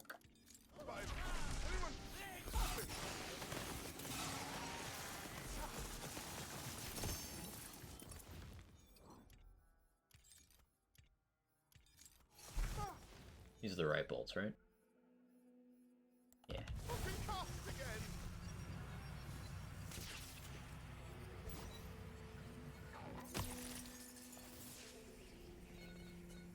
You like TDR chucks? Which ones?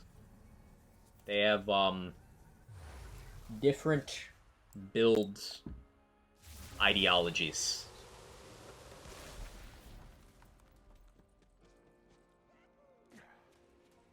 For example, a lightning bolt chuck build, you're going to build exactly like a gun build in terms of what's desirable.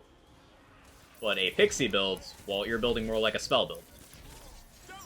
A strike build, you're again building more like a gun build.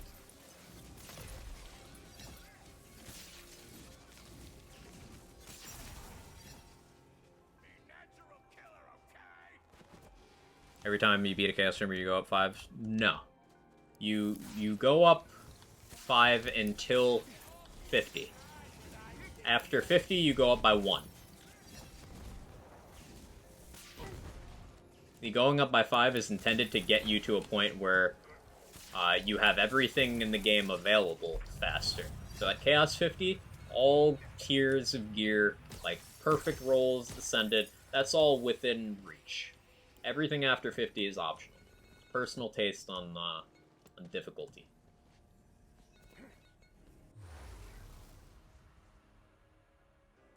Flag? Moo Girl. General consensus on Dancing Arc Torrents. I haven't used them in a while, but I wasn't impressed. Let the magic begin!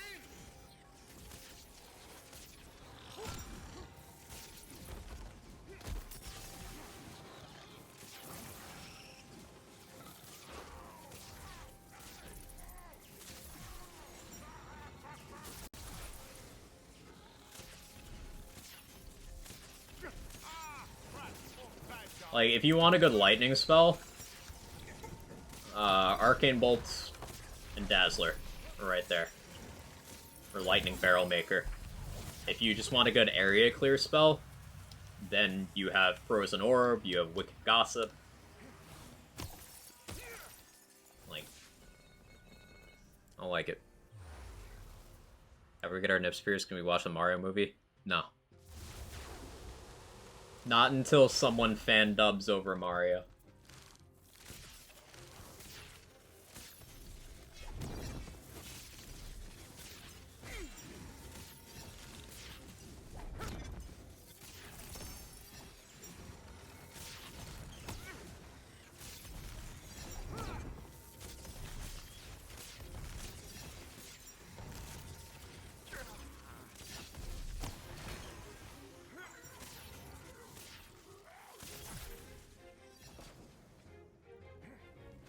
Be honest, I'm just trying to get out of this ad break I'm stuck in. Totally understandable, Scrunt. Thank you for the Prime. The 19 months.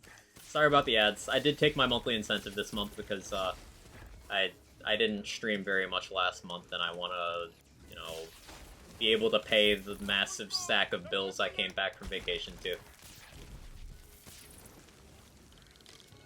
But I appreciate the understanding and the Prime. It helps.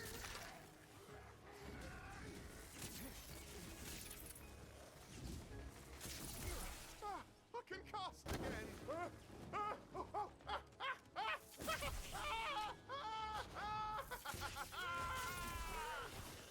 You think there'd be a good Chaos 100 Spore and Grave build? Do I think it can be done? Yes. Do I think it's worth doing? No, because even then, other multi-classes are just going to be better at it. Did I miss Bark? I've been paying attention. I think I missed Bark.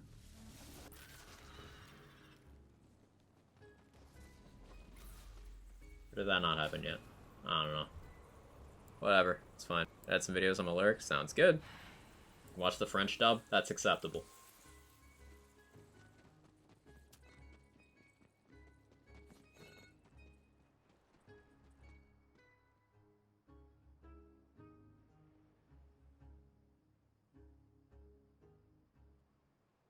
Grind is real, but it's okay because the game's fun. I agree.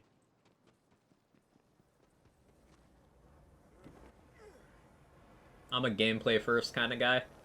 I won't grind a game that doesn't have fun gameplay. But if it has the gameplay, then I will grind.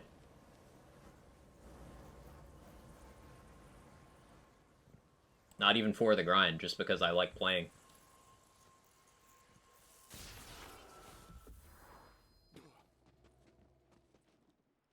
Like the idea of having the Mushroom Companion and the Graveborn Companion. The idea of it's cool, but functionally, they don't provide you much. Like, the Mushroom Companion, sure, it can taunt very infrequently. And the Pet Revive is cool, but if you have Graveborn, you don't need the Pet Revive, because Graveborn's tanky enough to never die.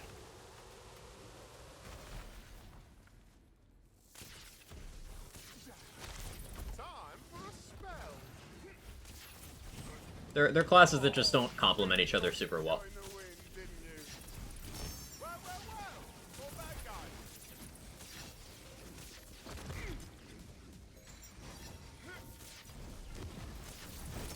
And Shane Benz, thank you so much for the 17 months with the streak. Thank you, thank you, thank you. Hope you had a great vacation. Head out anywhere or did you stay at home and relax? It was more of a staycation, although I wasn't really at home for most of the time. But I didn't really do much other than spend some quality time with people I wanted to spend time with. But that's all I wanted, so it was good. It was good. I caught up on a lot of shows that I'd been meaning to. So I'm happy about that. Spell Shot, Ambidextrous, Double Knot, Crossbow Snipers, new Spell Shot meta. I mean, it's not really new. Like, this kind of always been, ever since Double Knot was first changed. This is just the way to squeeze the most damage out of your spells. Ambidextrous gives you the most casts without being conditional upon the enemy. Like, Polymorph can give you more casts, but it requires you to jump through specific hoops. Ambidextrous lets you just pew pew pew pew pew. And yeah, using an Eidolon... Yeah, I totally forgot Bark. Oh well. Using an Eidolon gives you the best gun crit formula you can have.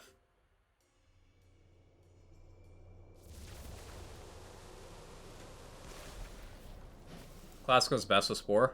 Depends on exactly what you're going for. If you're trying to do the companion stuff you're talking about, again, depending on which kind of Fairy or Chuck you're doing, the answer's going to be different. If you're doing Pixies, then I would say Spell Shot.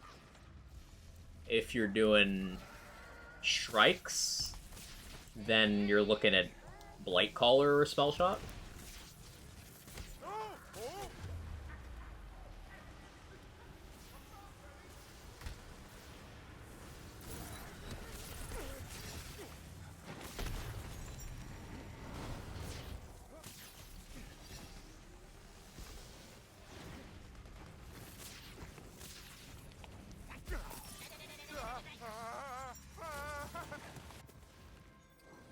I do still have that.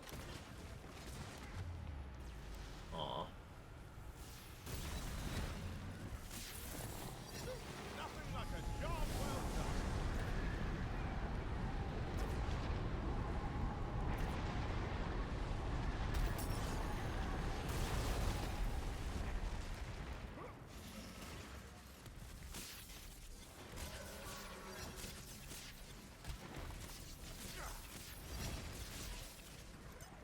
Pew pew.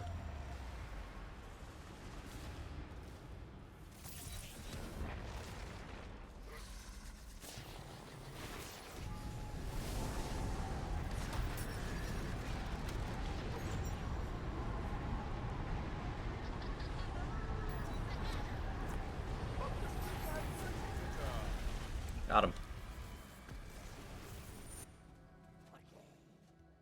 Out of Soap and Bath Body Works, don't know Black Friday sale. And it gives you another enchant slot too. Yeah. It also allows you to use 2 different spells at the same time if you wanted to. So if you wanted like ideal coverage for every situation, you're probably looking at Laser Hand, Wicked Gossip. Just to be utterly bonkers. But you could do something like, say, Frorb for everything close range, Laser Hand for everything long range. Could run Twisters, 2 different element combos.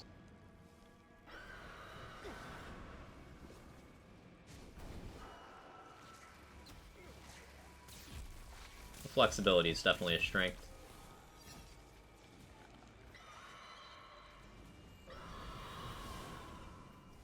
Next advice for someone playing Wonderlands the other day. Hey, I hope you're enjoying Psyched Up. And always happy to help out.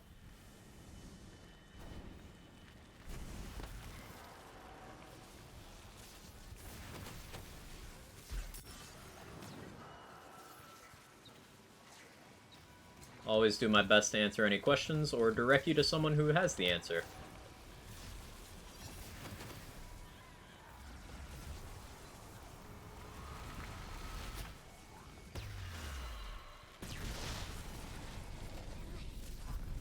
One shot. Oh, we one-shot Gloop. Oh no. With a shock arcane bolt. I was expecting to have to do more, but no.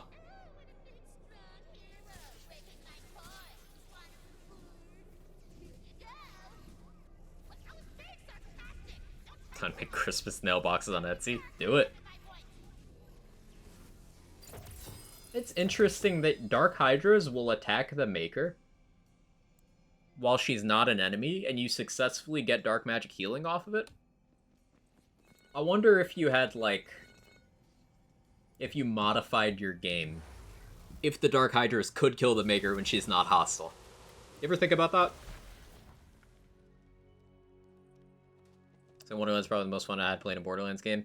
Cool thing about that is, like Pinky said, it's not a Borderlands game. That's why. It gave them the room to experiment and do things outside of the Borderlands formula that might draw in people who otherwise wouldn't be interested.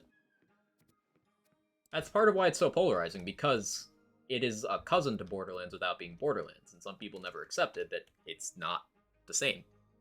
It's not trying to be the same. So, like I said, that's polarizing. Some people love that, some people hate it. Do I think there are mistakes even within the realm of trying to be different? Absolutely. But it's its own experience.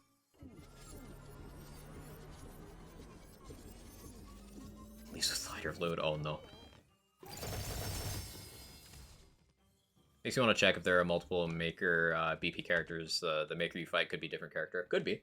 You think they just model swap out at the last second?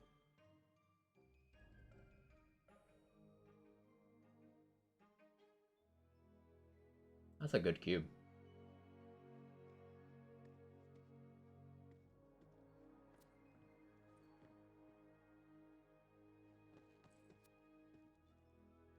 Small Callista, miss the Ushi-Gushi bone-cracking deep space horror extravaganza games. I hope you enjoy that. Talked about it earlier in the stream. I'm seeing Callisto get some less than fantastic reviews on the grounds of performance, and some of the combat is a little crusty. But I'm still reserving judgment because, as we talked about a bunch in the stream today, negativity generates more clicks than positivity. I have seen some positive reviews mixed in, and I want to judge for myself eventually.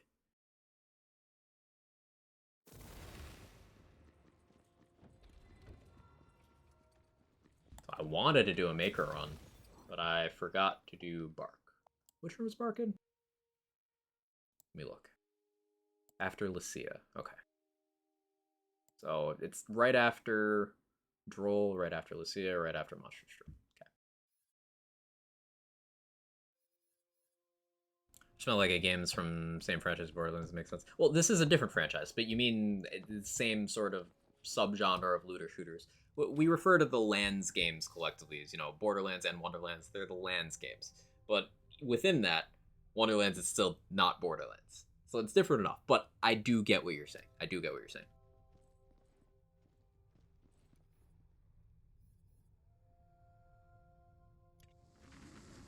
Hey, boom. Thank you for the 26 months with the streak. That's huge. Thank you so much. Reviewing games at launch seems futile these days. Depends on the game. There's some games that don't really change much from when they're released, and there's some that change massively.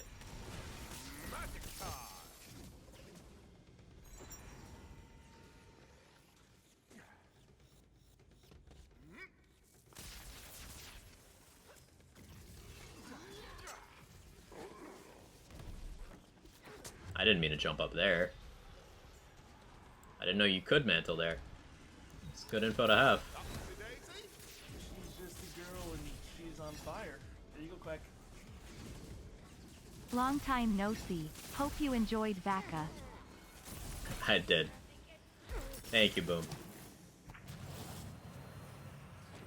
I want beer and popcorn. That does sound pretty good. Not gonna lie. Use auto mantling.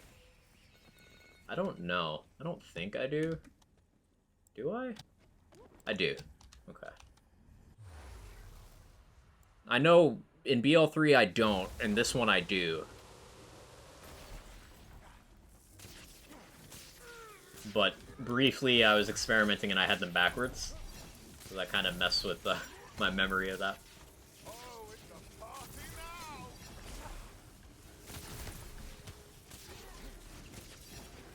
Finally, that cooldown took ages.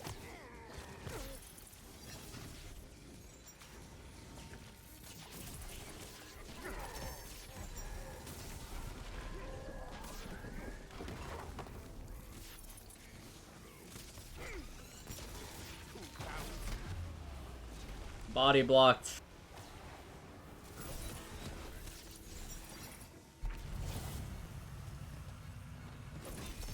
Any good melee builds in Wonderlands? Melee is the strongest thing in Wonderlands. Now, in terms of practical damage ceiling, in terms of theoretical damage ceiling, I should say, dots are the highest potential, but in terms of, like, being the tankiest, easiest to use, most damage for anything content requires in this game, melee builds are just peak. And there's lots of ways to go about that. Melee is extremely good in this game. Melee is the best in this game out of any of the Lands games. It is the most fully realized version of a melee system Gearbox has ever done, and they really did knock it out of the park.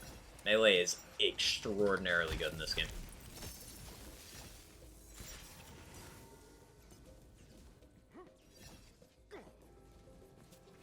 Best accessibility option. Yeah, I do like Auto Mantle. There's a few accessibility things in other games that I've seen over the last couple years that I really do want Gearbox titles to include. Like, Back 4 Blood has this option where you can hold down the trigger on a semi-automatic weapon and it'll just shoot it as if it was full auto. It won't do it at, like, a crazy fire rate, but it will full auto it. So, you know, no trigger finger fatigue in that game. That's real nice. God of War Ragnarok and Saints Row, the new one, both have really expansive accessibility sections in their menus, and I think more games should do that.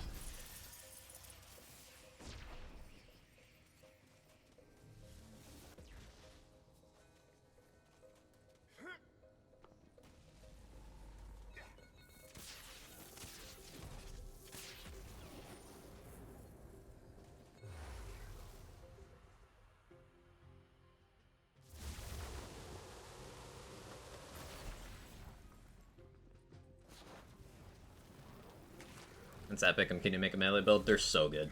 They're really good. And it's not like, say, BL3, where the strongest melee builds are the ones that don't actually punch anything in the face or just using things to scale off melee damage. While there are options like that in this game, the strongest melee build in this game involves just bonking an enemy in the face one time and they just die. Like, you actually go up to them, hit them with a heavy object, and they die.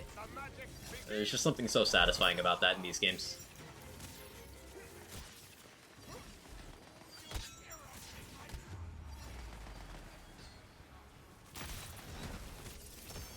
Heads up, we got company. Well, that was about what I expected.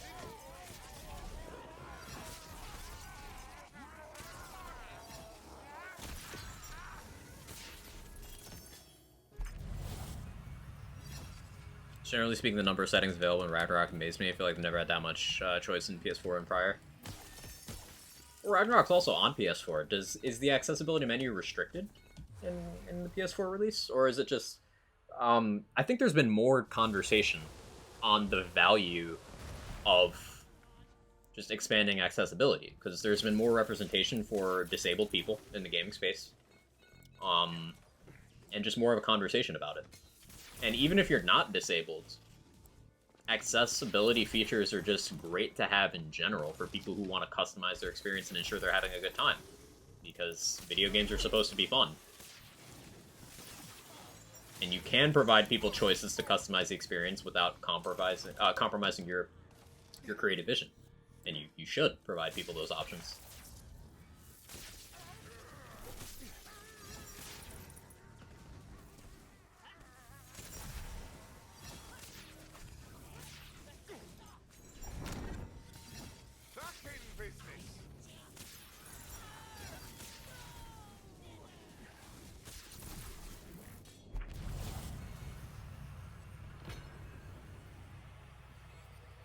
Mushroom Man. Okay.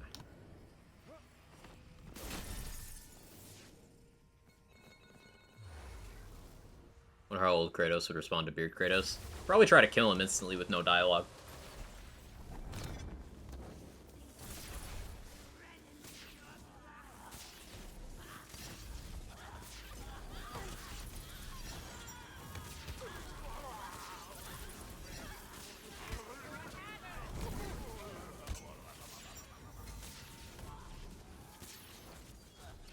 Can't believe I have to reread the spell book every time.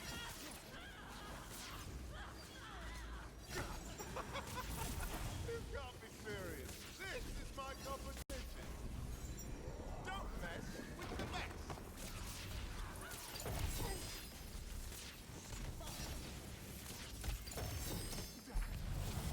Okay. Bark is in this room.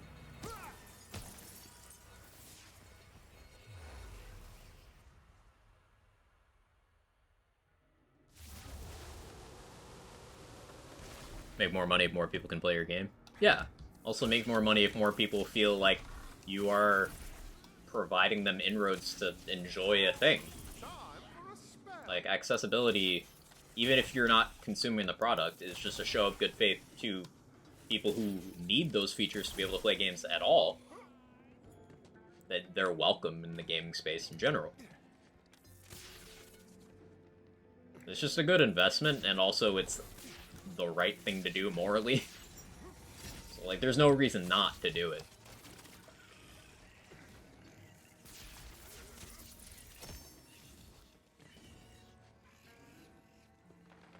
Like, there's a fair amount of visually impaired gamers.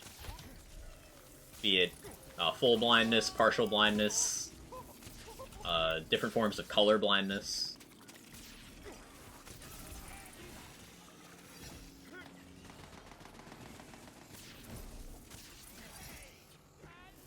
There's lots of people who have trouble with fine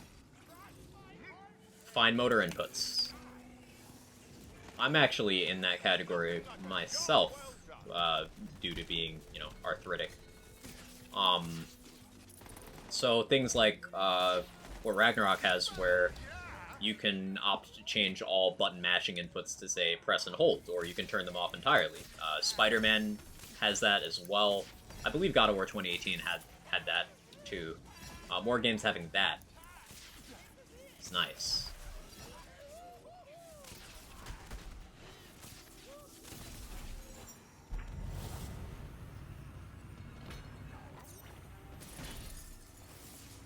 Hear me out. I reckon I could beat the fuck out of Kratos. I'm not gonna take that action. But if you should ever get the opportunity, I recommend that you don't try. By the time you're 50, your eyes perceive 60% less light, so you need higher contrast, so these dark mode interfaces with gray and gray are just really off for the 50+ crowd. The games that provide you ways of changing your user interface color are very good. Hell, the Fallout games have been doing that since 2008.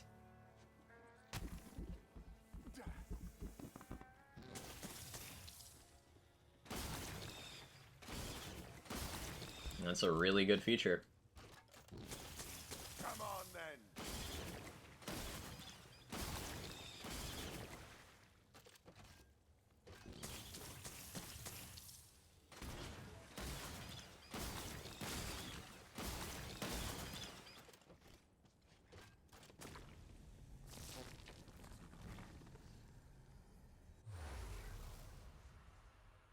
Skill-based matchmaking ruined my fun again. Played against a literal optic pro gamer today. You're not gonna like what I have to say about the skill-based matchmaking debate, Duck. You're not gonna like it. I'm not on your side.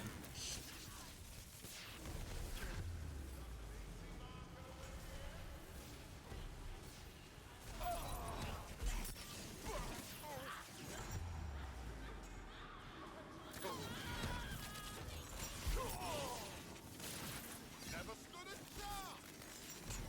Can't do it.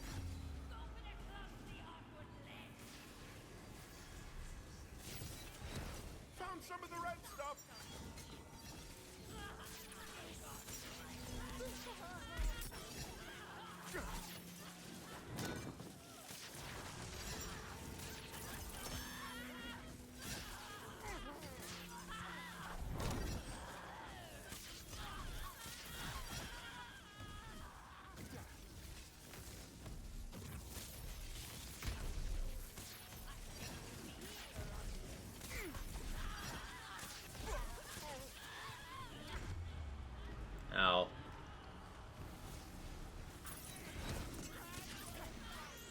It's the Pigwort room again.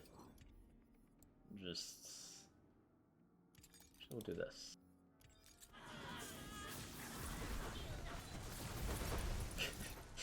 Yeah, we got the ricochet. Easy.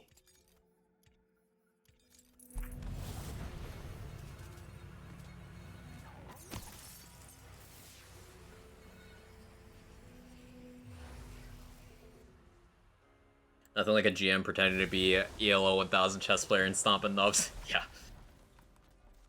I get it's needed, but Modern Warfare 2 is way too aggressive with it. Get a few fun games a day, then such Shadow Realm with CDL teams go 3 kills, 75 deaths, and I can't play with my coworkers at all because it puts them in my lobbies who are unable to have fun. Thing with that, Duck, is you're closer to their skill level than the people who are jumping into their first match and should not be put up against, as you said, CDL teams. So, like, they're gonna go against someone.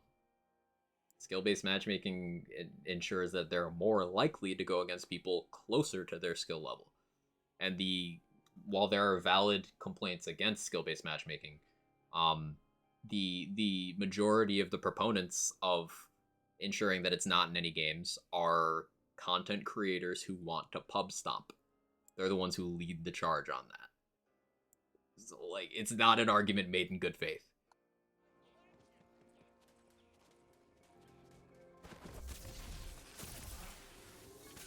Like, if it's not you, it's gonna be little Billy who booted the game for the first time. And just gets absolutely destroyed.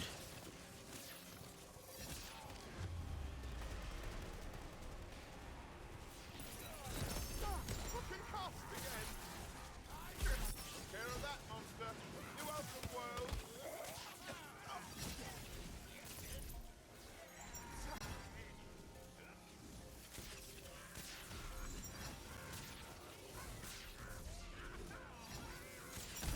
All magicked out. Any good non-legendary red text weapons in Wonderlands? Yeah, slots, actually. Tootherator is one of the most important weapons for high chaos tier melee builds, because it's a really good debuffer. Last Rites Shotgun is a really fun one. Heckwaiter SMG is really fun. Those are some of my favorites.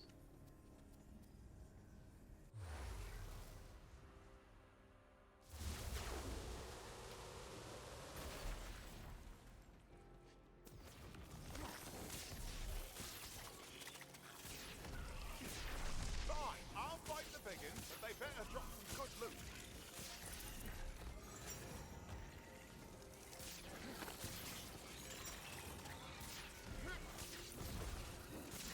Don't worry, I'm sure the next duel will have better luck than all the rest.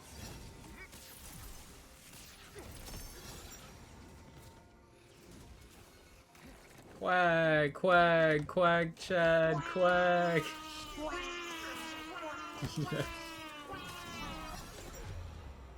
Nice, Nunu. And Jaybridge.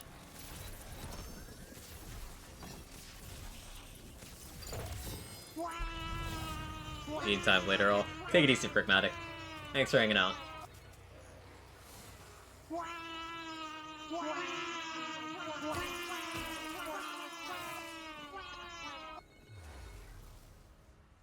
I'll get one in too.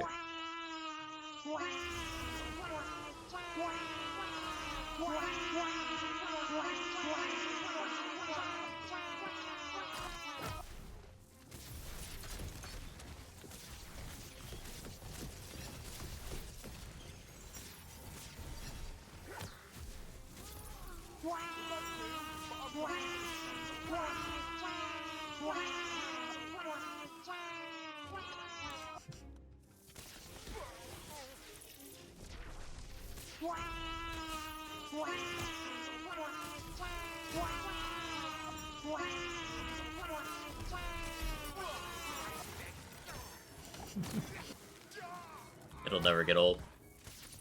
Oh, you really thought you were going to win, didn't you? Not on the same page as those people who want to go 103 each game, but like see middle ground, which is present in Infinite Warfare, for example. Retaining lobbies would also help the problem, and people enjoy a more balanced game and stay in the same lobby to continue that experience. I agree with all of that.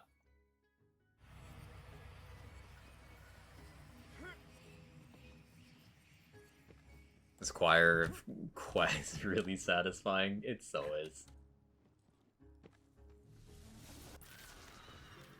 was thinking about removing the limits on it, but I imagine someone with a lot of channel points would manage to do it for an entire stream non-stop. So that's why there's a limit in place.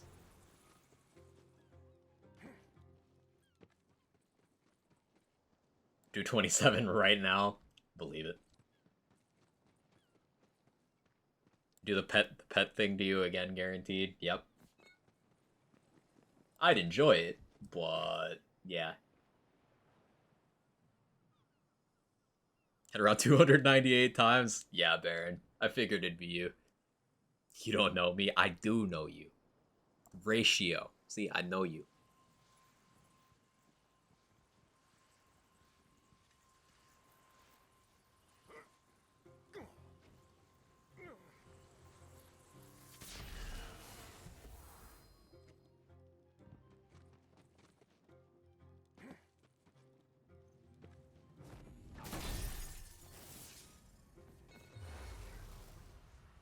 $461. Ugh. Gotta go, take it easy, y'all. Welcome back. Thanks, Boom. You have a good one. My spell's ready.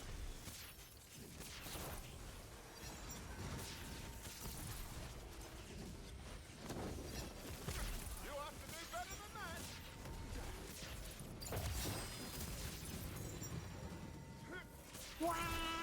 Quack, chat, quack.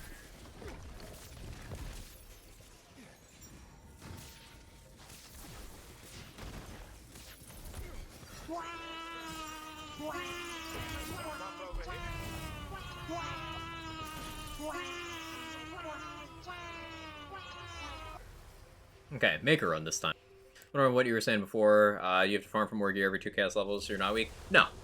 So, unlike Borderlands 2's OP levels and Borderlands 3's Mayhem levels, you do not need new gear for every tier. So, new gear opens up at Chaos 1, at Chaos 20, 35, and 50. But after Chaos 50, all gear is like no more new tiers get introduced. There's still 50 more difficulty levels. And it only goes up in brackets. So, for example, the best gear you can have in the game is exactly the same on Chaos 1 as it is on Chaos 19. Only on Chaos 20 does new better gear become available. And then that new better gear still remains the best until Chaos 34. Then Chaos 35, that gear is best until Chaos 49. Then Chaos 50 through Chaos 100, the best gear is all the same. So you refarm far less frequently with this system than you do in previous games. You don't need to do the same grind for the same piece of gear every time you earn a new level. It's not like that anymore. It's you organically get the gear replacements as you go up, and if that doesn't happen due to you being unlucky, then you only need to go refarm like maybe 3 times ever, instead of, say, up to 10 times.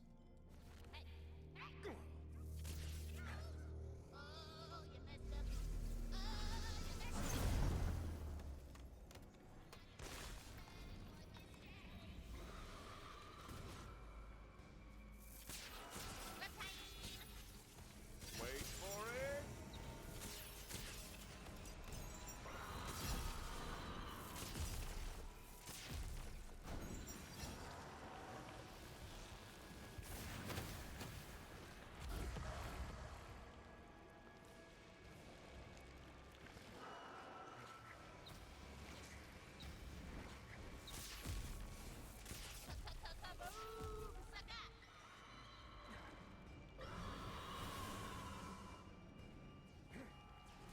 Makes sense. Rarity names change when you get level 50. So, see how this Spellblade says Ascended up at the top?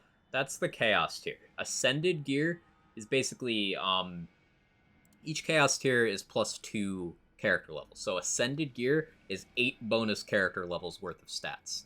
Primordial is the next one below, that's 6. Volatile is the one below that, that's 4. And then Chaotic is just plus 2. So Chaos tiers are just better versions of existing gear that can drop once you're on the appropriate Chaos level or higher.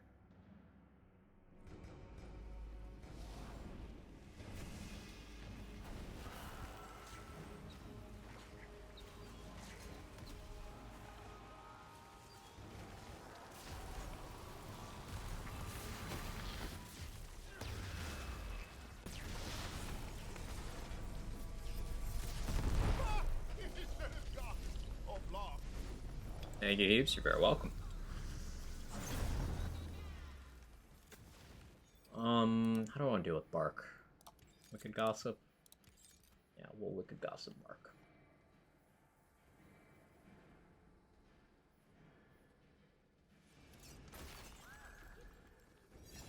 Finally, that cooldown took ages.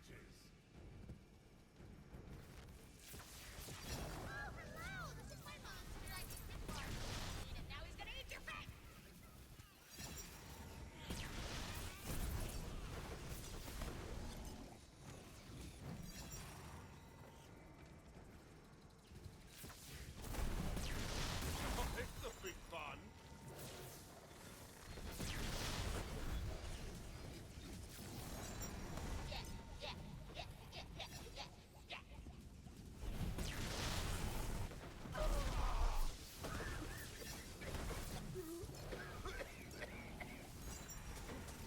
Ooh, do I go Frorb here? Maybe I go Frorb. I remember Twister is pretty good against Bark. Now let's do Twister instead. That could be funny.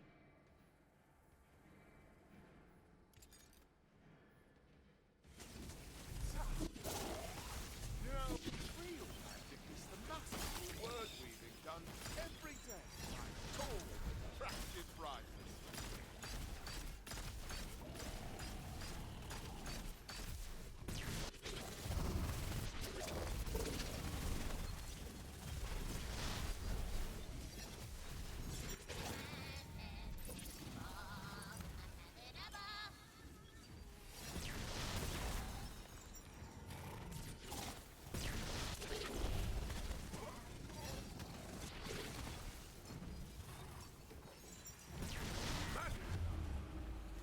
Oh, ad got me. Hey, I feel better all. This is also more of a Curse Wit fight than a Body Rune fight, but that's fine.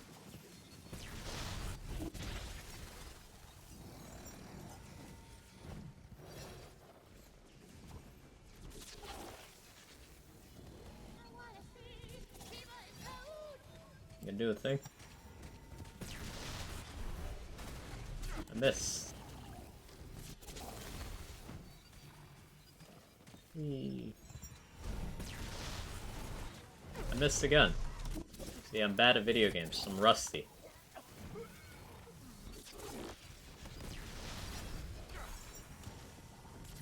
Quag aim.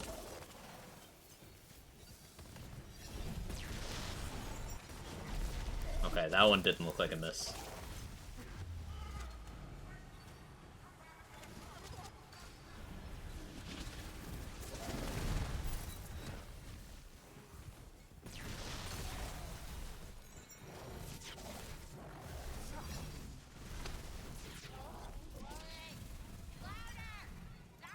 Your favorite class combination be?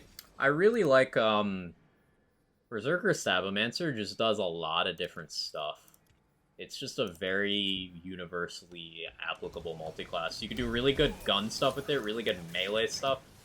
You can even do some spell stuff with it. It's just a good combo. Hey, Vengeful Ostrich. Love running Twisters on my Deadshot. They're so good. Good cooldown, very good coverage. Crowd controls troublesome enemy types. Really good element flexibility. Twisters are just great. Barkenstein is one of those that, if you're not doing laser hands, you're just gonna take longer against this. The way to do this boss fast on this build is either group up with Wicked Gossips, or just spam laser hands, or get a lucky Barbaload. I'm not doing any of those things right now, so it's taking longer. And I could stand to pay a little more attention. A little bit of a skill issue.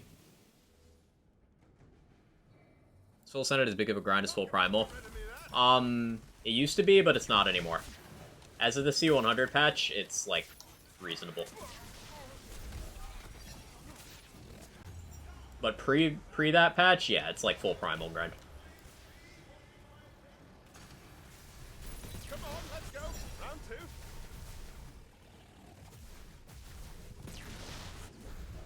Hey, 9. Thank you for the 11 months. It's good to see you. I hope you're well.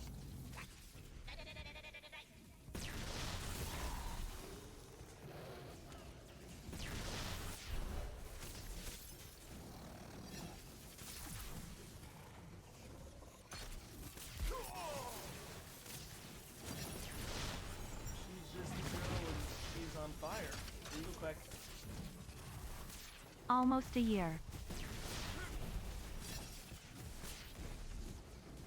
It's good practice. I do want to get better at hitting the weak points with spells.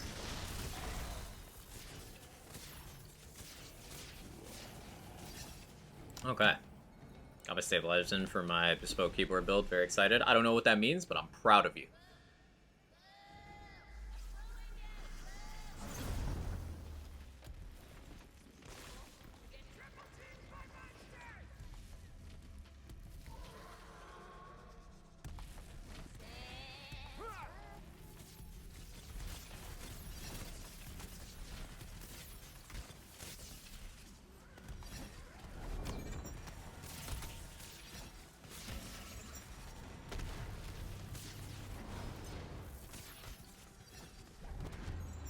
Ouch. Just like I planned.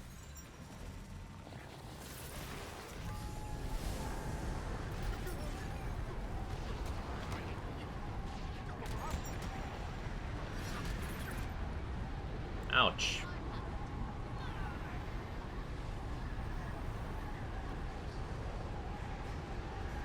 No, I miss. Can't believe I missed all those times. Ugh. The rust, chat. I need water too.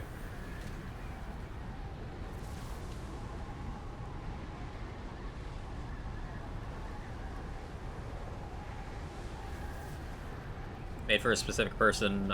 Board only is like 3-legged in the world. Stabilizers are the things that make wide keycaps not wobble back and forth to hit them. Ah. Oh. That's cool. I'm cool with spawning into that. That's cool.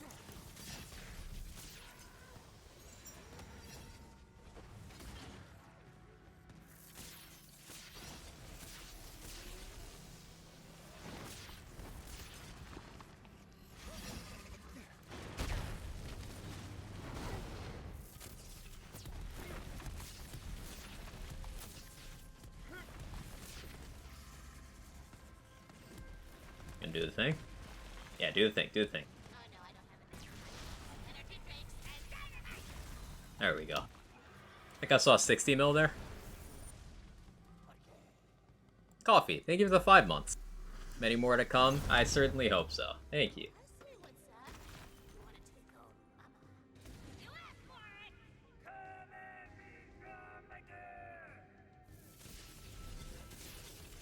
She's just a girl and she's on fire.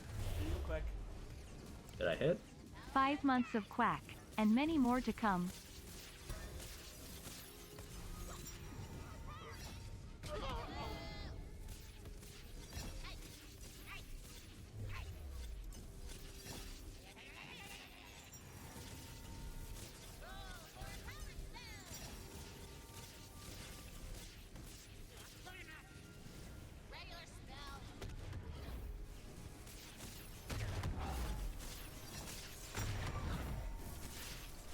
There we go.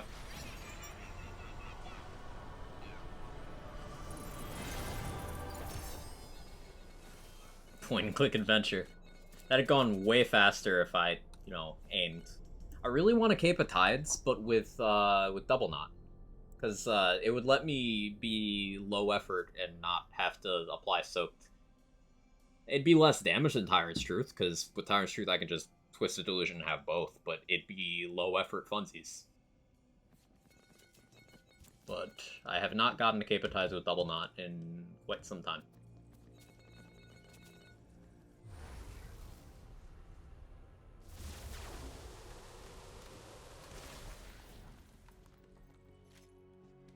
And what's in the vendors? I've never bothered to check. Boreas Breath, kind of mid.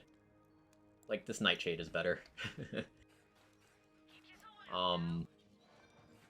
Transistor is situationally interesting, but, you know, Body Rune Curse Wit exists, so. Glacial Cascade's good. Could be better, but it's good and fun. Most importantly, it's fun.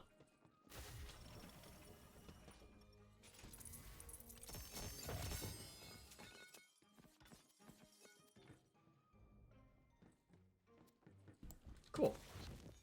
So I had some fun messing around with the featured with spell builds. I was planning on doing some melee stuff too, but like I've been live for almost 5 hours and just pew pewing away. Other content stuff I got planned. Like I said, there's the potential of a Pokemon Violet playthrough on stream some point soon. I have played through Scarlet off stream. I might play through Violet on stream. I don't know. It's a maybe. Working on some Wonderland stuff, both build stock and another thing that I need to catch up on. So expect Wonderlands throughout the month. In terms of the Dragon Age series playthrough, I'm still doing Dragon Age Inquisition on Nightmare. The hope is to have it done by 2023, but I am anticipating it'll be something like 15-ish streams, 15 long streams. There's a lot of content in that game. It's lengthy. So I don't know if I'll be able to get that done by 2023, but we'll be starting Inquisition on Nightmare at some point, probably next week, maybe this week, maybe week after. I don't know, sometime. And I'll probably be weaving Borderlands 3 into the rotation as well, because the time trials itch never quite goes away. Ambitious, I know. Also, I might play Callisto if it gets some performance patches. Still haven't played Resident Evil 8 DLC. I've just got a lot of games available. But I will be live. Let's see what day of the week's tomorrow. Tomorrow's Saturday. I'll be live tomorrow. I'll be live.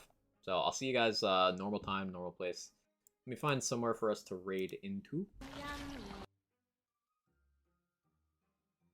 Yummy indeed.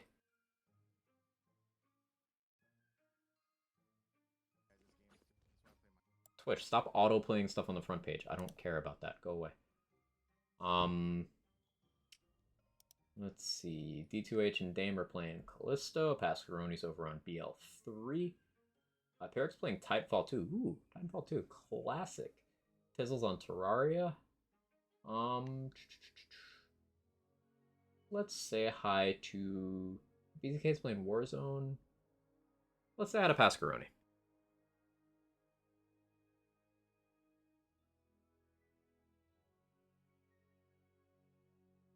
If you don't know Pascaroni already, you should by now.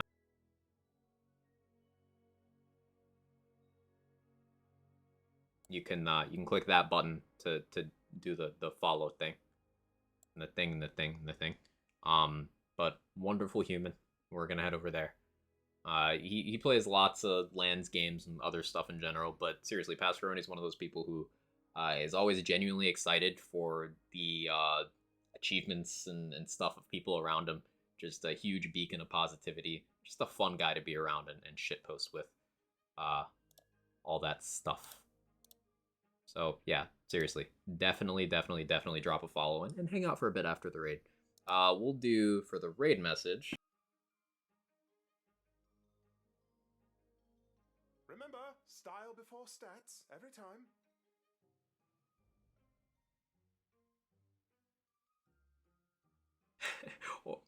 do Quagsire, because Quagsire is a follower emote, so it won't work in that channel. But yeah, do this one. Copy that. I'll see you guys over there. Thank you so much. Yeah, I'll be live tomorrow, and thank you for the warm welcome back. It's great. It's good to be back. Bye.